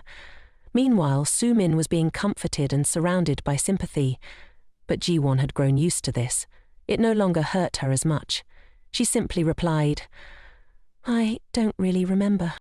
At that moment, Sumin continued playing the role of the supportive friend, telling Hook, if the company decides to impose any penalties, it should only be on me. Jin-hook asked Ji-won to really think about it. "Are you sure you don't remember clearly?" Ji-won bowed her head. "It's been a while, so I don't recall all the details," she admitted. "Maybe we should check the CCTV footage from that day." Upon hearing that, Sumin's face turned pale. Suddenly, Ji-won felt a sharp pang of guilt. If that was the case, wouldn't everyone know the blame squarely fell on her? Trying to stay composed, Ji-won handed out a USB to everyone, explaining that it contained the CCTV footage from the day in question. Since the project was so important, she had made sure to keep a copy of the footage on her. "Everyone take a look," Ji-won said. "I've already given Sumin a detailed heads-up on the key points we needed to focus on. I stressed to her just how important this was." Sumin, now feeling the pressure, apologized to the group, claiming, "I'm sorry. It must be because my memory's just so bad that I forgot." Jong-hook frowned and asked, "But why didn't both Sumin and Park Mang-wan report the incident to the company?" Feeling cornered, Sumin thought fast. She needed to escape this situation. "Well, Parkman-wan advised me to keep it under wraps," she said, eyes darting around. "He told me that as long as we both stayed quiet, no one would ever find out." Park Man-hwan was taken aback. "What are you talking about?" he asked, fury building inside him. He could hardly believe Sumin was throwing him under the bus like this. He clenched his fists, wanting to lash out, but instead he bowed his head and apologized to the team. "Since Sumin was a new recruit, I decided to handle the situation myself," he explained, struggling to keep his voice steady. Jun-hook, growing increasingly frustrated, ordered Sumin and Park Man-hwan to each write up their individual reports and submit them. Finally, in a desperate attempt to save herself, Sumin tried to shift all the blame onto Park Man-hwan. "You don't know how hard I work to clean up your mess," Park Man-hwan snapped at her. "And this is how you repay me, stabbing me in the back?" Sumin shrugged and coldly replied, "Well, you're just an assistant. All you had to do was write the report. If anything went wrong, I'd lose my chance to become a full-time employee." Park Man-hwan shot back, "After all this, forget about signing a contract. You'll be lucky to keep any position at all." Despite his anger, he assured her, "Don't worry, you won't face any reprimands or punishment. It's not necessary." With that, he walked away, leaving Sumin alone in her thoughts. She seethed inwardly, thinking, "If I'm going down, I'll take everyone with me." She pulled out her phone and called the customer who had suffered the allergic reaction. Feigning concern, she asked, "How's your health? Have you recovered? The company wants to send a gift to make up for the mistake." Sumin wasn't about to let the situation spiral out of control. After making the call, she casually focused on her beauty routine, convinced that she had handled everything perfectly. Suddenly, her phone rang. She quickly answered, asking, "Did you receive the gift the company sent?" On the other end, the customer was furious. "You sent me a peanut salad after I almost died from eating peanuts? Are you out of your mind?" Sumin replied nonchalantly, "I thought you'd like free food. Maybe you should try harder to adapt." The man, now absolutely livid, demanded, "Where are you? I want to talk to you in person." Sumin shrugged. "If you want to find me, just come to the company headquarters." The next morning, in the lobby of the company building, Ji-won ran into Assistant Jang and Hye-in. Hye-in asked, "Have you seen Sumin at work today?" Suddenly, they heard a man's voice shouting loudly, demanding to know who the marketing assistant Jang was because he wanted to see her. The security guard tried to stop him, telling him he couldn't act like that here, but the man was insistent. In a fit of rage, he threw all the food he had brought onto the floor. Esther Jung decided to step in. She approached the man and introduced herself.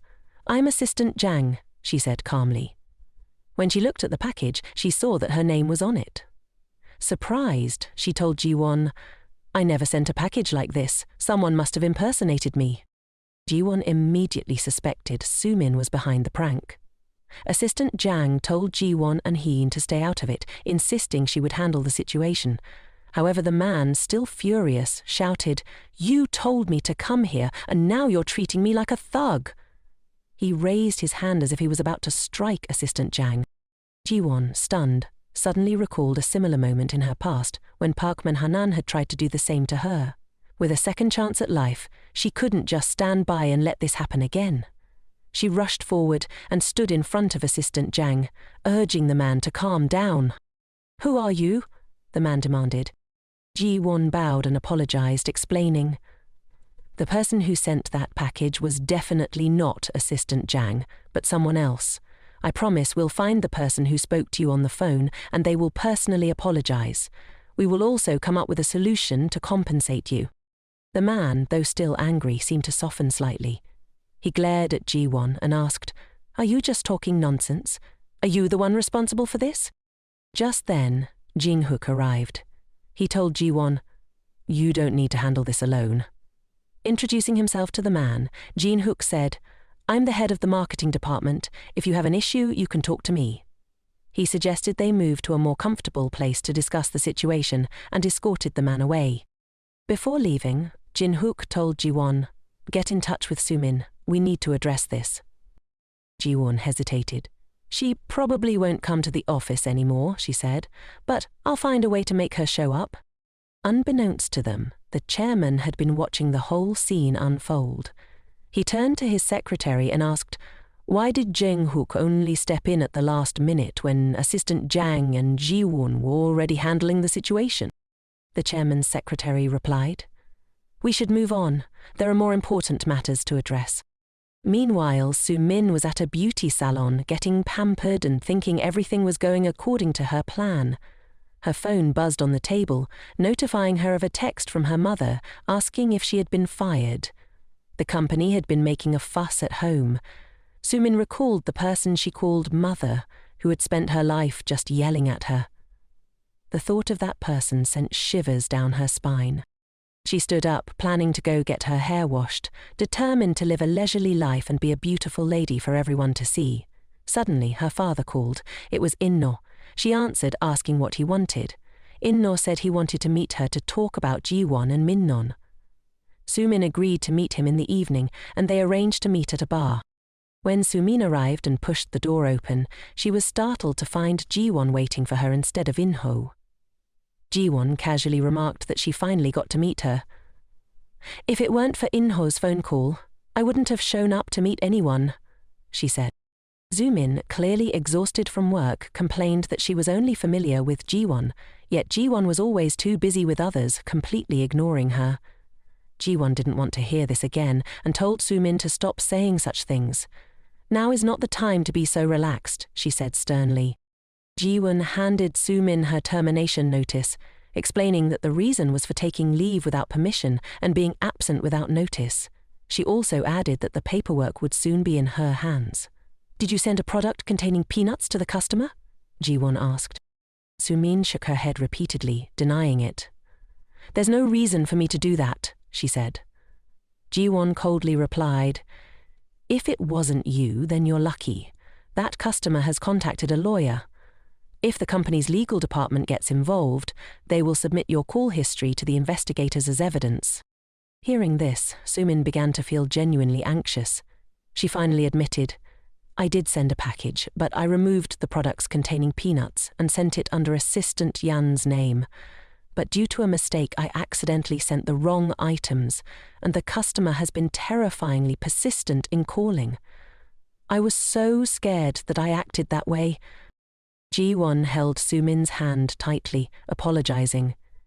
"If I had cared about you more, perhaps this wouldn't have happened. I want us to resolve this together." She suggested that the next day, Su-min should accompany her to the hospital to apologize to the customer. "If it was just a mistake, I'll help you," Ji-won added. The next morning, Su-min went with Ji-won to the hospital where the customer was being treated. Ji-won held Su-min's hand tightly and insisted, "You need to kneel and beg the customer for forgiveness." Su-min asked Ji-won what she was doing. Gritting her teeth, she reluctantly apologized to the customer, even though she didn't want to. The customer didn't accept it, asking, "Is this really the attitude of someone who regrets their actions?" Sumin shouted. I don't even remember what I said on the phone. He raised his voice at me first. Why should I be the only one to apologize? Ji-won yelled at Sumin to stop talking. Just then, department heads Jong-hook and Park Man-wan walked in. Sumin looked at Park Man-wan, hoping for help, but he ignored her. Jang-hook asked the customer if he felt any better, but the man was still furious. Sumin sobbed, saying she truly knew she was in the wrong and hoping he would forgive her. She added that being pregnant had made her emotions uncontrollable, which was why she said such things. Everyone in the room turned their attention to her. Ji-won was equally shocked. She's pregnant? She murmured. Park Man-hwan, meanwhile, went up to the rooftop to meet Ji-won to clarify everything. He took out his phone and called Ji-won, asking if she could talk for a moment. I'm off today and just want to rest, Ji-won replied, her tone flat. She asked, Are you going to discuss the baby in Sumin's belly, or the fact that you two are planning to get married? Ji-won made it clear. Whether the baby is yours or not doesn't concern me. I hope we can just be colleagues in the future. Please don't call me again. Park Man-hwan hesitated, wanting to ask her to keep this a secret from the company staff. If everyone in the company finds out, it will be very troublesome for you, he said. Ji-won replied, I don't care about any rumors. I just don't want things to be so ambiguous. With that, she hung up the phone. It became clear to her that he was still only thinking about his own reputation. She couldn't understand how she ever dated such a selfish person. What fiancé, she thought. He's just someone who used to be my fiancé. Meanwhile, Park Man-hwan was also in a tangled mess. He continued calling Ji-won, but she didn't pick up.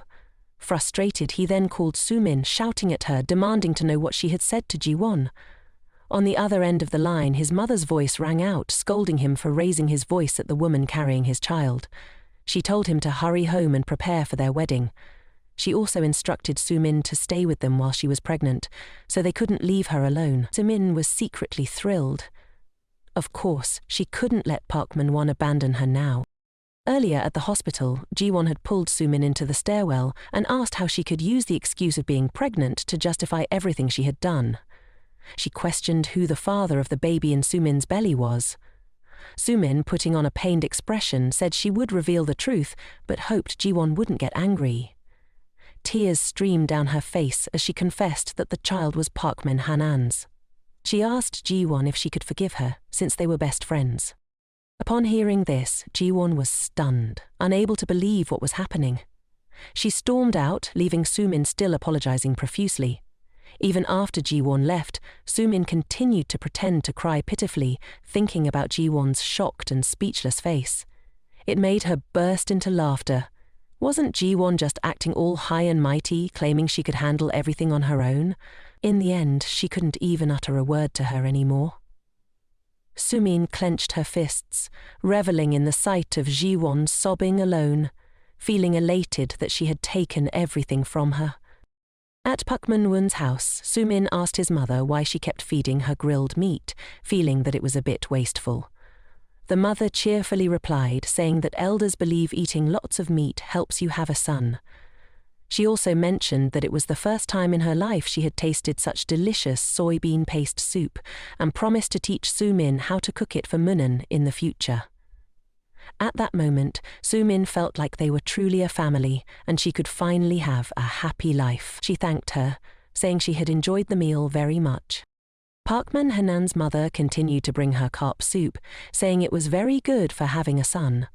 Sumin looked at the smelly liquid covering her mouth and hesitated. She told the mother she couldn't drink it, but the mother insisted that it was precious and she had to finish it. Hearing this, Sumin closed her eyes, pinched her nose, and downed the entire bag of the concoction.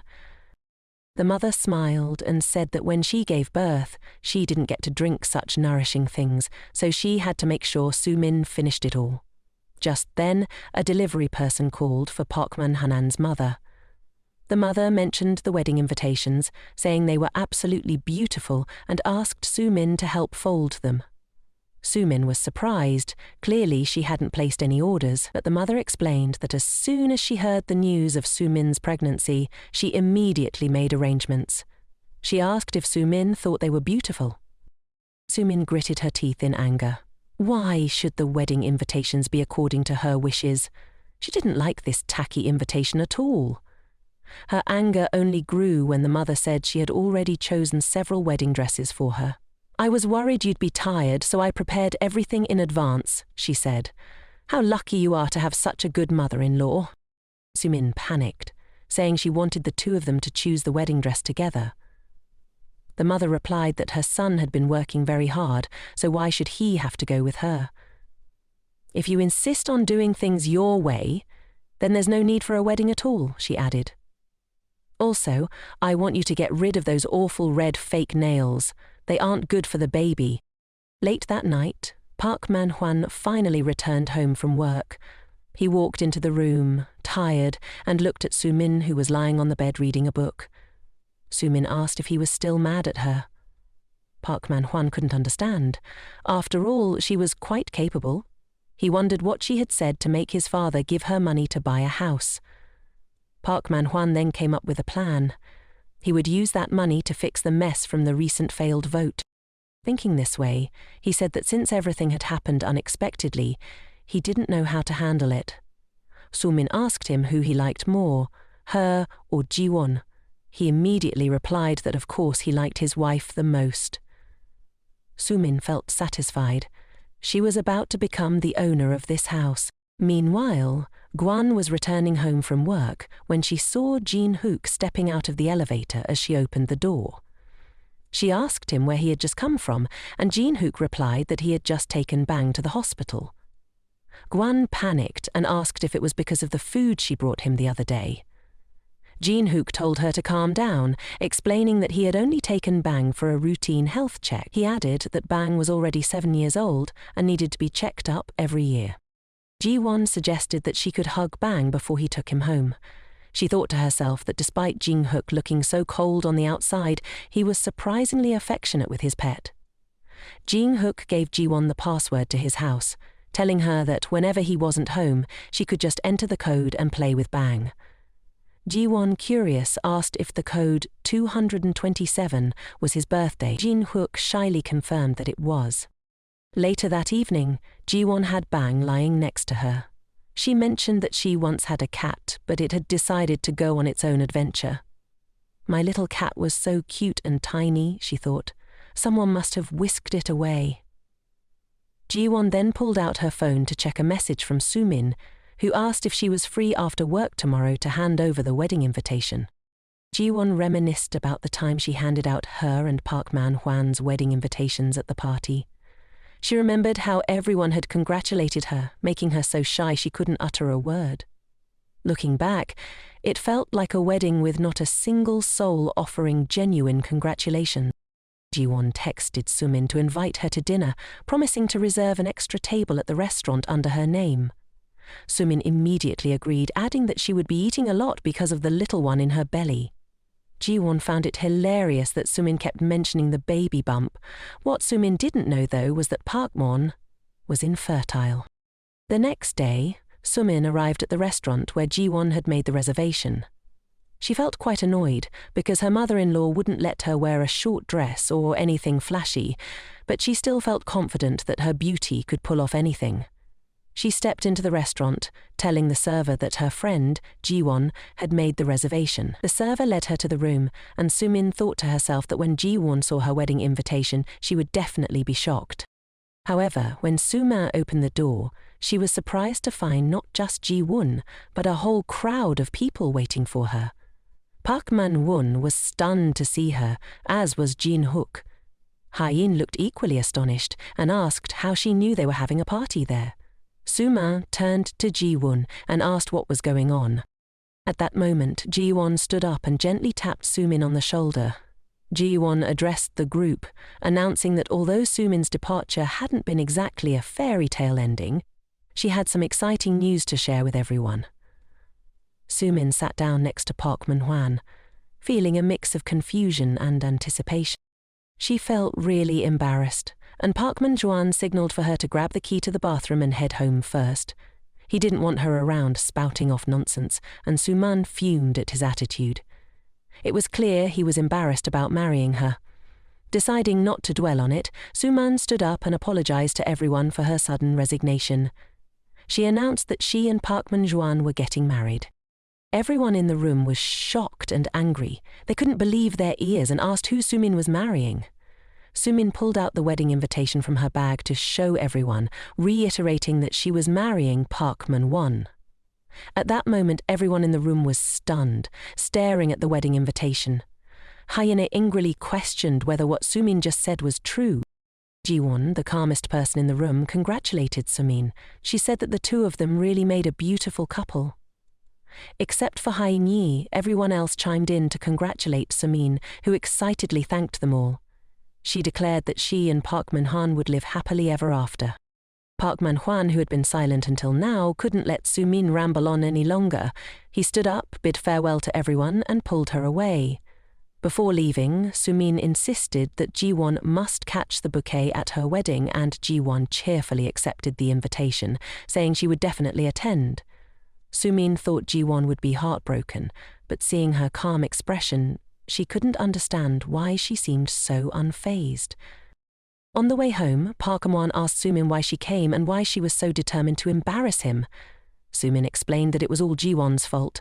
The one embarrassing him wasn't her, but Ji-won. Park Min-won angrily retorted that if she mentioned Ji-won's name in front of him again, there would be no wedding. Sumin then showed Park Min-won Ji-won's message, saying that if Ji-won hadn't told her, she wouldn't have known where the company party was. Park Man-hwan asked Sumin if Ji-won called her without mentioning it was a company party. He angrily stated that it was all Sumin's fault because Ji-won was someone who couldn't live without him, so it must be very painful for her to see Park Man-hwan like this. Sumin didn't understand and started to feel like something was off. She began to worry that if things continued like this and they got married, her life could spiral back into the hell it once was when she was younger. Sumin had always been forced to witness her mother yelling at her constantly, questioning why she was even born. She sadly admitted to herself that she knew she was wrong and promised not to speak of such things again. Sumin leaned back in her chair, exhausted, and asked Park Man-hwan to take her home to rest. She had tried every possible way to escape that house, and now she was determined never to return. She was absolutely going to live a happy life. At the company party, Ji-won still tried to sit and eat with everyone for a little while longer. She stood up and asked to leave early, bidding goodbye to everyone as she headed out. Hae-in was still fuming, even though she didn't know the full story. This situation was truly beyond words, and she felt incredibly angry on Ji-won's behalf.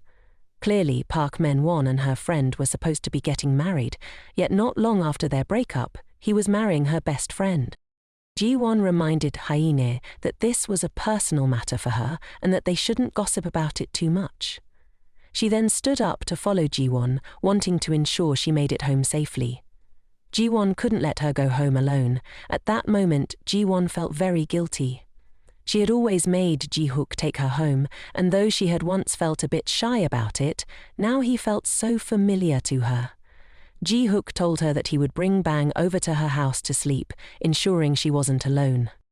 Later, Ji-won joked with Ji-hook, asking if he was bringing Bang over to comfort her because he was worried she'd be sad. Ji-hook replied that it wasn't exactly that, but because Bang really liked her. Ji-won then looked at the wedding invitation Sumin had given her and realized she needed a plan for that day. She couldn't let them get married peacefully after everything they had done to her. Thinking about this, Ji-won turned to Jin-hook and suggested that she wanted to take advantage of him one more time. Jin-hook didn't understand what she meant, but as long as she needed him, he would always be willing to follow her lead. Before they knew it, the day of Park Min-won and Sumin's wedding had arrived. His mother was still overly concerned about Sumin and the baby in her belly. Everything had to go according to her wishes. She said the most important thing was still her precious grandson, so anything unnecessary would be avoided if it affected the child. Sumin reluctantly agreed to her wishes. The makeup artist told Sumin that she had a mother-in-law who cared for her a lot, to which Sumin replied that her mother-in-law cared more about the grandchildren than her own parents did. She had to live happily and not feel jealous of anyone else, so her mother could no longer call her a worthless child. Looking at herself in the mirror, Sumin felt nothing pleased her. The conservative wedding dress and the heavy layer of makeup didn't seem to suit her at all. The wedding photographer walked in and asked why none of her friends had arrived yet. Sumin brushed it off. No matter what, she had to look her best. She was determined to live happily today. She was the star of the show and had truly won over. Outside the gate, Park Man-hwan was busy welcoming esteemed guests. The wedding organizer walked over and asked him why Sumin was alone in the waiting room and when her friends would arrive. Park Man-hwan replied that she didn't have any friends, so it was pointless to ask. At that moment, everyone was focused on the couple making their entrance. They wondered if the girl was a friend of the bride, since she looked stunning and had come with her boyfriend. Many people showed regret when they saw her arriving with her boyfriend. That was Ji-won, linking arms with Jin-hook, slowly walking up to Park Man-hwan. Park Man-hwan was surprised to see them. He had thought Ji-won wouldn't attend their wedding. Ji-won told him she came to congratulate the couple and that she had come with department head, John Hook. Ji-won looked just like the main character today. Park Man-hwan blushed, even though he didn't want to admit it. They really did make a beautiful couple. John Hook extended his hand and congratulated Park Man-hwa, mentioning that other colleagues might not be able to attend, so he was glad to see everyone celebrating the wedding. The host rushed over to ask why Park Man-hwan had such a beautiful colleague and hadn't introduced her sooner. He boldly approached Ji-won to get acquainted, asking if she could share her name.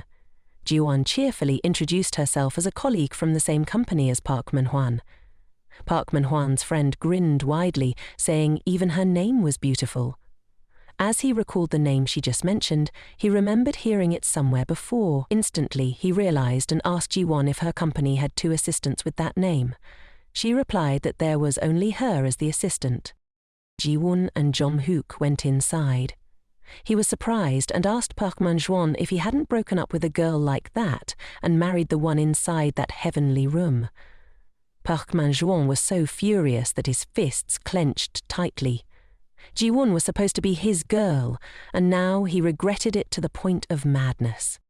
Ji-won said she wanted to go to the bride's room to see Sumin for a bit. She opened the door and stepped in.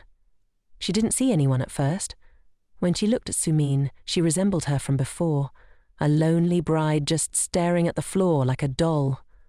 Sumin saw Ji-won come in and cheerfully asked why she was late. Ji-won explained that she and Jin-hook had gotten stuck in traffic. Sumin told Ji-won that she absolutely had to catch her wedding bouquet today. She asked Ji-won if she thought she looked beautiful, and Ji-won told her she looked very beautiful. Ji-won admired Sumin, and thus her plan had successfully taken its first step.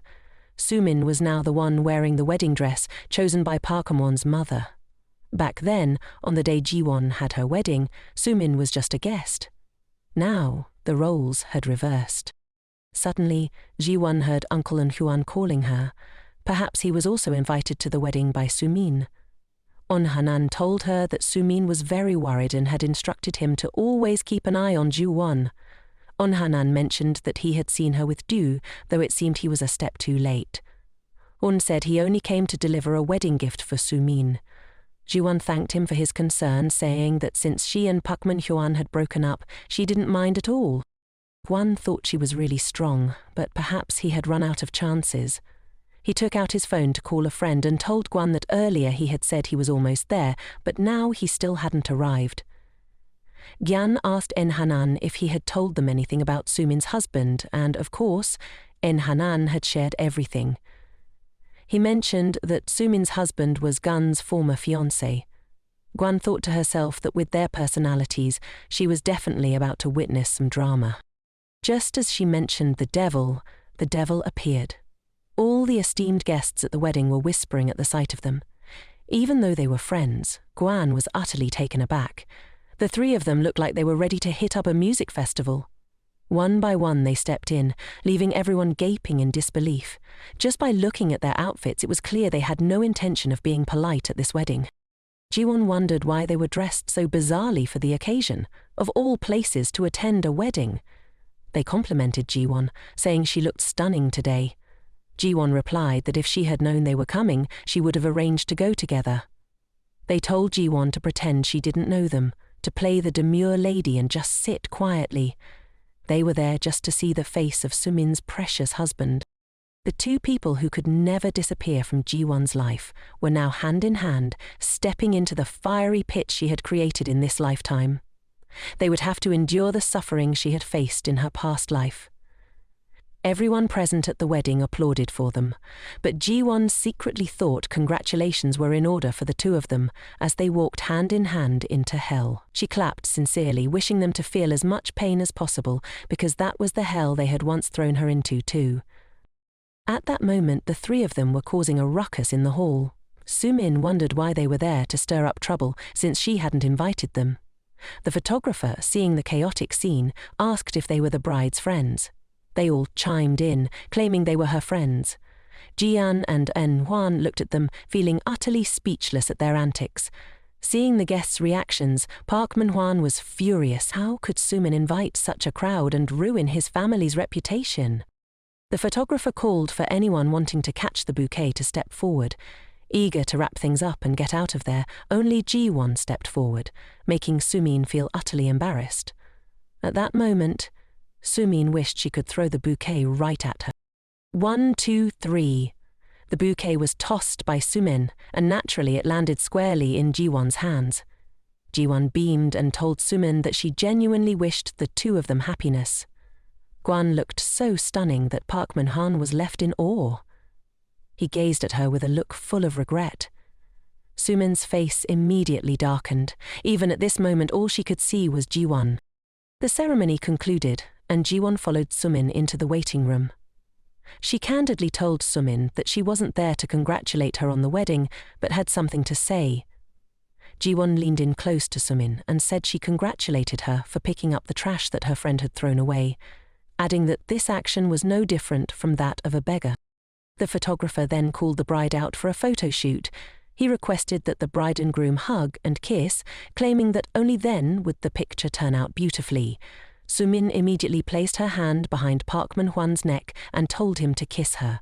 She wanted everyone to see that she had snagged a wonderful husband and that they were very happy together. In front of everyone, they exchanged a kiss to testify to their love.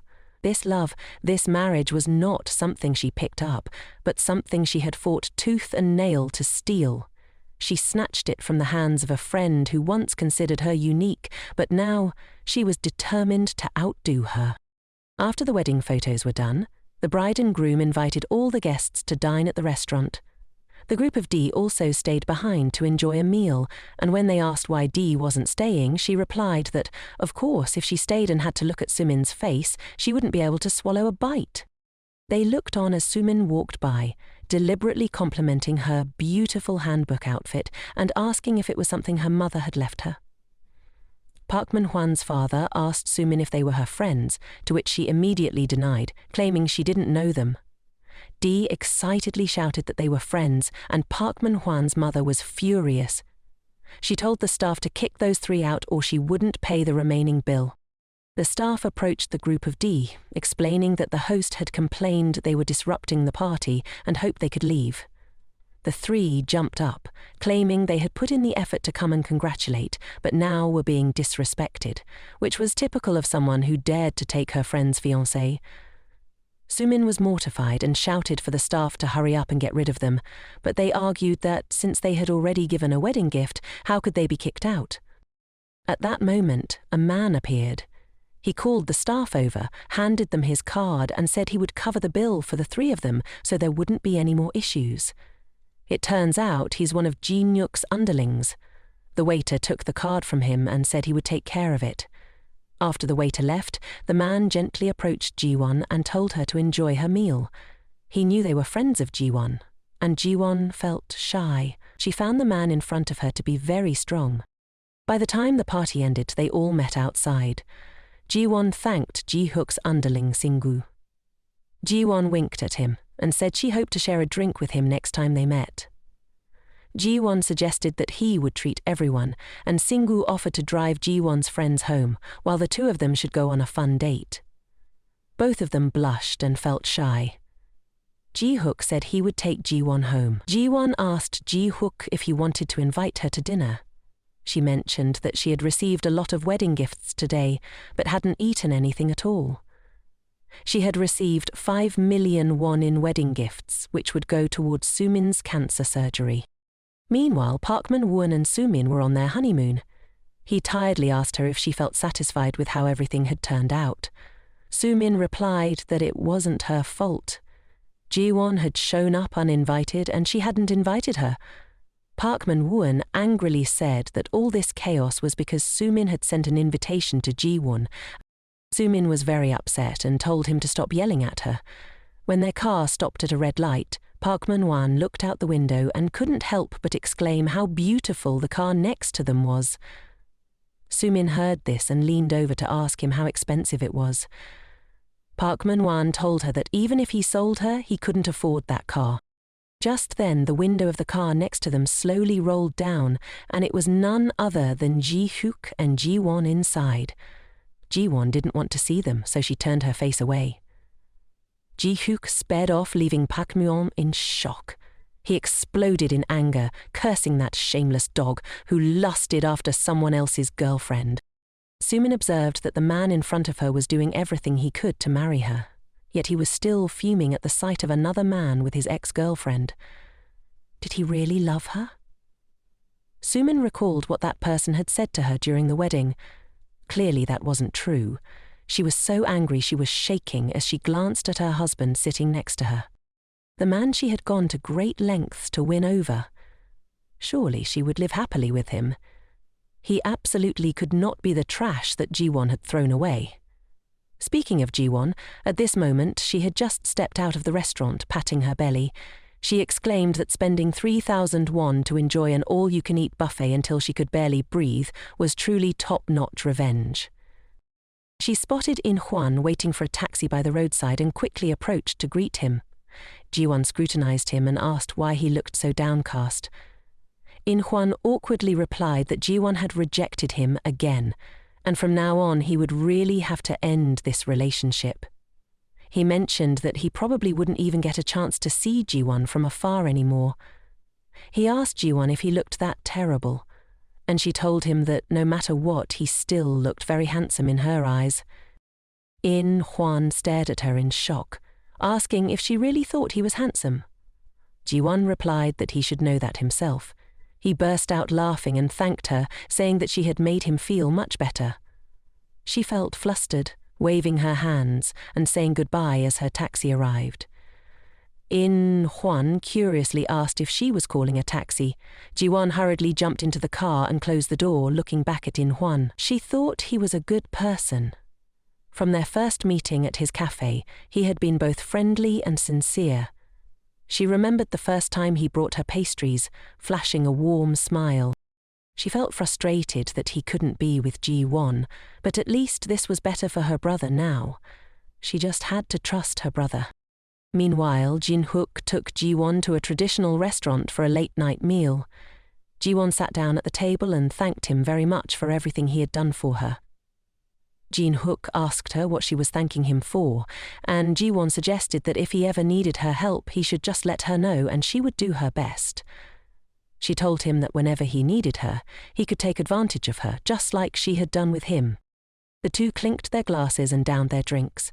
Jin-hook said that whenever she needed his help, even at 3 a.m, he would fly over, but if she asked for his help, she should think it over carefully before coming. Jinwon didn't understand and asked him why he said that. Jin-hook replied that it might just be his desire to satisfy his own cravings. After saying that, he downed his drink in one go, leaving Jinwon coughing and spluttering. She was surprised that such a composed man could joke around with her like that. Just as they were about to leave, the rain started pouring down. Jin-hook told her to wait there for a moment and he would be right back. Ji-won stood outside the cafe to wait for him, unable to understand why he would go out in such heavy rain at that moment. A moment later, Ji-won saw Jin-hook returning with an umbrella. His tall, striking figure radiated a cool demeanor that caught the attention of all the girls on the street. Anyone who looked at him would agree he was quite the catch. But why would a guy like him be interested in her? Jin-hook approached Ji-won and held the umbrella over her. He mentioned he had called a cab and they would head to the parking lot to go home. Ji-won quickly ran under the umbrella to stand next to him. She asked him why he liked her, and Ji-hook replied that it was for no particular reason. Ji-hoon inquired when he started liking her, but he said that was a conversation for another time. He added that if she gave him a chance, he would answer her question soon. The cab arrived, and they were driven back to the apartment. The two of them stepped out of the elevator on their floor. Ji-hoon told him she was a bit thirsty and wanted something refreshing to drink. Jin-hook mentioned he had some cans of beer in his apartment and asked if she wanted to stop by for a drink and to see Ping for a bit. Ji-won gently petted the cat Ping, who nuzzled against her hand. Jun-hook took off his outer jacket and told her to make herself comfortable. Ji-won opened his fridge and found it stocked with expensive imported beers. She asked if she could drink one. He told her she could have as many as she wanted and reached for a can similar to hers. Being so close to Ji-hook, Ji-won could smell the intoxicating scent emanating from him. He asked if she needed anything else, noticing her flustered expression. He said if she didn't need anything, he would close the fridge, warning her that leaving it open for too long could lead to catching a cold. Ji-won blushed in embarrassment, feeling like her limbs were utterly unnecessary at that moment, as they locked in a dramatic stare. Maybe Ji-won had also developed feelings for Jin-hook. As he gazed at her flushed face, his heart raced wildly. At this moment, Jan-hook could no longer hold back. He leaned one arm against the fridge and moved in closer to Ji-won. He told her he was dying to kiss her and asked if she could make that happen. Ji-won reached her arm around Jan-hook's neck. She could no longer resist his charm. The beer in her hand slipped away, and what was meant to happen, happened. The two embraced tightly and shared a passionate kiss. That year, at the Hope University enrollment consultation event, a tall, dashing young man casually strolled home. As he walked past the soccer field, a group of friends called him over. "That's Jin-hook," they said, inviting him to shoot some hoops. He told them he was tied up that day and suggested they reschedule for another time. As Ji-hook strolled through the schoolyard, he spotted a girl sitting beneath a tree. He wondered who she was, since this place usually had very few visitors. He was curious about what she was doing there. That girl was Ji-won, back in her college days. He leaned in and asked her what she was so intently staring at, making her jump in surprise. She turned back and signaled him to keep it hush-hush. It turns out she was gazing at a tiny kitten, peacefully snoozing on the grass. Hearing a sound, the kitten slowly opened its eyes. Ji-won asked, "It looks like it's been abandoned too." She said it looked so fragile and suggested Ji-hook stay and keep an eye on it for a while to help her out. She went to the convenience store to grab some snacks for it and promised to be back in a jiffy. At that moment, Ji-yuen thought to himself, "This girl is such a handful." He pulled a sausage out of his pocket and handed it to her, asking if it would be okay to feed that to the cat. Ji-wen took the food from his hands and thanked him. At that moment, he was really curious why she was chatting away but couldn't bring herself to look him in the eye. The cat devoured the sausage she handed over with gusto.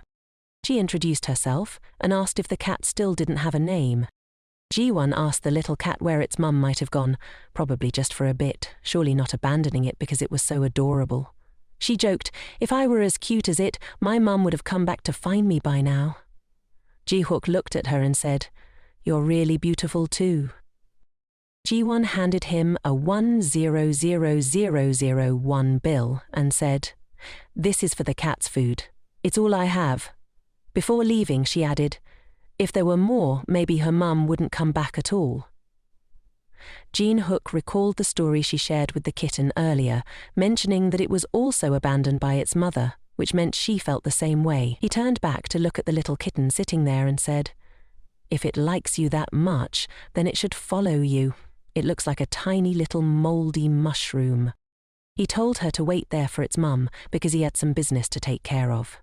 "I think we should give this money back to you," he said. "But I don't know if she'll show up here again tomorrow." Back to reality, the sun had risen. Ran-hook pulled the blanket up to cover Ji-won. He said to the little kitten, "Thank you so much. Thanks to you, I got the chance to meet Ji-won." He gently petted its head. The sound of the kitten woke Ji-won up and she slowly opened her eyes. Ran-hook asked, "Did you sleep well?" Ji-won recalled what happened yesterday, but couldn't understand why she was here. She shyly jumped and glanced down at her outfit, relieved to see it intact. It looked like nothing went wrong after all. She shyly asked him, "Did I doze off?" Jin-hook smiled mischievously and said, "Do you really not remember anything from yesterday?" While the two were sharing a passionate kiss, someone rang the doorbell. His junior asked if he could chat with Ji-won about a few things, so he invited them to share a few drinks together.